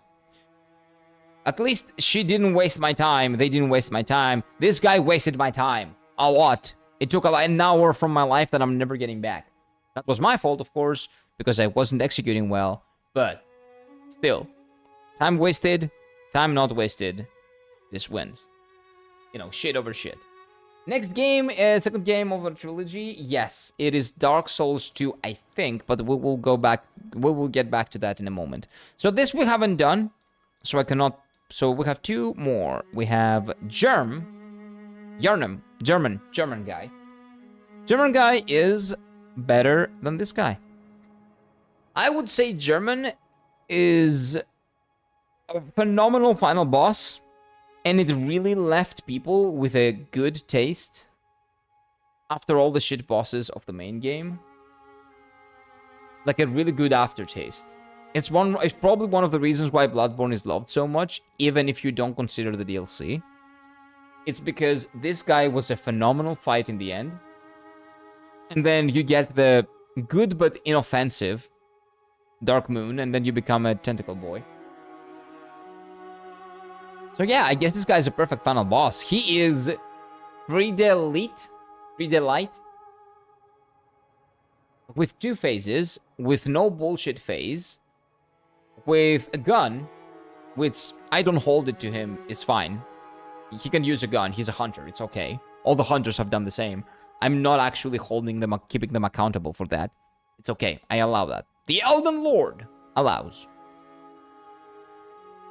And what can I say? His phase 2 was basically get good on phase 1. You can no longer poise him out of attacks, even with your big greatsword.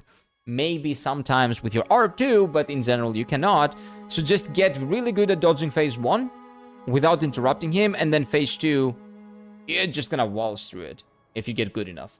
So I really like this guy. His damage is up. You have to basically get good at dodging phase 1. Phase 2 is going to be a cake park. It's going to be a cakewalk. Cake park. What the fuck was that? A cakewalk.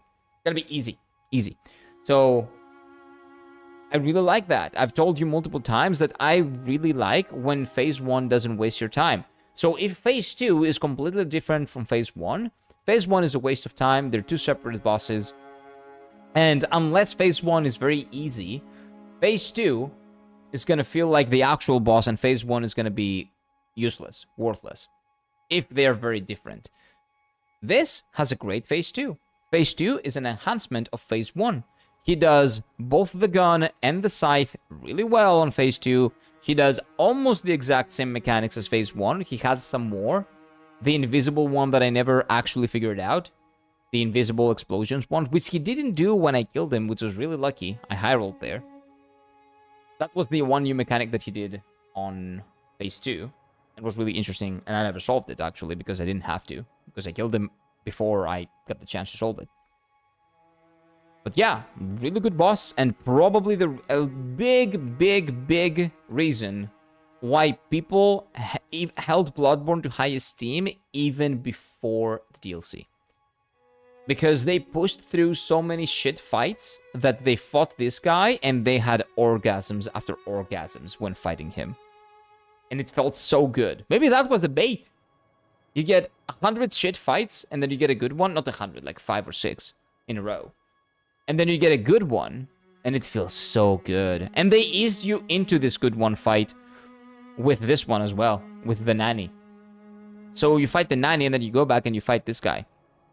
So it's two good fights, one after the other. Of course, this one is significantly better than this one.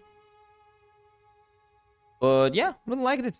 Really liked it. I would say this is definitely my list, but there's one to rule them all. Maria. Mama Maria! The best boss in this game. I was fighting Maria. Why is not Gehrman, not S? Because he's A, because these guys are much better than this. He's not S, he's A. I think that these guys, these two, are the pinnacle, close to the pinnacle of FromSoft boss design. This guy felt a little bit more stiff than these guys. These fights felt more fluid. There was more variety to their attacks.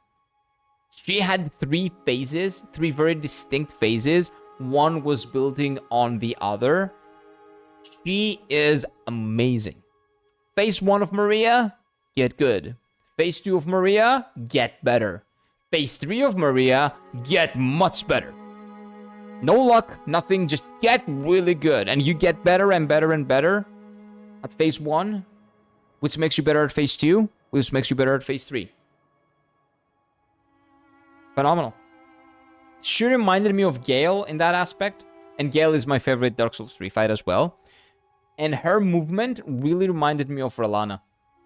Double weapons, double swords, felt like a dance. I really like this fight. This is one of my favorite FromSoft fights, like ever.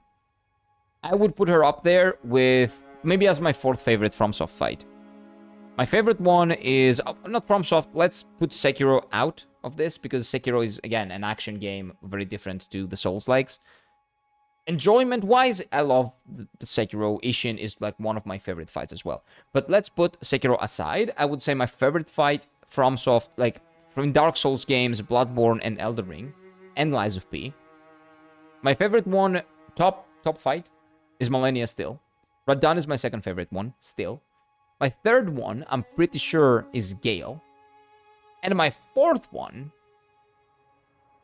is either Mesmer or Maria, and the other one is top 5.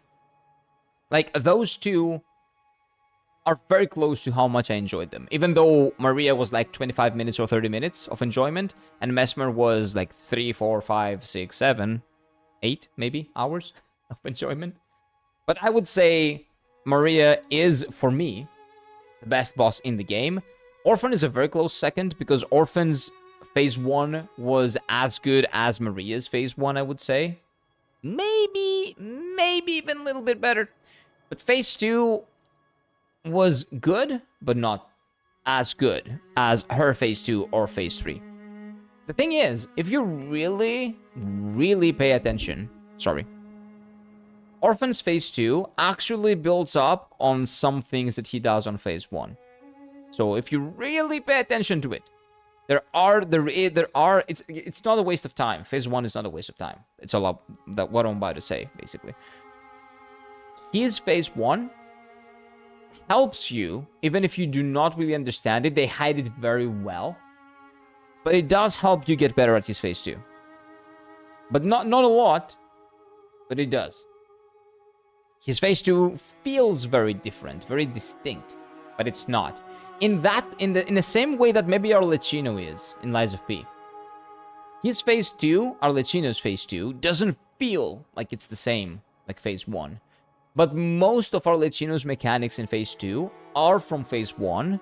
You just see different things, and the hitboxes are a little bit different. So your brain just goes, boom, what's going on here?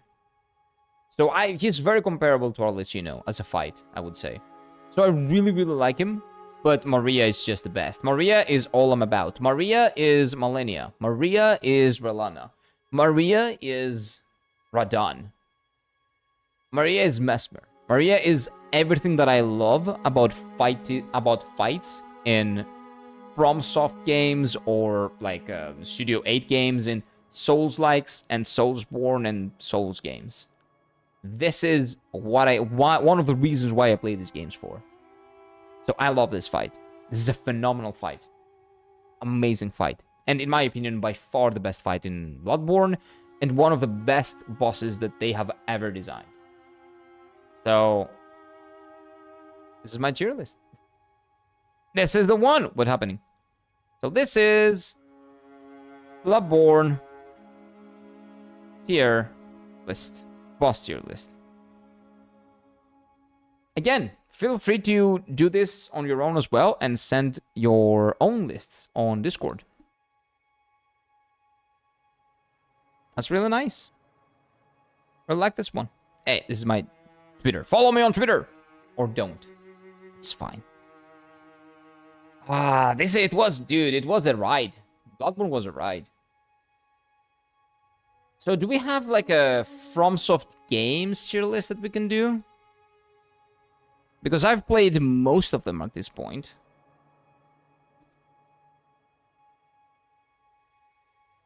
To FromSoft Soulsborne games. That's actually better, so it doesn't have Sekiro. What the fuck? Anyway. Let's do that now. Because I kind of want to do it, and then I want to update it when we play Dark Souls 2, and possibly even Demon Souls. But I've played the most games here, so let's do not played yet.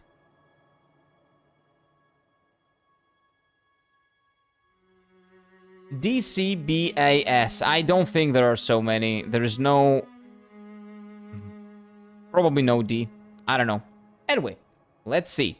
So, let's say this is the FromSoft game tier list without Armored Core 6, because I haven't played that.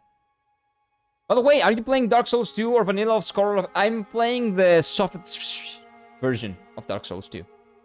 There are many differences between them, I am aware.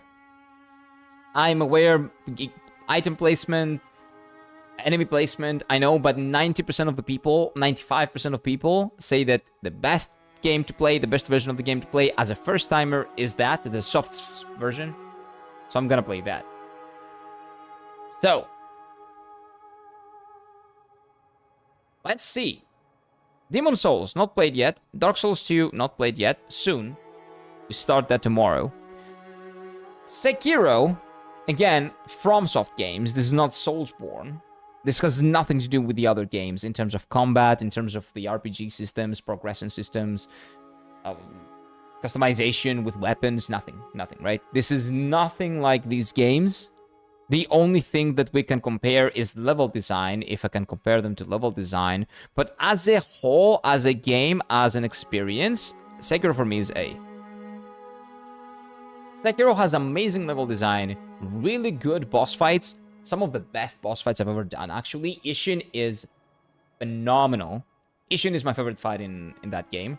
Owl Father is a close second. Genichiro, the first Genichiro, is probably the third. And the fact that Ishin has 4 phases, and I have to go through 4 phases of Ishin, fuck that, but yes, please. At the same time. I don't know how to explain that, but I love and hate the fact that he has 4 phases.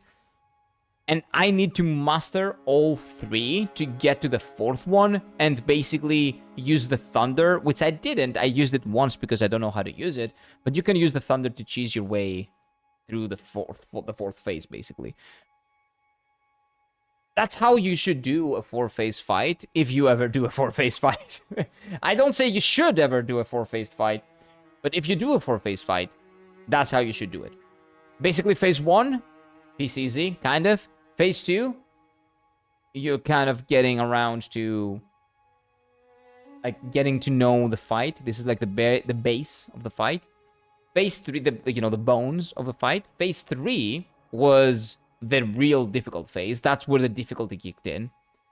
Like, there's no bullshit there. His range is crazy. His attacks are crazy. It's nuts. And phase 4 is basically a victory lap if you take advantage of the mechanic that the game has taught you how to do in the beginning with Genichiro. Having said that, I never used that on Genichiro, so I didn't know how to use it. I thought I did, but I didn't. So I accidentally did it once and never used it again. So I didn't really take advantage of it, but it was still a phenomenal fight. Sekiro, again, what Sekiro does is that instead of making an RPG experience with customization and all that they made in Elden Ring and Dark Souls and all that, what they did was that they sacrificed the RPG experience, the customization of it, the choices, the freedom that it gives you, and they replaced it with very tight, really amazing combat. It feels phenomenal. It plays phenomenal. You can even see it, like even watching it is amazing. You can feel how much they put, how much like development resources they put to making the combat feel as pristine as possible. But of course, you cannot have that with an RPG. That's extremely difficult to do with an RPG, because with an RPG you would have to keep in mind that there are different weapons, different classes, different bosses for different classes, which is better, which is worse, how does this interact with that, how does this react to that when it happens. Like, those scenarios do not exist in Sekiro. So they took away freedom of choice, customizability, variety sometimes, but instead what they gave you is amazing combat. So phenomenal game. It's not S because I'm an RPG guy and this is just a preference. Because it's not an RPG, I prefer, like, if you ask me, I would probably put, oh no, you know what, I will show you. I don't have to tell you, because you will ask me, so I will just show you. So let's go to Dark Souls 1. And this might surprise you, but I'll put this here. I don't know if you're proud, but I actually really appreciate Dark Souls 1 now. I really do. I had no idea that I would appreciate Dark Souls 1 so much. But yes, Dark Souls 1 is lovely. The level design of Dark Souls 1 was mind-blowing, even when I played it and I wasn't appreciating it. This is the original one, so let's put that. This is the same. This is a different version of the same game.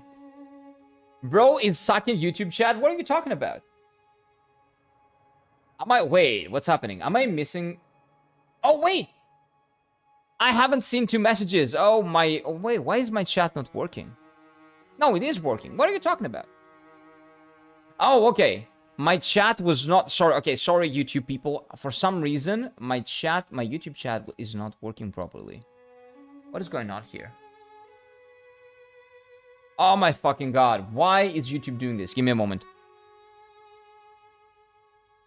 Okay, let's put you in as a multi-chat, and I will read everything that you guys are saying. Give me a second, sorry. That was so bad. Yeah, sorry about that, chat. Yeah, YouTube decided to freeze my chat. So let's read all the messages that you sent, okay. You're missing Demon Souls? Wait. Holy shit, you guys have been talking a lot. I thought nobody was talking. You can hear the big lantern, enemies 40, you see later amygdalas, 15 new theme song, 60, you hear Margot crying. I'm not sure what that is about. Time to exit my stage. Yeah, Cal too. It is time to exit our stage because... Time to exit my stage. Yeah, because I'm retarded, and I thought that YouTube people just were chilling and not talking. He's not FromSoft? Well, who is he not FromSoft? What are you talking about? Oh, you guys are talking about Arlecchino. Oh yeah, Arlecchino is not FromSoft, so he's not my favorite. To exit my stage. Yeah, we get more Arlecchinos. There you go. Greek PewDiePie. I'm not, but welcome in, Kanye. Sorry for missing your comment because, well, my chat was for some reason. What do you call it? Time to exit my stage. Don't spam it. I will take it away from you if you keep spamming it. It's funny one time. It's not funny when you do it 1,000 times. When will this be done with Sekiro? When will this be done for Sekiro? Which one? What are you talking about? Oh, for the boss fights of Sekiro? I didn't do Sekiro boss fights. You're actually right, Abhishek. You know what? We'll do this now. After this, I'm gonna do a tier list of Sekiro fights. Oh yes, he forgot to do the Sekiro tier list, or he doesn't remember. No. I did not. I forgot to do it. That's true. We're gonna do it. You're still missing Demon Souls. Give me a second. Demon Souls 2? There's no Demon Souls 2. Oh, Demon Souls and Dark Souls 2. Yes, I haven't played Demon Souls and Dark Souls 2. Yoda. Kira, you do race tier list. You will be interested in me. Race tier list, like racing games? What are you talking? What exactly do you mean? Millennia tier. What is the Millennia tier? S? Double S? Millennia is a boss. Millennia was a tier just when we were doing the Dark Souls boss. Stuff version. Yeah, that version of Dark Souls 2 is the one we're playing. And Kiro, we need more videos on the main channel. Not gonna lie, I watch your Greek channel and you upload more on the Greek channel. Yes, but I have stopped uploading on the Greek channel because I don't really have the time to make videos on the Greek channel because I'm streaming for like 7 to 8 hours a day. But yes, it would be great if I were to make videos for the English YouTube channel, but I don't know how I will like space my time. I have to. There are a lot of stuff. I don't have enough hours in the day. Like there's not enough time to do all of that. Shorts, clips. The clips channel I've also like put behind for now. I cannot do everything alone. So it is what it is. I am on my own, so it is the nature of, you know, doing things on your own. Yes, it would be great if I could like do some videos for the English YouTube channel, and I plan to at some point, but I will need help with that. I cannot do that on my own, unfortunately. A is harsh? No, it's not. Sekiro is an amazing game. A means this is a game that I would recommend to anyone in a heartbeat.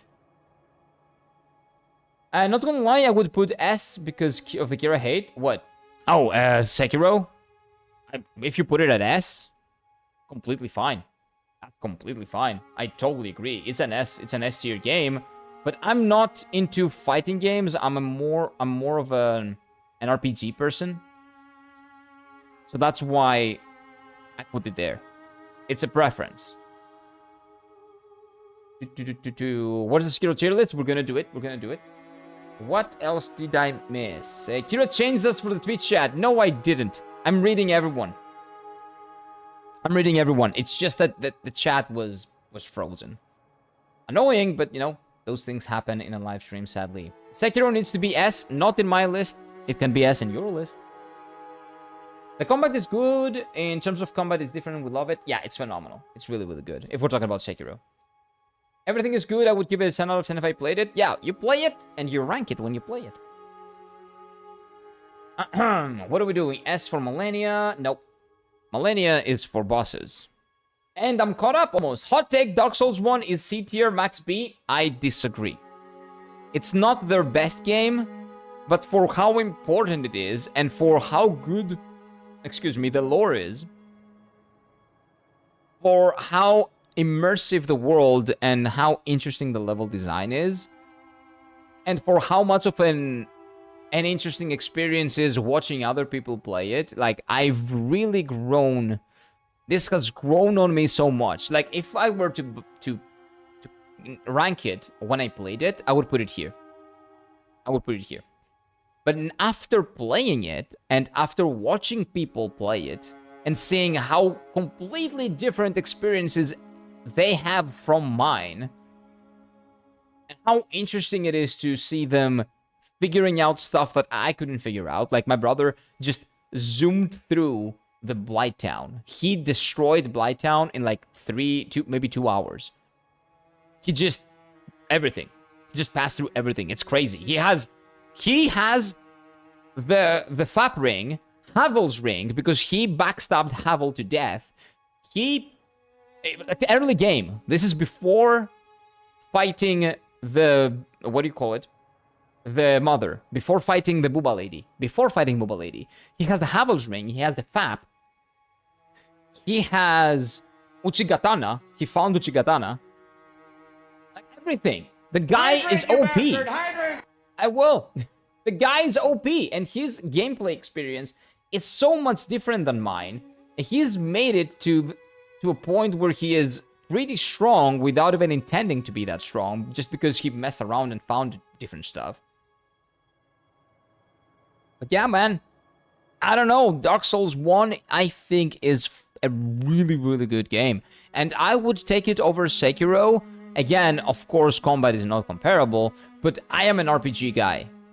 So for me, Dark Souls is better. I prefer it as a game. I'm comparing it as a game experience because I have a preference. RPGs. I love RPGs. So they will always win. Oh, almost always, not always, but almost always win on my book.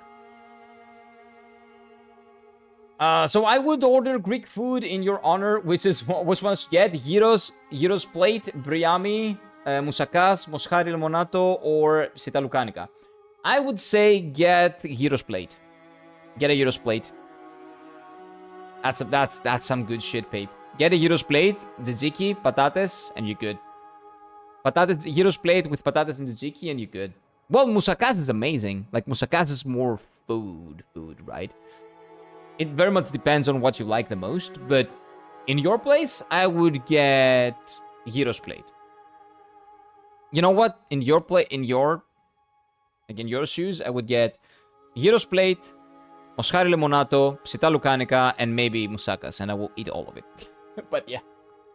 Those are the options for lunch. Good options, man. Really good options. Which are... So, and which flavor of Epsa? Wild cherry, lemonade, or orange? I would say... Go for orange. Go for classic. Go for orange. I like lemonade the most, usually. If it's lemon, lemonade, right? Not Sprite. I'm talking about lemonade. But orange is like classic. Just go for orange. 25 degrees. Here in Spain, it's 28 degrees. Right now, in Greece, it's... What is it? Where's my phone? There it is. Okay, let me tell you. So today, it's kind of not that hot. It's one of the rare days that it's not actually that hot today. It's 30. 30 degrees. And it's pretty chill. It's nice. That's really good for this time of the year. Usually, start of September, it's like still 33, 35, something like that. Kira, did YouTube die for you too? No. YouTube died for you guys? Sekiro, what's your type? It's not that it's not my type. It's that I just prefer RPGs. It's my preference.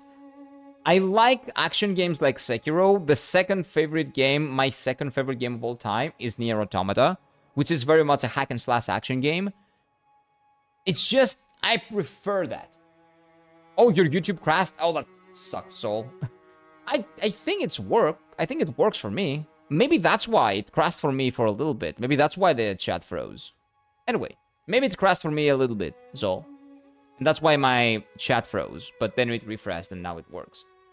Pork or chicken, Heroes? Always pork. I love pork, so always pork. Chicken is pretty good, but I would say pork. Yeah.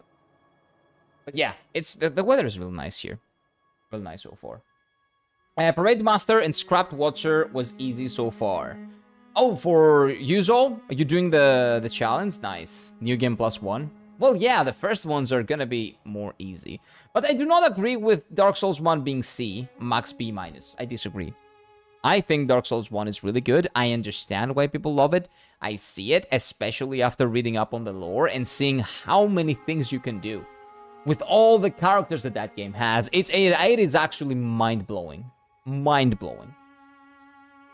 What else have I missed? Let me check. In terms of FromSoft games, nah. In terms of other RPG games, yeah, I can see that. I'm ranking FromSoft games here. It is a great FromSoft game. I would put it at A. I'm not talking about combat. I'm talking about the overall game experience with lore, with everything added to that. As a game, how much I appreciate it and how much I love it. And I love watching it and also replaying it. We're going to replay the shit out of it. It is A for me. It has grown on me tremendously. Your brother sounds like me, lol. Yeah. He's not dodging though. And he's a filthy dex player. Oh wait, you're also a filthy dex player. Yep. I mean, when you spend $60, you don't care if that's the foundation of a trilogy or not. You care if it's a good game. Yep. I played... Okay, Dark Souls 2, Bloodborne, Dark Souls 3, Elden Ring, Dark Souls 1. Okay, so Dark Souls 1 is like the last one you played. Maybe that's why. I don't know. I think if Dark Souls 1 clicks... it's such a deep experience. I agree. The mood is also weird. It's weird to describe because it's not like it has the aesthetic of Bloodborne or the atmosphere, the aesthetic of Dark Souls 3 or the atmosphere of Bloodborne. But it has a weird aura. It feels personal. I don't know how to explain. It feels very personal. Much more than the other games up here. It is really interesting how much I've changed my mind over Dark Souls 1. The more I've played it. The more I've watched people playing it. Ordering now? Nice. Bloodborne is S, Elden Ring is S, Demon Souls A, Dark Souls 3 A or B. Well, our list is gonna be very, very different, man. Very different. It's not Greek, it's Greek with a G. Just FYI, it's G, Greek, not Greek. 30 minutes? 30 minutes is fine. For that amount of food, for that much, that would be great. Kira is exiting stage tier list. I don't know about that. If I had Lies of P here, well, I will tell you in the end. Because Lies of P is the only FromSoft that I've played, right? Non-FromSoft game that I've played that's a Souls-like. So I'll give you my Lies of P rating as well. I feel like Dark Souls 1 is one of the weakest in the trilogy. That's not and fun. The combat experience is fun. No, it's not that fun. The combat is the one thing that is not fun in Dark Souls 1. If not the same level with the rest of the trilogy. No, it's not. It's not. Dark Souls 1 is very weak in terms of combat, but the rest of the gameplay experience is just so good that I can forgive it and even go even further beyond as to say that I like it more than Sekiro. Not the combat. The gameplay in general, as a game, I enjoyed this. Watching this, playing this, watching lore about this, more than this. That's why it's A. And I can tell you, sure, the one game that you could buy is not going to be Dark Souls 1. So if you have like $60, you wouldn't buy Dark Souls 1. I would. Now, after playing it, after appreciating all that it does, well, very well, I would. I don't care about the junk. I would. It's hard for me to pick, to be honest. I would play any of these. Yep, they're great games. All of them are amazing. Those I haven't played, that's why they're there. Not played yet, right? Remember. Or let's go like this. Let's say that you can only buy 3 FromSoft games per life. That would be SAB. That would be Dark Souls 1, 2, 3, 4. Which will you buy? Dark Souls 1, Dark Souls 2, Dark Souls 3, Bloodborne, Sekiro, Elden Ring. One would be Elden Ring for sure. The other one would be Dark Souls 1. And I think the other one would be Dark Souls 3. Those would be my 3 games, I think. I haven't played Dark Souls 2 though, but I think those would be it. Those will be them. In my opinion, it's Dark Souls 1, Elden Ring, Sekiro, Bloodborne. So Dark Souls 1 is an A, Elden Ring S, Sekiro S, Bloodborne A. That's respectable. How is the combat in Dark Souls 3 like Elden Ring? Dark Souls 3 is like Elden Ring with the kick from Dark Souls 1. Basically. It's almost a carbon copy of it because you don't have to fix what's not broken, basically. It's Elden Ring without jumping and with the kick. That's the only difference that I've noticed the way that I was playing the game. That's a fair opinion. Just feel like you missed out on something. In what? In Sekiro? I did everything in Sekiro. I didn't miss out on anything. If you're talking about that. For me, it would go Sekiro, Elden Ring, Dark Souls 2, just because I'm a filthy Dex player. Well, it is what it is. Again, this is my list for the way that I played these games, right? My experience, 100%. I'd pick Dark Souls 1, Bloodborne, and Elden Ring, but I think it's for exploration and atmosphere rather than combat. This is my overall thoughts. I'm not doing combat. This is the tier list of the games as games. I cannot compare Sekiro to these games in general in terms of combat, RPG mechanics, level design. Like maybe level design is the only thing that I can compare them to, but I'm ranking them, I am putting them there as games. How much do I like these games? It's like a very simple, bare bones, don't like think it too much. How much do I like these games? How much do I appreciate these games? How much I enjoy playing through these games? And how much I enjoy consuming content about these games? Playing through it, it's not at the top of my list, but all the rest is just top-notch. Amazing. And playing through it was much more enjoyable than I thought in the beginning, so again, I very, very much appreciate Dark Souls. Is what you would play over and over again. Yes, I would definitely play this game again. We will play it again, and we will do a lot of stuff that I haven't done in my first playthrough that I know are possible now. Very much so, very much so. So, let's continue. Bloodborne. Bloodborne. Bloodborne is a really interesting case of it being between, again, Dark Souls 1 and Dark Souls 3. Let's put those two here as well. Like, I don't even know why we have this. Let's just remove this. There's no reason for this to exist. Or this.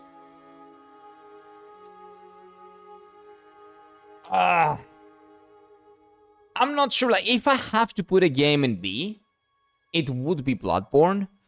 Because of how weak so many bosses were one after the other. That would be like the only thing. But I don't think Bloodborne deserves a B.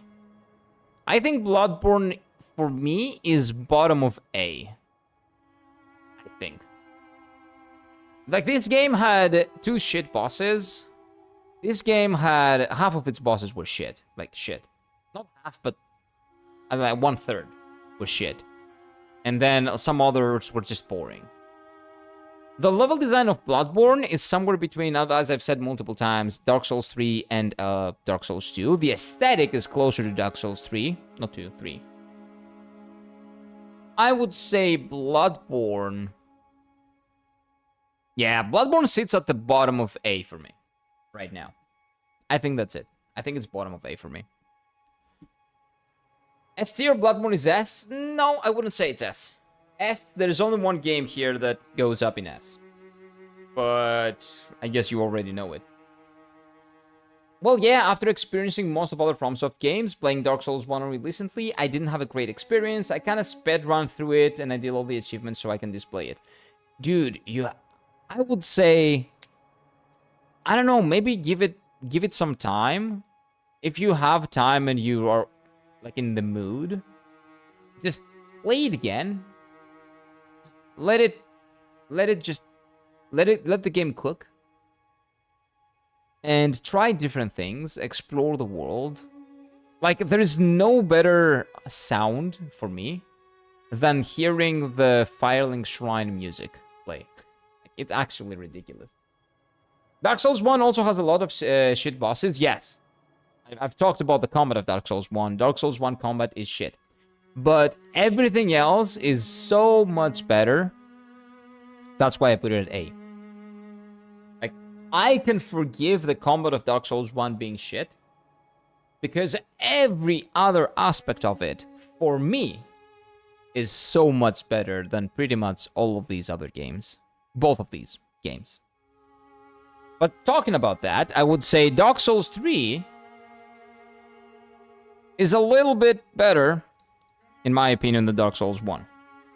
I like Dark Souls 3 more, because even though the level design of Dark Souls 3 is weaker, the aesthetic and the atmosphere of Dark Souls 3 is better. The bosses, even though there are a couple of weak bosses in the beginning, are a huge improvement over both Bloodborne and Dark Souls 3, and Dark Souls 1. Now that I have the context of Bloodborne as well, good quality of life. It plays phenomenally. It basically plays like Elden Ring, and because there was no reason to change anything, because the combat is so good. I even like PvPing in Dark Souls 3. I love the lore of Dark Souls 3, how it connects to Dark Souls 1.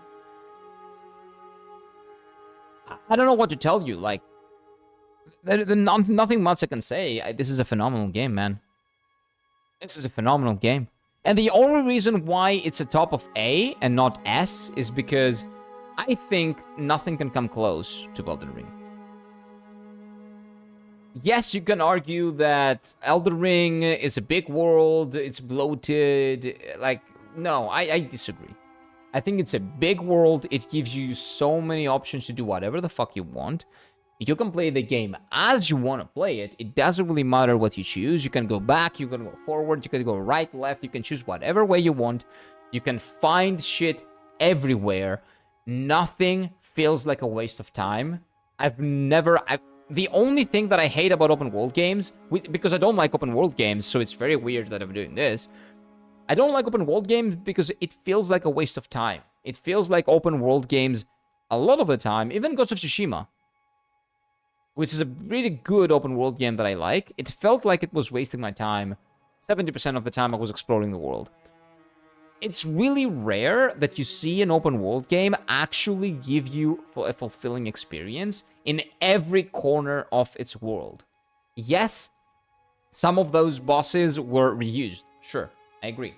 Yes, some of the big bosses had camera problems, which is, again, understandable, as I've even said when I was playing through the first time, because it's not Monster Hunter. And even in Monster Hunter, which are huge bosses, huge dragons, even that is not perfect when you lock on. It's really difficult to have a gaming camera that works well with huge bosses, and I understand that. Elden Ring, the world, the lore, the dragons, the magic, everything felt epic. Epic. There's nothing that even comes close to how epic Elden Ring felt when I played it for the first time. The Dark Souls trilogy, well, the two games, because I haven't consumed any content for Dark Souls 2, these two come close. These two come close, but this is a trilogy. These are two games. And they come close together to one game. If you add them together, in terms of the lore and all that, they come close to it together.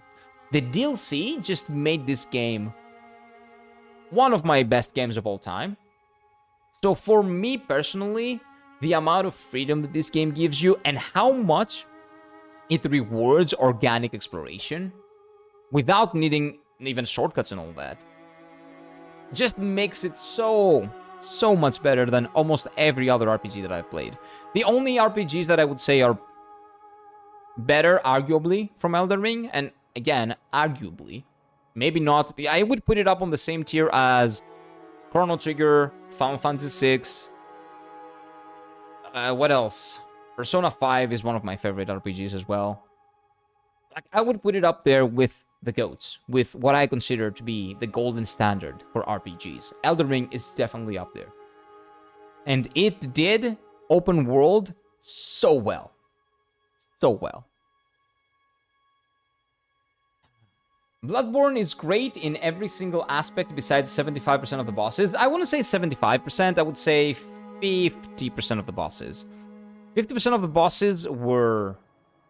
So 25% of the bosses were really good. A couple of them were like masterpieces. 25% of the bosses were okay. 25% of the bosses were pretty bad. And 25% of the bosses were horrible. Which is not the case with any of these. Even Dark Souls bosses... Bloodborne bosses, some of them felt worse than Dark Souls bosses. And that's really difficult in a game that does not... To compare, in a game that does not have sound cues. There are no sound cues for these bosses. It felt like I was playing them and I was deaf. And some of them felt better than some of Bloodborne bosses. Some of the Bloodborne bosses. That tells you a lot. That some of them were really bad. The 3-1 that I put at the bottom, I would put at the bottom of a tier list, including the Dark Souls games. That says a lot for what I consider a good boss.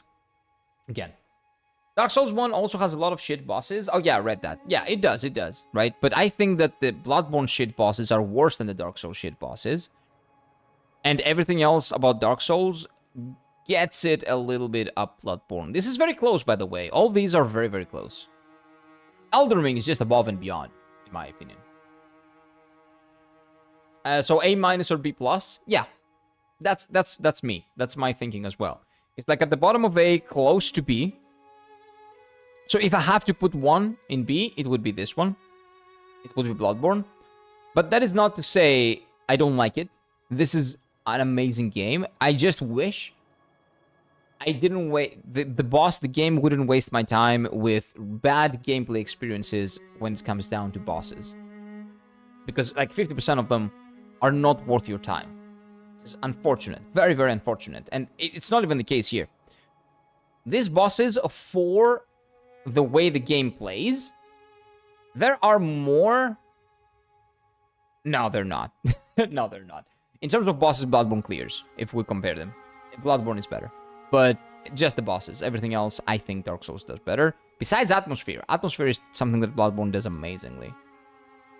And music. The music design in Dark Souls is iconic, but not the best, because every time you fight a boss, it cuts the music. Like, it's kind of weird. Like, it stops playing. Dark Souls 3 has amazing bosses. Yes, it does. Gale is one of my favorite bosses, but if you remember the first bosses, Wolnir was the worst boss of Dark Souls 3. Aldrich is also a very close second, really shit boss. And Yorm is the worst big fight they've probably ever made, including Dark Souls 1. So Dark Souls 3 has very weak bosses, but it only has like 3 or 4 weak bosses. All the rest are good, great, amazing. Some of them. Like, I would say Friday is amazing, except from Phase 2, but it is what it is, right? It's Phase 1 and Phase 3 is so good that I excuse it for Phase 2. And Gale is legitimately just one of the best fights they've ever made. I think Elden Ring is a bit overrated, lots of junk in it. I disagree. It's a huge-ass game. The junk of Elden Ring is, like, yeah, of course, you can get stuck on a tree or some shit, but that can happen when your game is as big. When you have a linearly designed game, it's much easier to refine every single corner and make sure that nothing bad happens. When you have an open world game as big as Elden Ring, there is no way you're not gonna have a little bit of jank or something, because nothing can be perfect. In a game this big, you have to have that to take that into consideration, I think. Silksong now? No, we're not playing Silksong yet, because I haven't played the first Hollow Knight yet. The next game is going to be Dark Souls 2. And on the next poll, Hollow Knight, the first Hollow Knight, is going to be there. So if you vote for it, then I'll play it. Of course, we all expect Elden Ring is ass. For me, yeah. For me, it's ass. Maybe you don't like it as much. Maybe you're not into the open world and the choices that it gives you. That's completely fine. That's your preference. It's not mine. I love it. I love it. Maybe with time, I will get to... Or maybe with Dark Souls 2, I will get to appreciate Dark Souls 3 and 1 more. Maybe that recontextualizes some things, and then I put those up there at S. I don't know. But right now, this is definitely how it goes. These are close, but I think Dark Souls 3 is a little bit above. A little bit. You should play Dead Cells and also Skull the Hero Slayer. I don't know about the second one, but I've heard of Dead Cells. It's a Metroidvania, right? Metroidvania... Pretty cool looking Metroidvania that I've seen. Oh, it's a roguelike. Okay, so maybe I'm talking about a different game. I don't really like roguelikes. The only one that I've liked was Hades. And I'm not a huge fan of, like, the repetition of roguelikes. Blasphemous and Death Comics are Souls-like, Death Comics... Oh, Blasphemous is a Metroidvania, isn't it? It's not a Souls-like, it's a Metroidvania, I'm pretty sure. I recommend watching trailers for them, and Skull, the Hero Slayer, is insanely difficult. I'm not playing difficult games for the sake of difficulty. I'm playing games because they're good. Dead Cells is a 2D, there's not much repetition. Well, so that's 2D. Oh, yeah. Yeah, but if it's a roguelike, repetition is baked in the gameplay loop, right? So I don't like the gameplay loop of roguelikes, kind of. That makes sense. Okay, let's see. He hasn't played HK. Oh, Hollow Knight. Yeah, I haven't played Hollow Knight, so we cannot do Silksong. Yeah, that's a great thing about Elden Ring, because no areas are dead, and nothing is dead in Elden Ring. Nothing. Everywhere you go, there is something. And usually that something was worth exploring. Most of the time. Oh yeah, I can look at it this way. Dark Souls 1 and Bloodborne have many shit bosses, but Bloodborne is great in every other way. Dark Souls 1 is better in level content in the first half. So if Bloodborne is A minus B plus for me, Dark Souls 1 is lower. Yeah, but I also consider how passionate I am about watching people experiencing this. How much different this guy's gameplay will be to mine against this, like another person's gameplay of this to mine. It's a completely different experience. It feels so personal. it feels very personal. Again, I cannot really explain to you how. Maybe it's because of how many things you can do differently in the world. So it's not just the level design, it's how you interact with the level design as well. It is brilliant. It is honestly brilliant, again. But again, that's just me. That's just my take on this. I can't play Dark Souls 1. The game is so slow. That's fine. I am Melania, Blade of Mikola. That's completely fine. Did you see Death Gambits yet? Nope. Nope. I'm gonna check it out after the stream ends. Please, Death Gambits. Death's Gambit. Death's Gambit. Okay. I will try to remember it and check it out after the stream. Yes. Got my food. Nice, Pape. Is it good? Does it taste good? Look like Skull the Hero Slayer. It's very niche though. Is it like a Metroidvania game? Is it a Metroidvania? I want to see your reaction, I'm gonna lie. Yeah, I might check it out later. But give me just a moment here. I'm catching up with people still. Bro, you have legit Susano in Dark Souls 3? Susano. I don't. Maybe there's like a skill that you can use, but I didn't take that. Dude, jank is in all Souls games. Yes, every single Souls game has jank. Even Dark Souls 3. But it's easier to polish a straight line than a whole open mess. It's just easier. It makes more sense. 2D roguelike, Souls-like. Yeah, let's not put 100 words in there. It's a roguelike. It's either a roguelike or a Souls-like. It cannot be both. It's one or the other. Platformer. A lot of words. Choose one of those. It cannot be all of them. If it's 2D, it's not a Souls-like. Dark Souls games are 3D. A 2D game cannot be Souls-like. It's not like Dark Souls. Souls-like means it's like Dark Souls. It's not like Dark Souls. Let's move on from calling everything Souls-likes, please. Pretty good? Nice. Enjoy it, man. Enjoy it. Dead Cells is more Metroidvania. Yeah, it is Metroidvania. It's a Metroidvania. Roguelike is how it was described to me. Something in between. It's like a Metroidvania in terms of gameplay, and the progression system is a roguelike. Something like that. No, Dead Cells is a roguelike with Metroidvania elements. Okay. So it's a roguelike mainly, just have some Metroidvania elements. I see. 3D Gale Pontiff. Okay, well, let's see. You're naming the bosses in Dark Souls 3.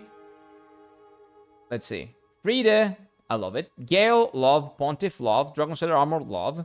The Princess, love. Vord, really good. Gundyr, okay. Master Gundyr, okay. Midir, meh. Demon Princess, meh, but it's the best double fight that I've ever made, so I excuse it. Dancer, good. Lord of Cinder, good. Nameless. Oh, Nameless King. Okay, he's good. He's a good fight, but not amazing. Or A or S tier, I disagree. The Nameless King is not as good. Phase 1 is shit. It wastes your time. Phase 1 is a waste of time. Thematic as it is, good as it is thematically, it's a waste of time. And the Abyss Watchers, yeah, the Abyss Watchers are also really good. But yeah, those are good bosses, but there are some shit bosses. And some of them that you mentioned, for me, they're pretty mid. But it is what it is. Again, opinions differ. Opinions differ. Everything is Souls-like on Steam at this point. Yeah, but who cares? I don't care. Everything. They on Steam at least. Yeah, everything. They put So what happens on Steam, so you guys are not confused, is that on Steam, companies put roguelike there. Not roguelike, sorry. Put, what do you call it? Souls-like. Because Souls-like is a tag that a lot of people are looking at. So if your game is barely an action game, it will probably have a roguelike tag on it. Because the companies want to promote their game, and it's just for marketing purposes. Fucking Stellar Blade is not a Souls-like. Wukong is not a Souls-like. Sekiro is not a darn Souls-like. Those are hack and slash action games that are really fun to play and really good on their own right, but they have nothing to do with the RPG mechanics and progression systems and customization that the Souls-like games give you. Let's move on from that conversation. Not like we, like as a human species. Let's, you know, words have a meaning. Souls-like means it plays like Dark Souls and Demon Souls. They're like Dark Souls and Demon Souls. What are Dark Souls? At the core, RPGs. Amazing RPGs. If your game is not even an RPG, it's a 3D action. It's a 3D heavy action RPG. If your game doesn't have any of these, or if it doesn't have one of these, it's not a Souls-like. It's like something else. Please, let's move on from that. A bonfire doesn't make Souls-like. Like, people call everything that has a bonfire Souls-like, which is weird. Okay, let's see. What did I miss? True, in Bloodborne, the builds of the people are pretty much the same. They are very similar. Very similar. Like, yes, you have, of course, choices, right? You have your weapons and all that. But in terms of what you can do with the world, there is no comparison between the freedom that Dark Souls 1 gives you and the freedom that Bloodborne gives you. No comparison whatsoever. Bloodborne is, again, closer to Dark Souls 3 in terms of level design.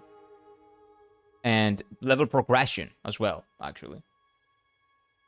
But Dark Souls 1 just clears in that aspect. But let's be honest here, almost everyone will do Zweihander in Dark Souls 1 as well. My brother didn't.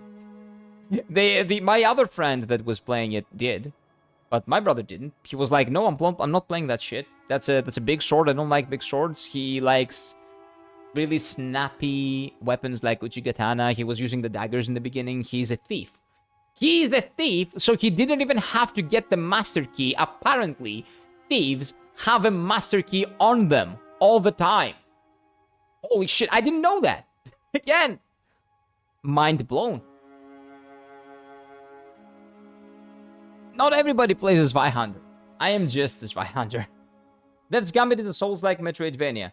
There we go again. Words mean nothing. Death's Gambit is like a scale of difficulty I haven't even seen in FromSoft games. Because it's difficult, it doesn't mean that it's a Souls-like. If it's not 3D, not an RPG, and it's... Well, what is the third one that I said? I don't know. My brain is dead. It's not a Souls-like if it doesn't have those two.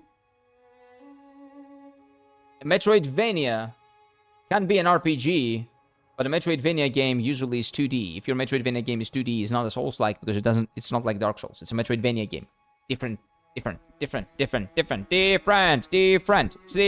not the same. It's not just words. I've played it. I know you've played it, but when you say Souls-like, it builds an expectation to someone, right? So, for example, let's take Sekiro. Let's take Sekiro, for example. Sekiro, people say it's a Souls-like. 90% of people say it's a Souls-like. If I play Sekiro thinking that it's a Souls-like, I will think that it's shit. You know why? Because when I play Dark Souls 1 and Dark Souls 3, I see amazing RPG experiences. I have freedom to do whatever the fuck I want. With my character, with the world that exists, with whatever. I can go and fight different bosses, I can do whatever I want. When I play Sekiro, the game tells me how to play the game. There are very clear limitations, and there is not almost any customizability in the way you build your character, in your choice of weapons, and in the progression systems. There are a couple of progression systems, but in all action games, you have progression systems. That doesn't make it an RPG just because it has like one very bare bones progression system. So, you're building the game up for failure, for disappointment, and people can waste money because you're falsely advertising a game to be something that it's not. That's my problem with that conversation. When words lose meaning, when it's like Dark Souls means it's made from FromSoft, that's not the same. You can say it's a FromSoft game. You cannot say it's a Souls-like because it's not a Souls-like. That's all I'm arguing. Because it can be very confusing to people that are not into or have not played all the FromSoft games. Not everyone spends all their time on Reddit figuring out what's happening. Most people just go out, pick a game, play it, and then, I don't know, enjoy it if it's good and not enjoy it if it's bad for them. But if they were looking for an RPG experience like the Souls games, and you promote a game as a Souls-like, and they get Sekiro, they're gonna be very disappointed that they will have wasted their money. Maybe they will play it and they will enjoy it, but that's not what they bought. That's not what they paid their money for. Because someone told them it's a Souls-like, but it's not. Right? Zelda was a Souls-like. The new Zelda games? No. The old Zelda games? No. No. Souls game challenges you. Every game challenges you. Not only Souls games. They both have exploration, precise combat, death systems, and punishable difficulty. You described like 80% of the games. That's like 80% of the games.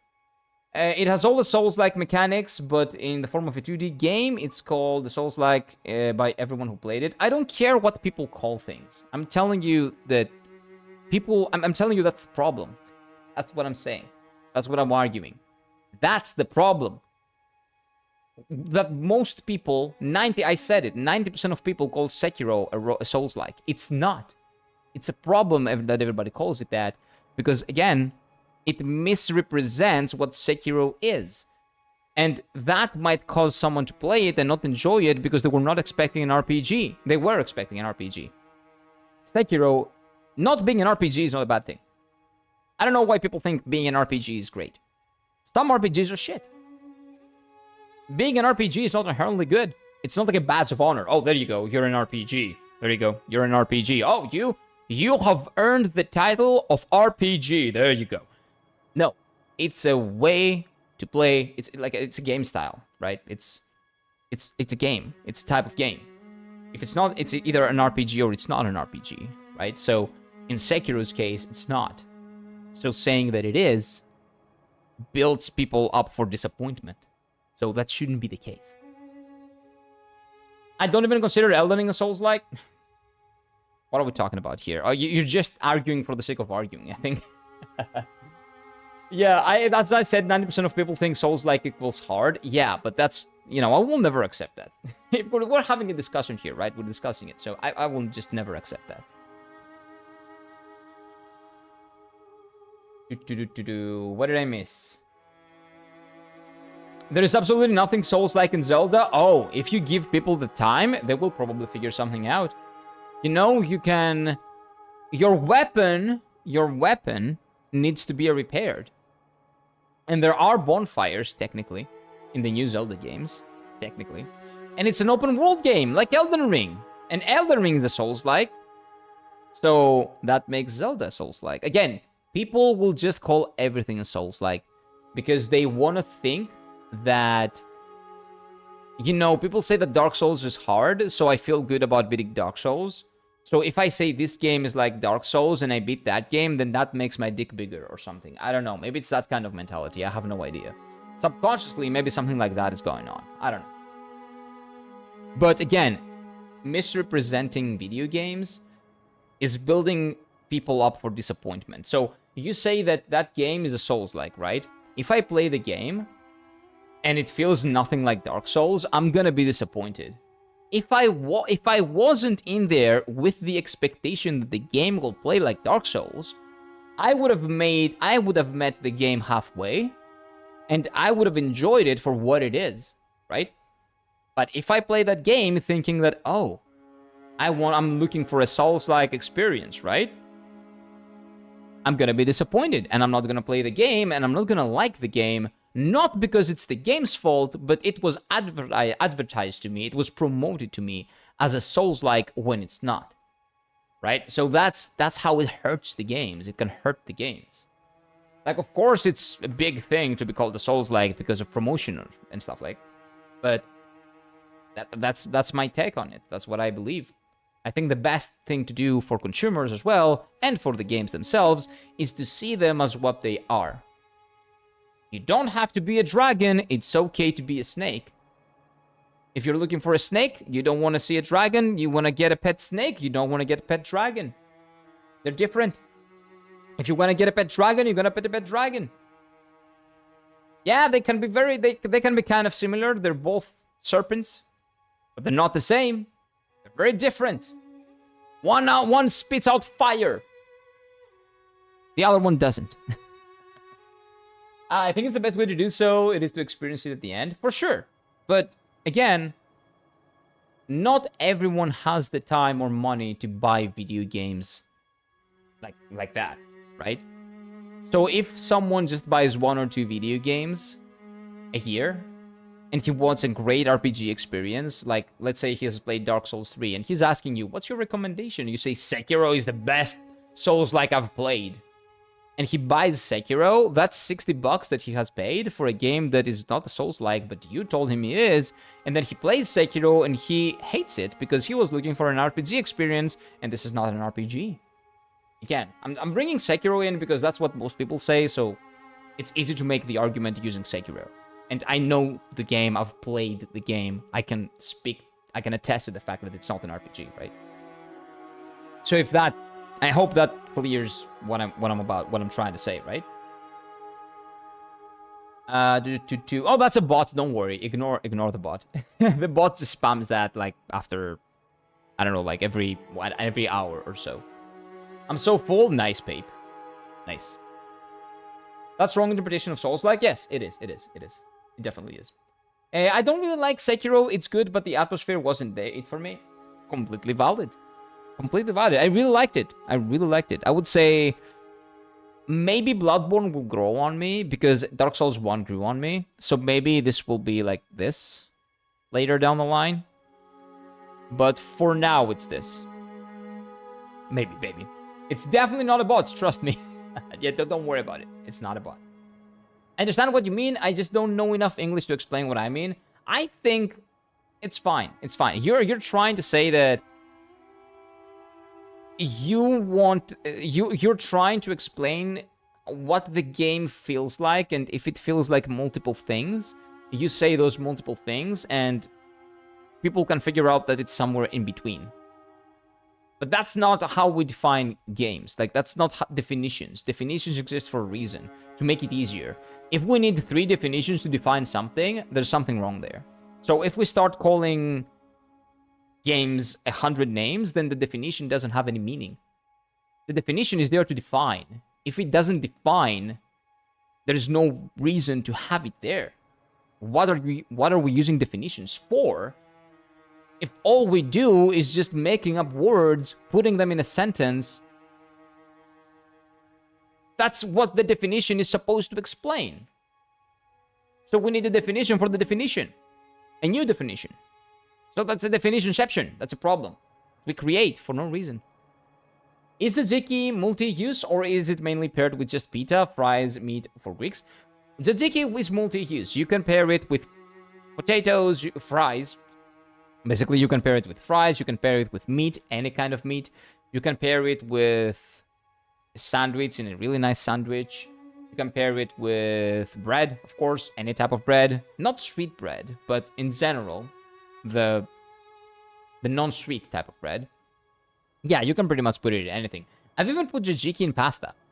It's not the best, but it kind of works. It can work. It can work. Not the best, again, I'm telling you.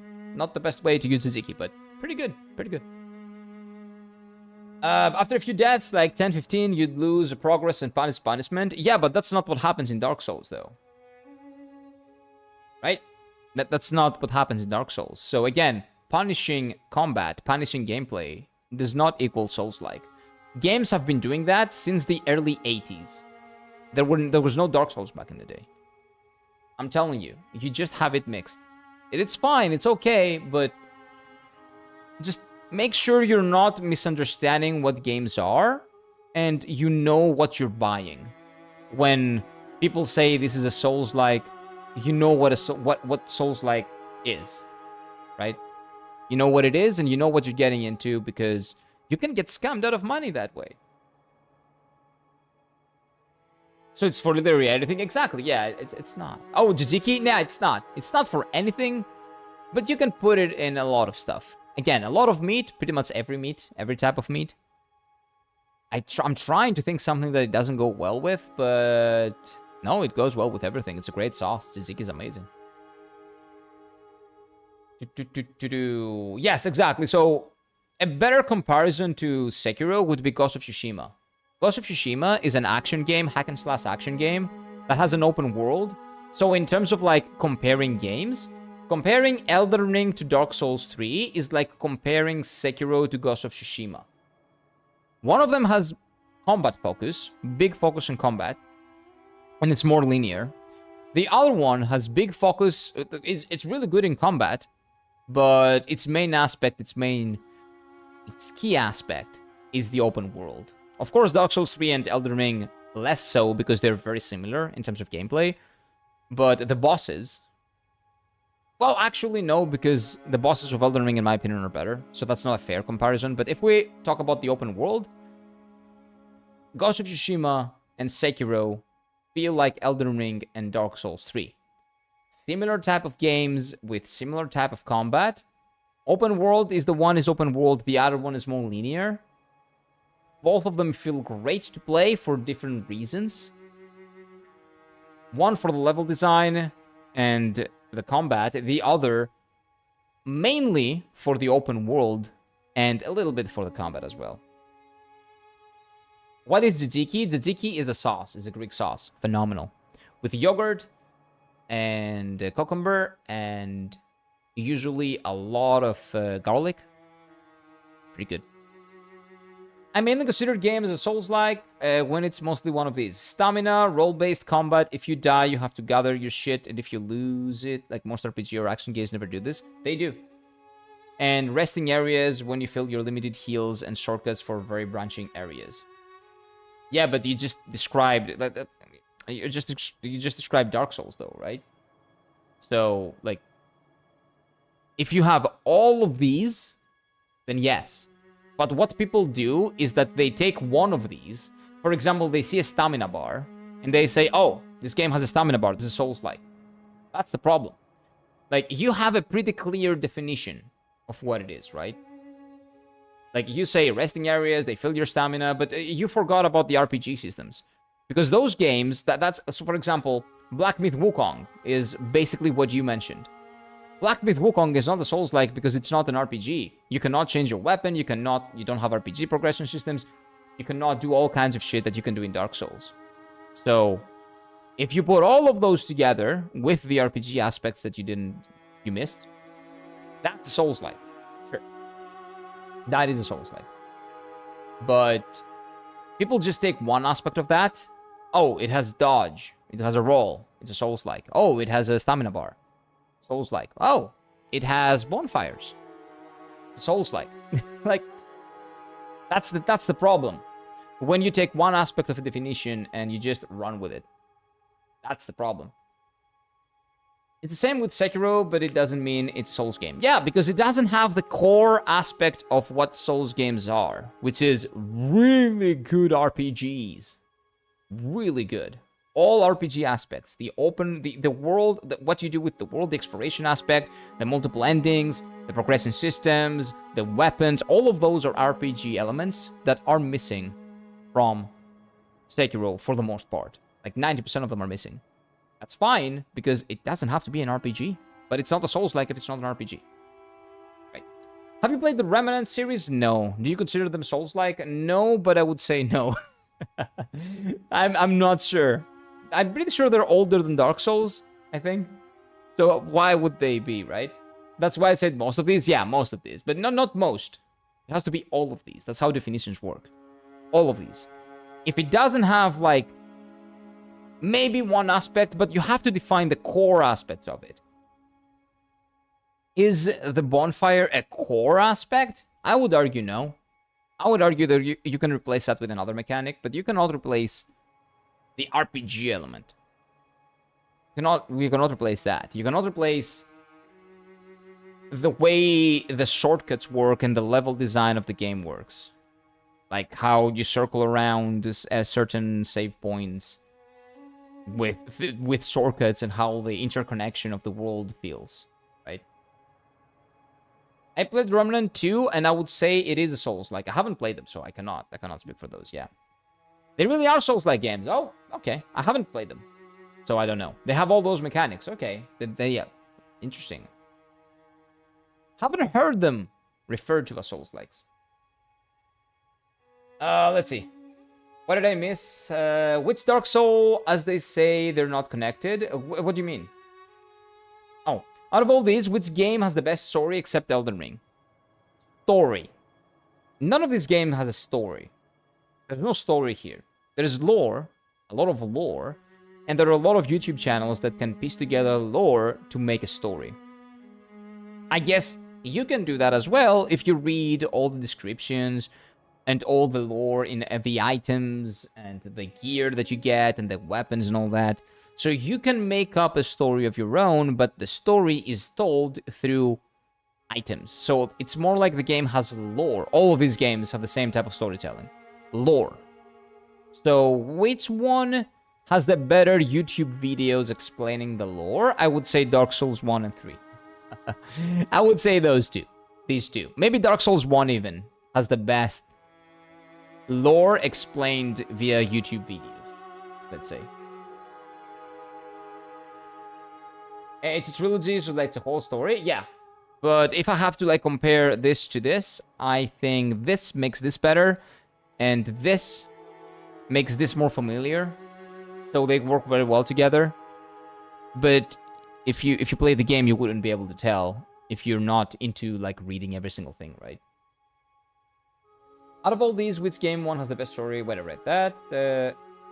They're connected. You can argue that Dark Souls 2, but it's connected as well, but it's more an abstract way. Yeah, we're gonna play Dark Souls 2 next. So, oh, by the way, wait a minute. Where is the poll? What are we doing? Second. What do we have here? What do we have here, chat? Well, the poll is over, so we have to see the results. I forgot. My apologies. So, posts. Let's see. Let's see it.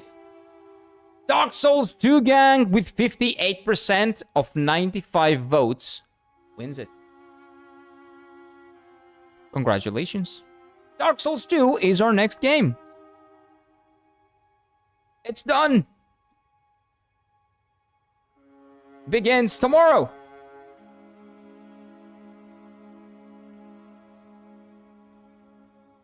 Just to make sure that everybody knows. Dark Souls 2 is our next game. Let me see. Give me just a moment because I'm catching up with YouTube as well. I haven't played any Dark Souls games, so I asked Kira to suggest one that is set to Dark Souls 3, and then I go to Dark Souls 1. I wasn't sure if they're connected. Yeah, so they are connected, but because you're probably not going to read through every single thing, I think that playing Dark Souls 3 will ease you into it, and Dark Souls 1 is like a really nice next step after Dark Souls 3. Because you see Dark Souls 3 references in Dark Souls 1. So it works both ways if the story is not there. So I would highly recommend, for me, what I would suggest is play Dark Souls 3 first.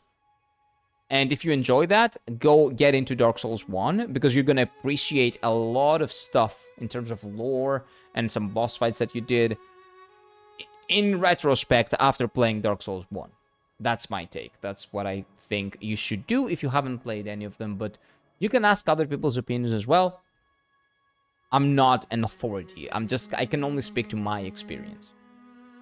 Many people call Hollow Knight Souls-like because of the atmosphere, difficulty, and fun fact to pick up the money when you die, and the charm system in the RPG. Charm system and the fact that it's an RPG. It's an RPG? Hollow Knight? Well, I will play it, but I don't remember it being an RPG. Hollow Knight is Metroidvania, has very clear inspirations. I think that Hollow Knight's inspirations are Metroid Prime, the vibe, can be Castlevania. You can argue some Castlevania games are not Metroidvania. But yeah, I think that it's very clear that Hollow Knight is not a Souls-like. But I will play it. It's 2D as well. It's not 3D. It's a 2D game.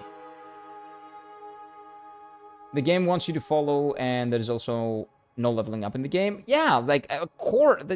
It's not an RPG if it doesn't have the core RPG systems of... Well, leveling up is one. You can say there are progression systems. I don't think there's a progression system. I think it's more like... The game just gives you more choices for skills and stuff like that, right? That's all you get. So, no RPG aspects there, right? But again, I have to play it first and I will let you know. Okay, forces you to explore. What do you think? Which one should I start? I said three. You should go with 3. Kira isn't even looking at chat. I'm reading every single chat that you guys say. But to read every single thing, it takes some time because a lot of you here chatting, which is good. But you have to be a little bit patient with me, okay? So 3 would be my recommendation. I would say go for 3 and then 1. And then maybe 2, but I haven't played 2, so I will let you know after I play it. Because I start tomorrow. Remnant 2 is a multimeter shooter. If it's a shooter, it's not a Souls-like. Not PvP, but a shooter, not less. Wait, I guess... I don't know how a shooter can be considered a Souls-like, but I will have to see it, I guess. It's basically Dark Souls, but guns. And it's cool, because it can be played with 2 friends, also solo. Okay, if everything else checks out, then maybe you can call it Dark Souls with guns. But if guns is the only choice, then where are the RPG elements of that shooter? Like, is it like Mass Effect? That type of RPG elements? Like, where does the RPG come in Remnant? Like, because you guys have played it. Call of Duty is a Souls-like? Oh, come on. That was a joke, right? I'm evil for saying that. Okay, thank you. Is EBSA very common in Soda in Greece, or is it more niche? It's okay. It's more common in outside of Athens, but it's pretty common. Not everywhere around Greece, but it's pretty common, especially in the countryside. It's better than the more common ones, to be honest with you. But it's Souls-like games are like prequel, sequel, present. Nope, that has nothing to do with it. No. Oh, if you're talking about the Souls games, Dark Souls 1 and 3, Dark Souls 1 is the first. Dark Souls 2 is like, from what people have described to me, an overall game that has like lore of the world, but not necessarily connected with 1 or 3. And then 3 is like a direct sequel 1,000 years later. So that's how it works. Hollow Knight's world is more Metroidvania, but core gameplay is more Souls-like. If it's not an RPG, it's not a Souls-like. I don't think that it has RPG elements, but I will play it, and I will let you know.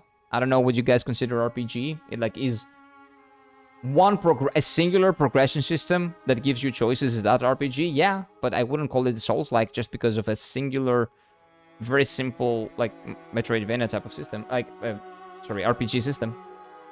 I would say it's close to having RPG elements, but not really.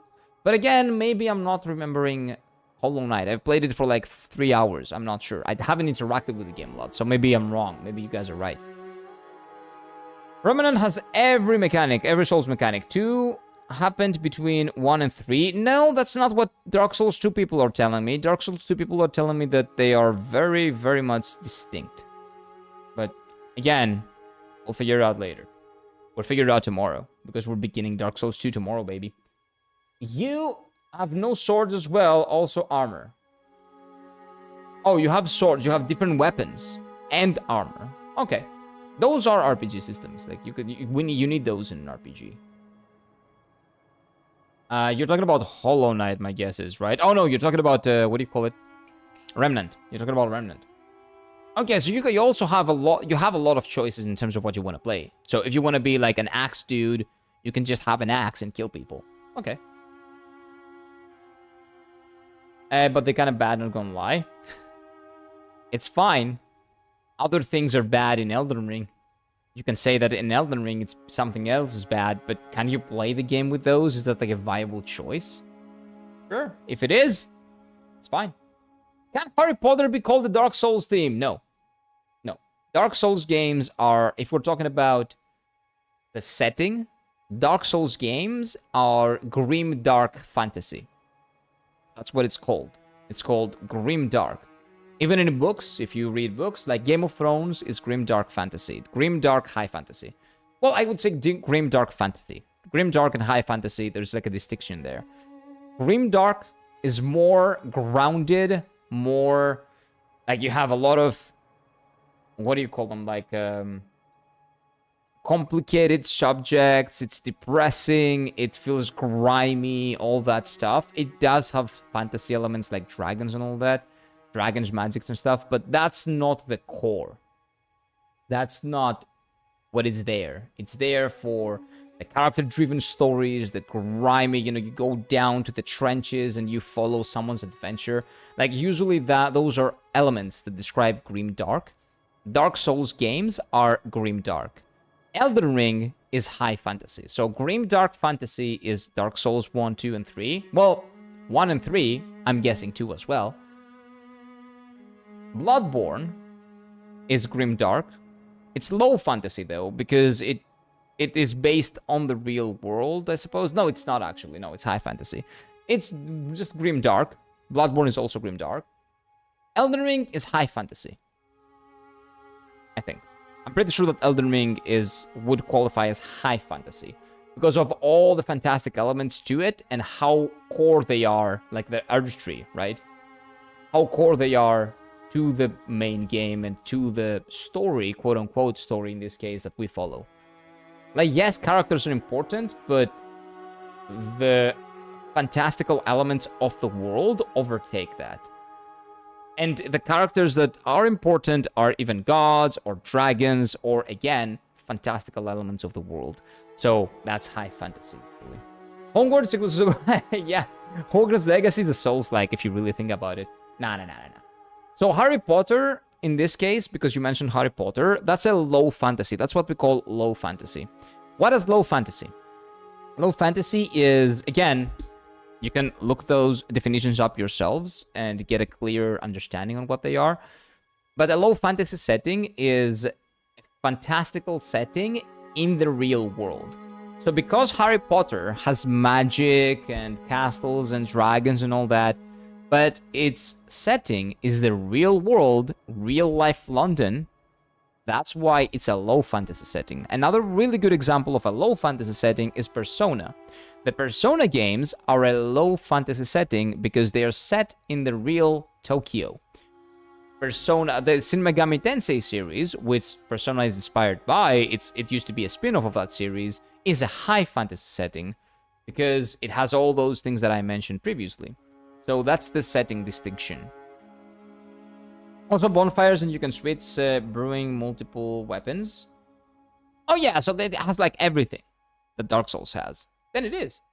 Narnia is low fantasy, yes. Narnia is another very good example of a low fantasy setting because its root, its basis is the real world, and then you travel to like a magical type of like, from our real world, you travel to the magical land of Narnia. But our characters are from the real world.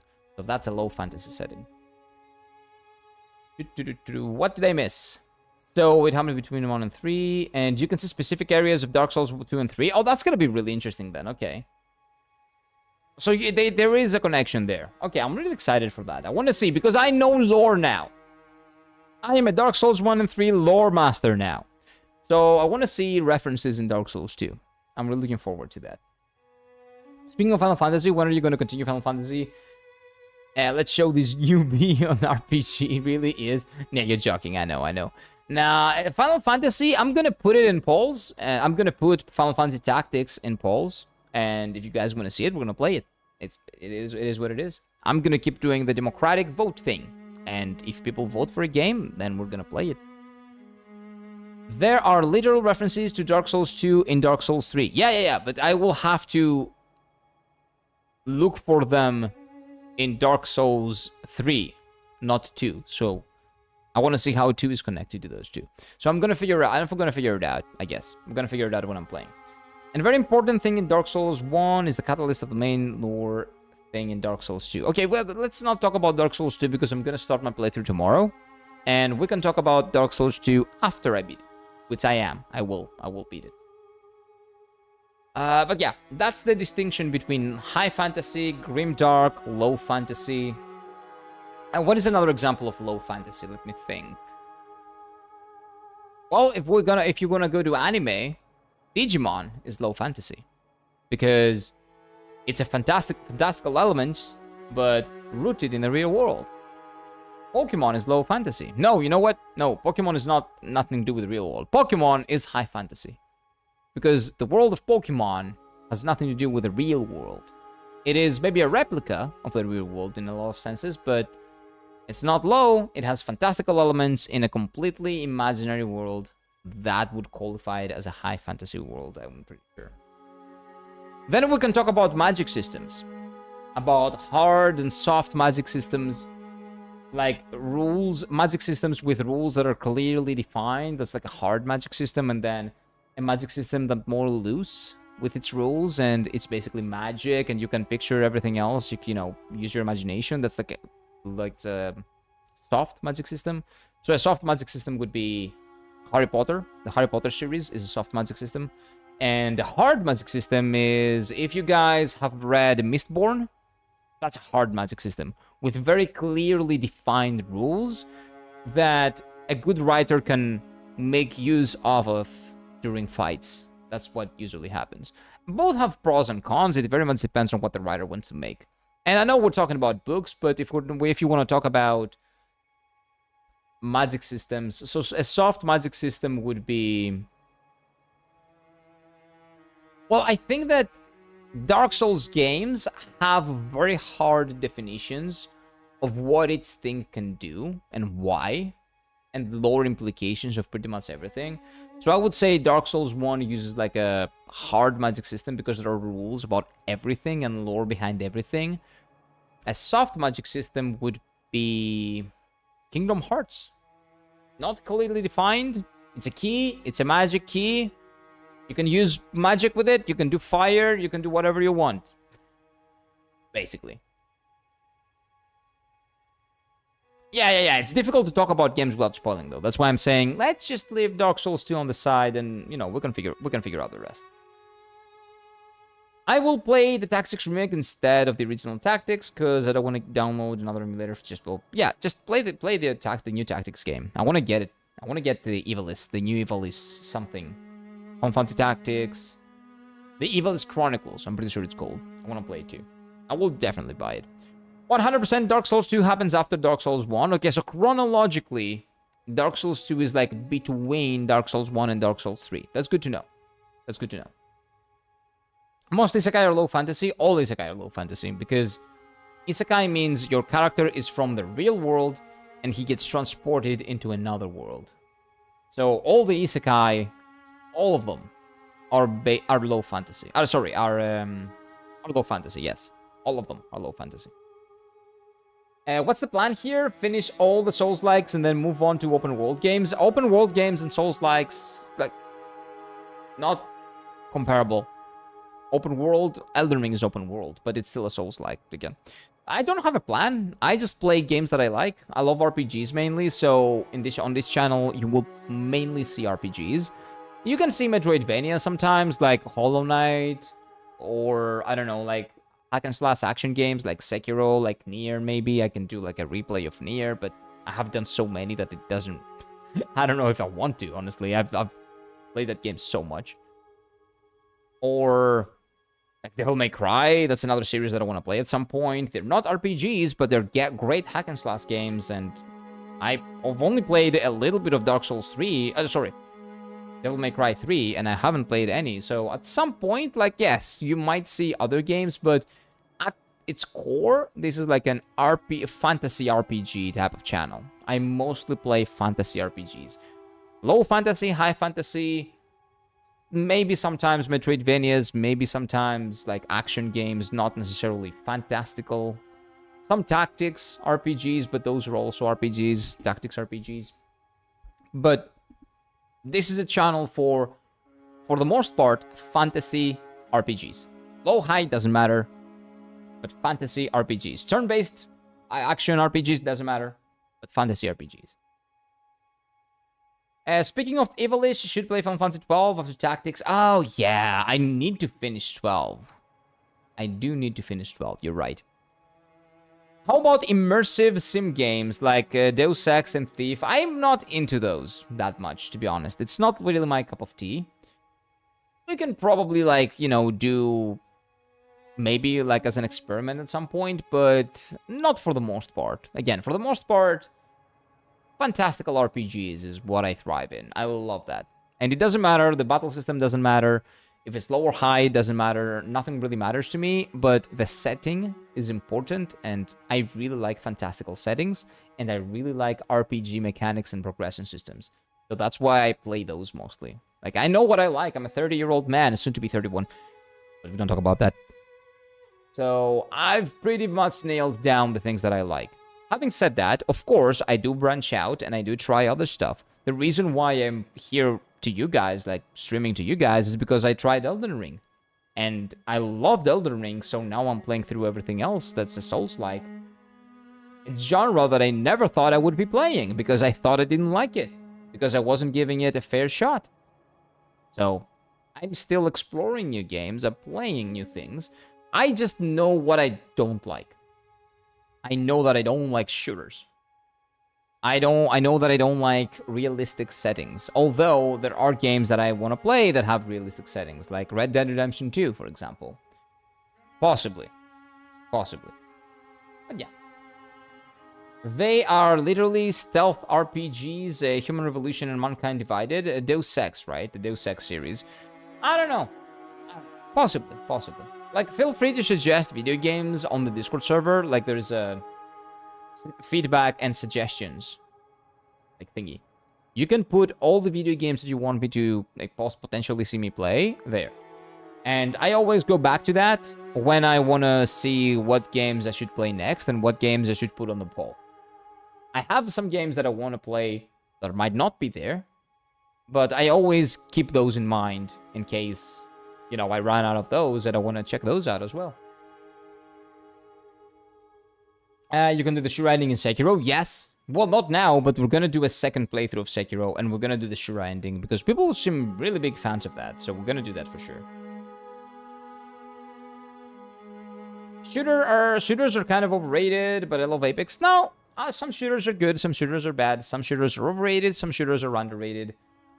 It's a big genre to just say all of them are something. I don't like blanket statements like that. I don't know about that. I don't like them, but I don't know. That's just preference, personal preference, right? I despise shooters, and especially PvP shooters. Me too, Spooky. But it's just a preference. Well, less yapping and more Silksong, baby. See you tomorrow on Dark Souls 2. Let's go. Slendy is gonna be ecstatic that we're finally playing Dark Souls 2. He's been trying to get me to play Dark Souls 2 since the Elden Ring days. Although, to be fair, before Dark Souls 3, there was not a lot of talk about Dark Souls 2. There was some, but not a lot. Because, well, I hadn't played Dark Souls 3 yet, so people would always just suggest Dark Souls 3 as the first game, usually, for the most part. Well, probably except Slendy. Slendy probably likes Dark Souls 2 more, even as a first game. But there are some very rare exceptions to that, like Ultra Kill.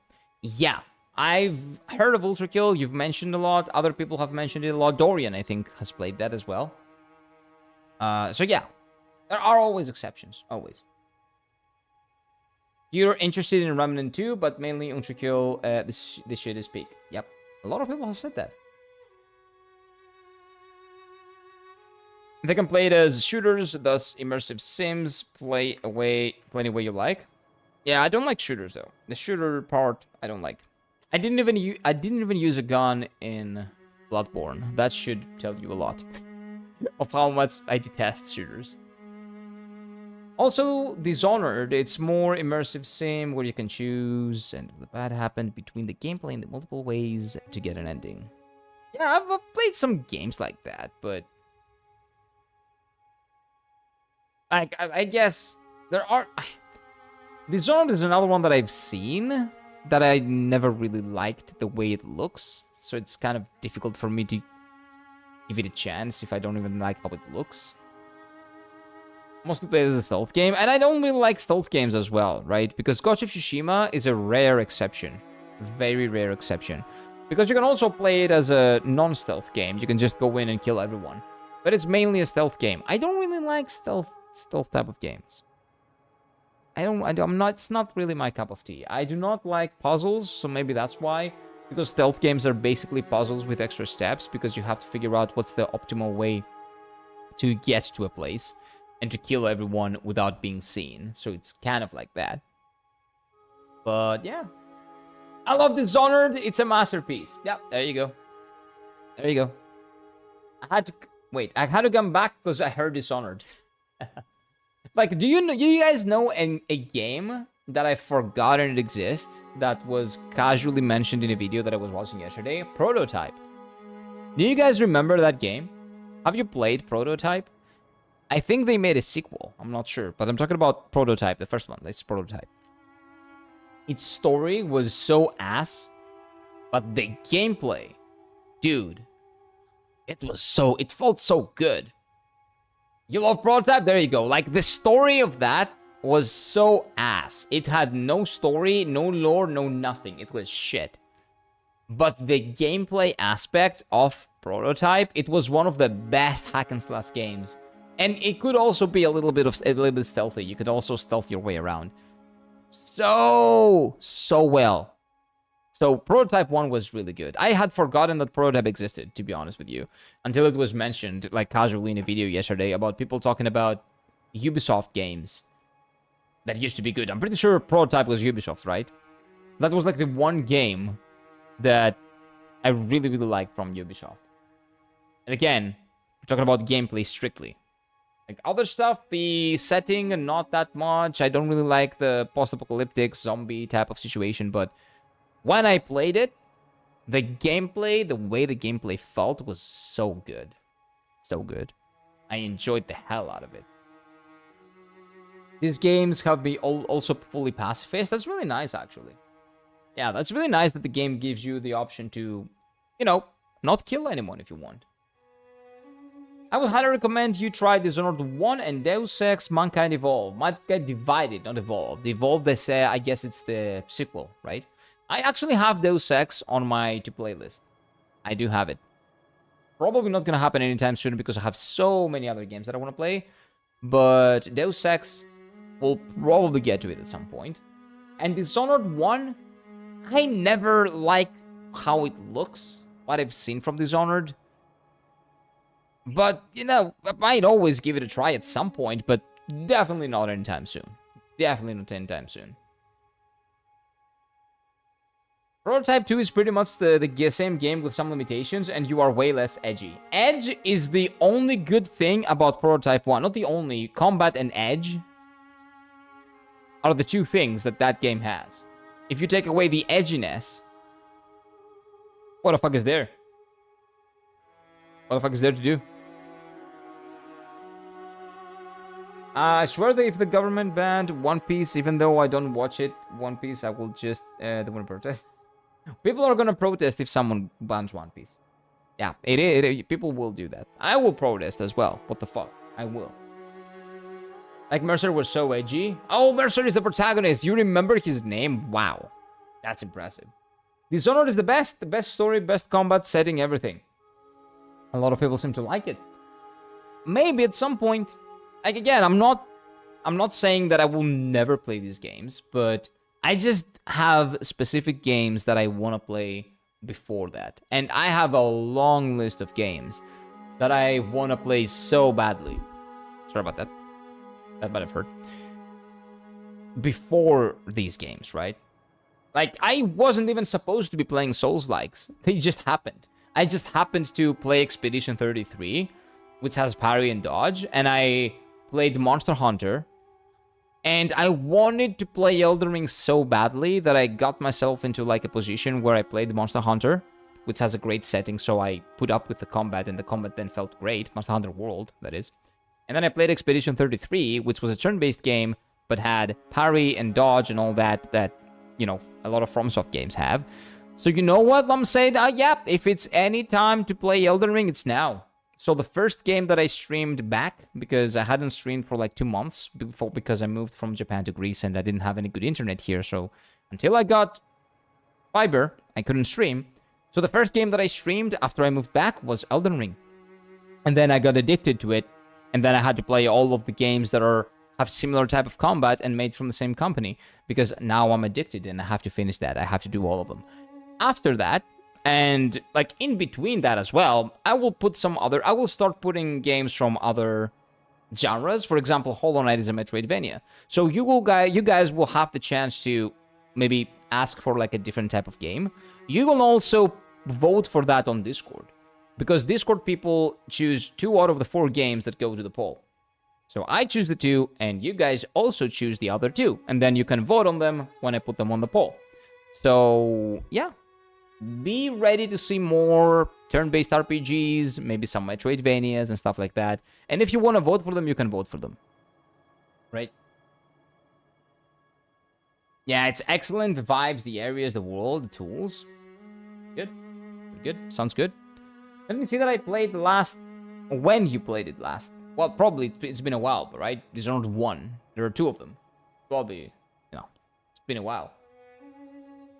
I swear, if you don't add FF from in the poll, well, there are a lot of Final Fantasy games that I can add there, but how many haven't I played? I haven't played 5, 1, 2, 3, 5, 8. I haven't finished 8. 12 and 11. That's pretty much it. Why don't you drop down and give me 20, you big piece of trash? Why? Why is that? Drop down and give me 20, you big piece of trash. Okay, relax. I'll do them. I'll do them. Oh, in the next poll? I can... Well, in the next poll, I'm not going to put them. I can put them in the next poll on Discord, and you guys can vote for them to be on the poll if you want. I can do that, yeah, sure. Prototype 2, I played in 2023. Whoa, you played it very recently, actually. 12, because of Tactics Civilis. Well, it's going to take a while to get into these games in general, but I'll put games on the poll, and you guys can vote for them. That's how it works. 20 squats. Well, there's no way you...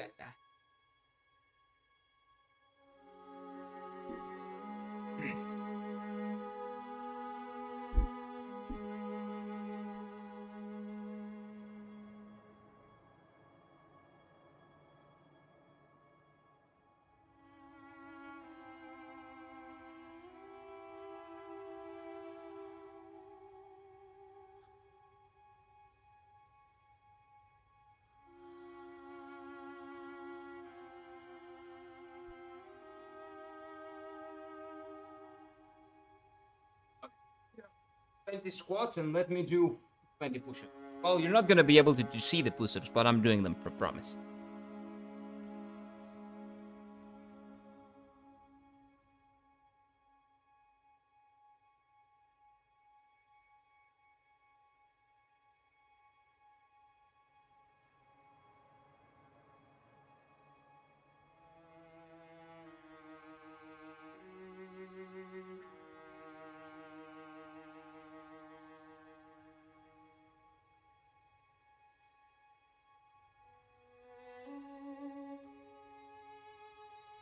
Oh. 40 push-ups, not 40, it's 20 squats and 20 push-ups. That's what I did. And with that, he's just sitting down. Nope. I wish I did, because my legs are gonna hurt tomorrow, because I haven't done squats in a while. It's gonna hurt tomorrow. But it's fine. It's worth it. It's okay. Did 20 twice? Okay, I'm gonna change that into 1. You can only use 1. I cannot do 40 now. Yeah, I needed to change that. I wanted to do that, actually, because I don't want people to spam that, because I'm just gonna stop streaming and do push-ups all stream long. That's not possible. Yeah, I know. I've seen it. For some reason, the sound cue didn't work for the first one. But I'm gonna refund you the points for the one, because I have 1 heart. It will give out. Can't you move your camera? If I move my camera, then it will take me like 5 minutes to fix it again. My setup is very scuffed. So if I move it, it's gonna... it will take some time to fix it again, and I don't want to do that on stream. Did you squat twice, you rank twice before the... Yeah, like, it was 20 squats and 20 push-ups, but it was actually 20 more push-ups because... Well, because we didn't hear the one. We heard 2. We need the push-up can. The thing is, I put those when I was in Japan, and in Japan, the way my setup was, it was very easy to see me doing the push-ups, like, very clearly. Here, it's not. And the way the house is, I cannot really do that. I like need a dedicated cam. Might figure out a way to do it somehow, but I need a second cam basically. When I get a second cam, like a very cheap one maybe at some point, we will have it there. I will have it set up there. But I bought those games on Steam as well, so I don't know when I played them last on Ubisoft. Oh, that's a Ubisoft launcher. You have the yeah, there's a separate launcher. So, boys, I have to go. It's 4. We've been yapping for like 2 hours. But Bloodborne was phenomenal. I really like Bloodborne. The fact that I put it as my least favorite Souls game right now can definitely change. Because we're playing Dark Souls 2 next. Get it? Because everybody says it sucks. And because usually the more time I give games, the more I appreciate them. That's how FromSoft games work. The more I dive into the world and the more I dive into the culture of the game and the characters and all that, the more I like it. So Bloodborne can definitely go up. We will revisit this list. This one. We will revisit it when we finish Dark Souls 2 and possibly the other games as well. Basically. So, thank you all for joining. Have a lovely, lovely day ahead of you. Take care of yourselves, okay? Sleep well, eat well. And tomorrow, we'll come back with Dark Souls 2.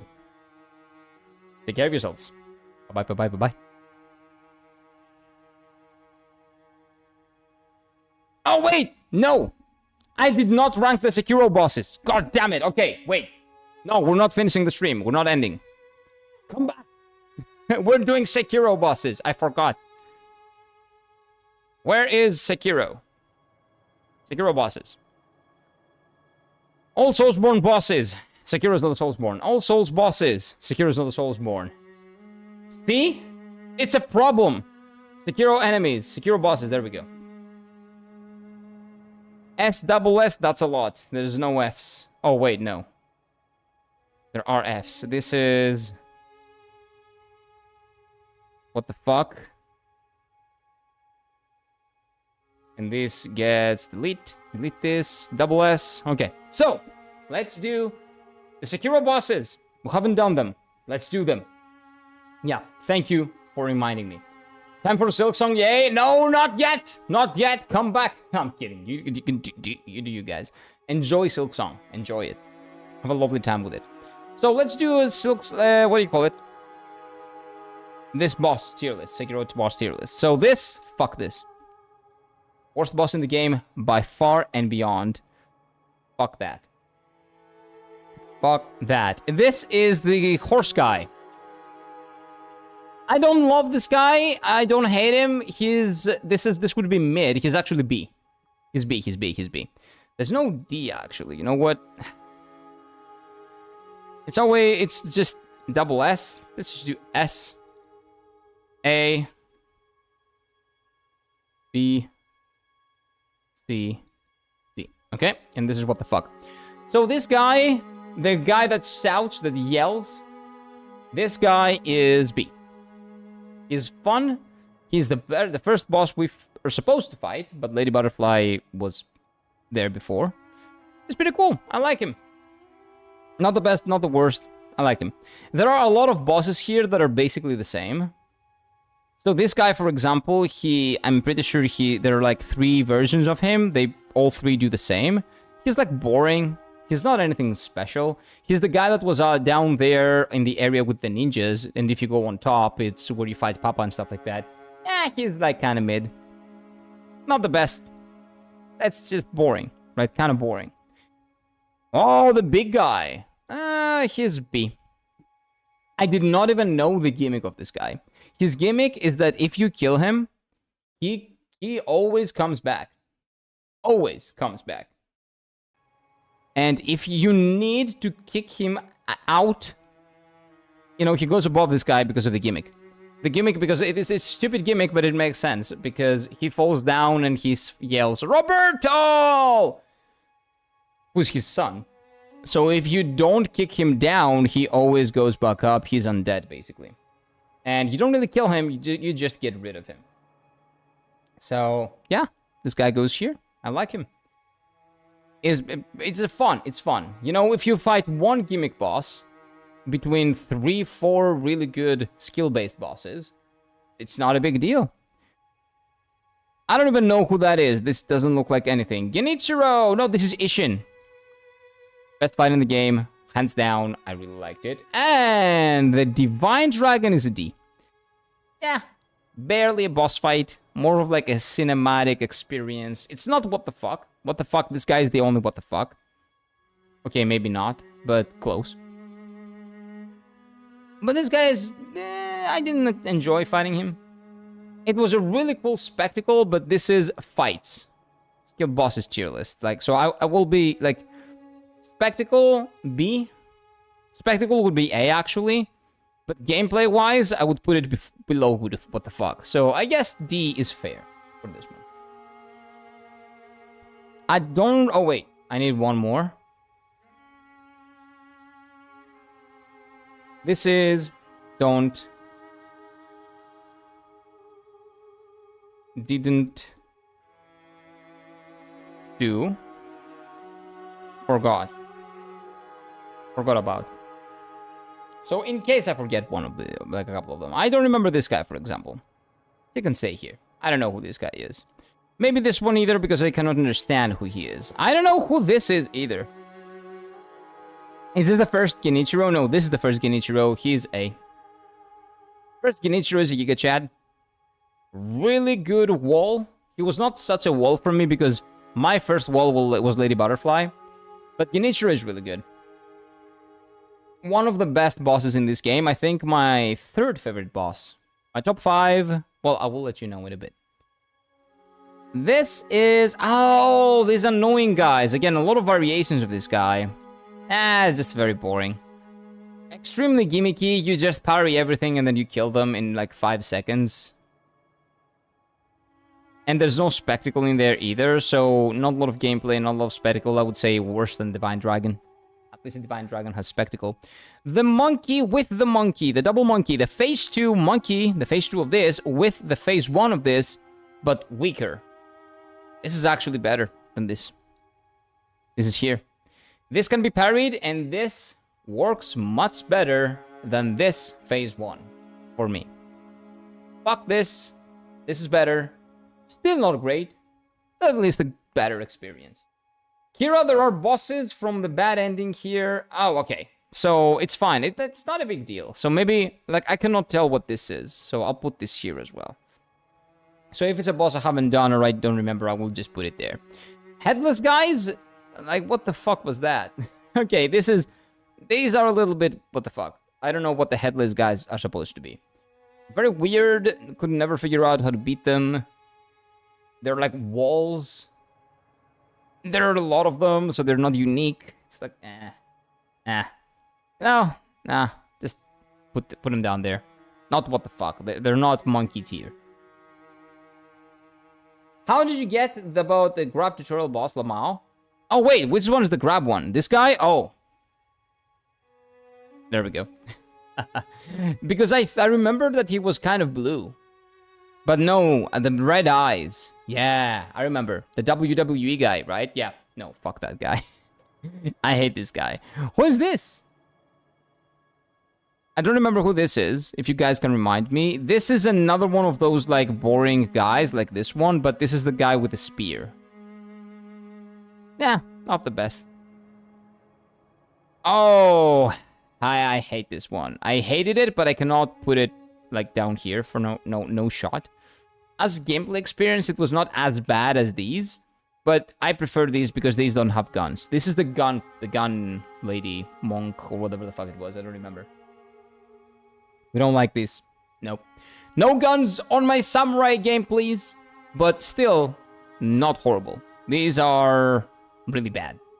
And this is... What the fuck? These are annoying. I remember this guy. Barely a boss. Does he count as a boss? I guess he does. Yeah, not as bad as these guys. It's like... Not that hard. Pretty boring. They exist everywhere. There are a lot of them, I'm pretty sure. I've seen 3 of them. I fought like a couple. But yeah, he just, C. Yeah, not all of the bosses in Sekiro are actually that great, in my opinion. From what I can see. I didn't know. Like, if you were to ask me without thinking, I would say almost all of them were amazing, but, you know, I forget about the bad ones. It seems like I forgot about them. This is the big guy that comes with this guy. So this is the ninja guy that always comes with one, like, mini-boss, let's say. So, fuck that. I don't like that. He's better than this guy, but these guys are chads. At least they're better. At least they fight me 1v1. Oh, well, not all of them. This guy is 1v1. You know, when we go up the... like, the hill. And there's this guy. And on the other side, there are other enemies. But he's alone on the hill. This guy had multiple enemies with him. He didn't. So, this guy had multiple. He didn't. He had one. He's better. There we go. But yeah, if I haven't seen or don't understand the bosses, I will just put them here. And you guys will let me know. Oh, these? What the fuck was that? Like, this was an easier experience, so I guess it's better than the monkey, but holy shit. Yeah, this was a nightmare. This would have been a nightmare if it took more than an hour. More than 50 minutes. I think it took me like 50 minutes. 2 attempts, 50 minutes. Yeah. Not even a boss. I'm baffled that this is considered a boss. I don't remember this guy. Who's that? Is that, well, maybe is that the lady? No. Oh no, this is the monk. This is the first monk. First monk, actually pretty good. I like him.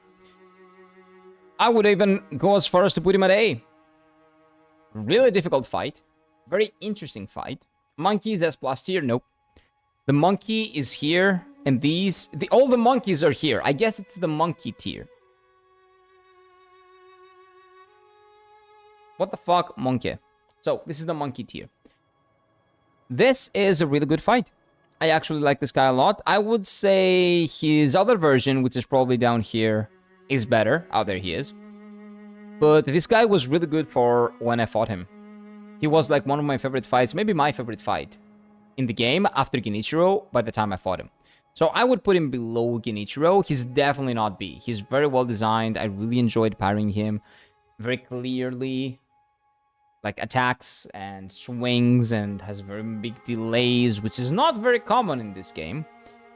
But very welcome. Very welcome change of pace. Orin was before this guy, so that was really... Orin was really scary. I would say Orin is not as good as this. Nah, Orin is better. I think Orin is a little bit better than this guy, because Orin is more difficult, but that's not why I'm saying this is better. On a parry-based game, a guy that has very delayed attacks is a good change of pace from not having a lot of delays. But she does the opposite. She does 1 delayed attack and then 10 like immediate attacks, which feels much better to play against. She's harder, but she feels much better to play against. So Orin, I would say, is a little bit better than the monk. No, she's not. It doesn't feel right. I had much more fun with this guy. I like this guy more, so I would put him on top. Like, I think she's a better fight, but I like this guy. I like fighting this guy a little bit more. Personally, right? Personally. Then, whoa. Dad. First dad. First dad is here. I would say first dad is easy for what I thought he would be. But there's a reason why. Because this is just phase 1 of dad. But yeah, first dad was really good. And at the time, I would even maybe put him above Genichiro. But I think there's another one that will go above Genichiro. This guy goes here because this guy had a much more distinct phase 2, which built upon what phase 1 was doing. This guy's phase 2 feels like phase 1.5, not really 2. He doesn't really go all the way. And that's because it's not phase 2, it's 1.5. This is version 2, which is basically phase 2 and phase 3. And this guy is S. Owl Dad, phenomenal. This guy is a beast. Not only because he's difficult, but because he just expands upon everything that this guy does. And he's basically this guy on steroids. It's like I'm fighting phase 3 and phase 4 of this guy. This is basically Ishin. Like, these two are like Ishin. So, this is phase 1, which is Genichiro. And then this is phase 2 and phase 3 and phase 4 together. And but if you put this, phase 2, on this guy, that would be phase 3, phase 4, and phase 5. Phase 2, phase 3, phase 4 of Ishin, the equivalent. It's kind of like that. Monkey is S. No. Monkey is what the fuck. Monkey. That's where the monkey is. This guy. I liked him quite a lot, actually. A little bit more than this, because it's basically the phase 2 of this guy. It was really annoying. Not really. It was a little bit annoying with the Spider-Man gameplay. But if you figure out the gimmick, which I didn't, it's probably easier to do. Well, no, you still have to do the dodging. So, is this better because the monkey, the Spider-Man thing was annoying? Nah, I don't know. In terms of how much fun I had, I like this more. More fun, more mechanics, more mechanically interesting. It also utilizes a thing that I was not utilizing up to that point. Now I think this is better. You know, you can argue one way or the other. I can probably sit here and do like a 20-minute rant about which one I like more. But I would put him here. I'd say he's a little bit better than his Shade or Shadow or whatever it's supposed to be. Double-sworded monkey is also S. No, monkeys are here, and this monkey is here. No monkeys go above D. It is what it is. And the rule continues. Yeah. Oh, first of all, let's just put that bull in there. There's no reason why he's in this game. Like, I really don't understand why. This guy serves a purpose, at least, as a tutorial. You know what? No. This guy is better than all of these. No. Here. Yep, this is right. No, this is right. This guy barely qualifies as a boss and doesn't have a lot of reasons to be a boss. There's another variation of him with pink fire. It's cool. Cool looking as a spectacle, but in general, boring, inconsequential. I don't care about it at all. And now, let's go to this guy. Okay, this guy was a pain in the ass. But if you really think about it, he makes you think very strategically. So it's not about him necessarily, but about the situation. Both times, you have to be very creative with your stealth mechanics to take advantage of everything that you can, all the conditions around you, to make sure that you can fight him on a fair ground, on the same ground. So I would say this guy is even better than this guy, because this guy has much less going for him. Even though I hated fighting this guy. I hated fighting the fatty. I would say the fatty, I would even go as far as to put the fatty on top of B. I appreciate what he did for the game. I was not appreciative of it back then, but now, thinking back on it, I do appreciate it. I don't think he's bad. I think he's misunderstood because he is just a big pain in the... He's such a big pain in the ass. But the problem is, it has to be... He has to be a pain in the ass, right? Because if he is not, you're not going to learn what he wants to teach you. So he's just a teacher that you always hate because he always is very strict on you and puts you a lot of homework. But he does it because he knows that you can do it. So that's what this fatty is, basically. A very drunk version of that teacher. Next. Oh, this guy? This guy is not a big deal, to be honest with you. I would say here... No, he has a lot of people around him, and he's annoying. This guy's better. This guy's better. I would put him around here somewhere. I remember enjoying this fight more than this one, so let's just put this guy here. So this guy was around a lot of people that you can execute, so that works well. But then you have to fight him after you execute everyone, and then his fight is just a Mickey counter, like... fest. You just Mickey counter him to death. He's basically the tutorial for the Mickey counter. So, he served his purpose, like this guy serves his purpose, but if we're comparing with all the other fights, he's nothing. He's not a big deal. Fighting better than Armored Warrior? I can't. Yeah, because the Art Mode Warrior, he didn't really get me. It's a 1v1 fight, and I killed him first try because I accidentally kicked him off the building. So I appreciate what this guy did for me in the game and the way he made me think about tackling the game, how to tackle the game both times. So I appreciate how this guy made me look at the game a very different way. Way more than how much I liked this fight, basically. So that's why I put him here. Mechanically, no, like, this is better. But the things that this guy gives you, the lessons that he teaches you in the game, are very, very important. And he reminds you that this is a ninja game, and this is primarily an hack and slash ninja stealth game.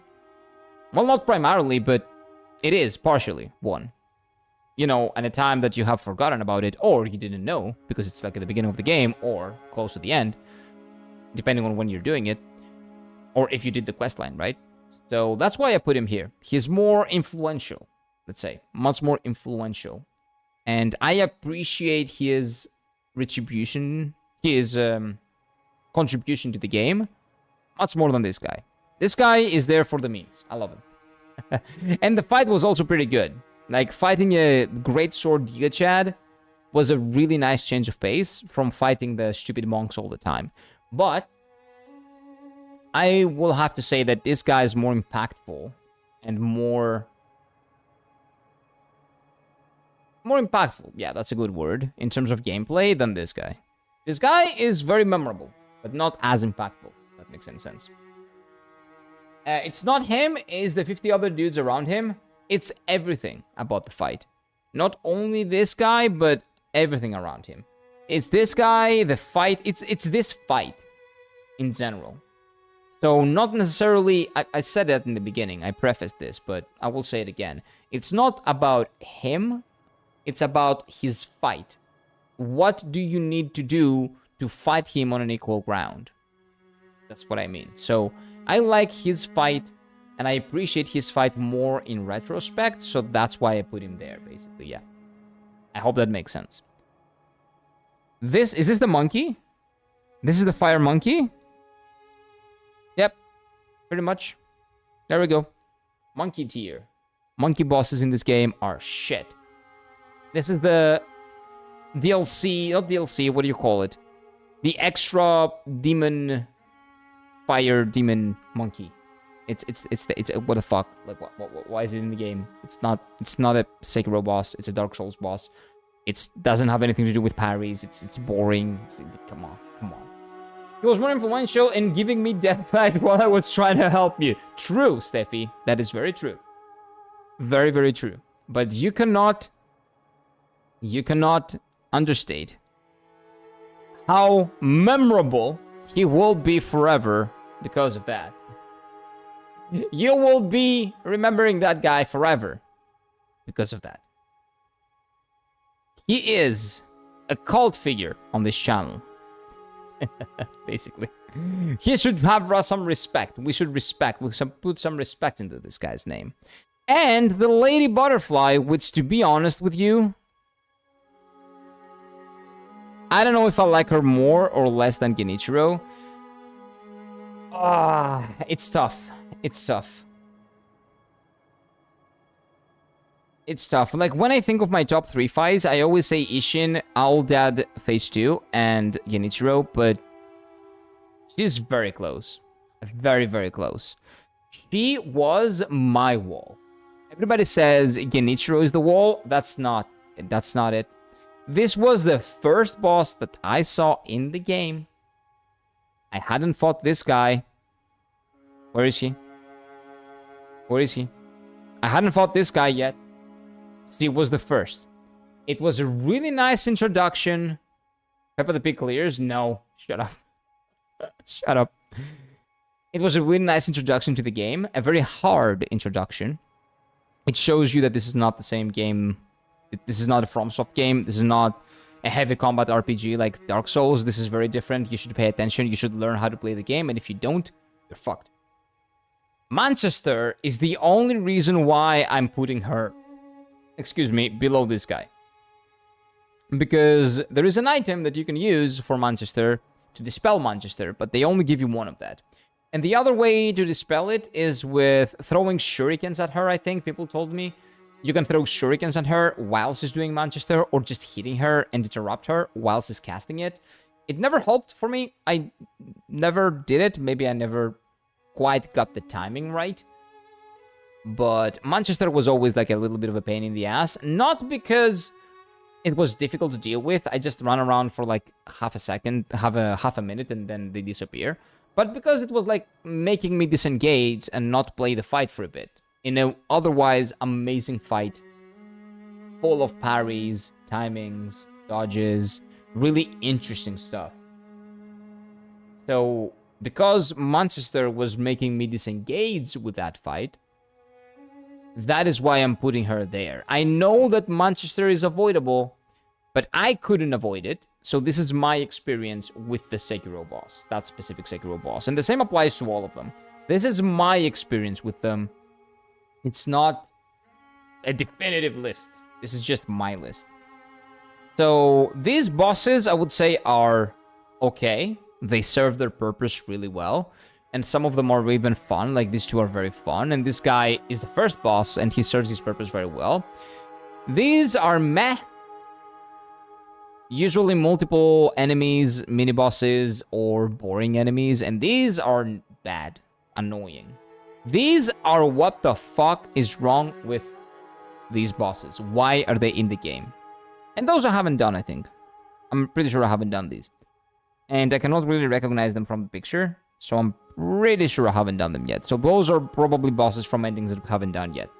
So, that's it. That was the Sekiro tier list. And I do have to go.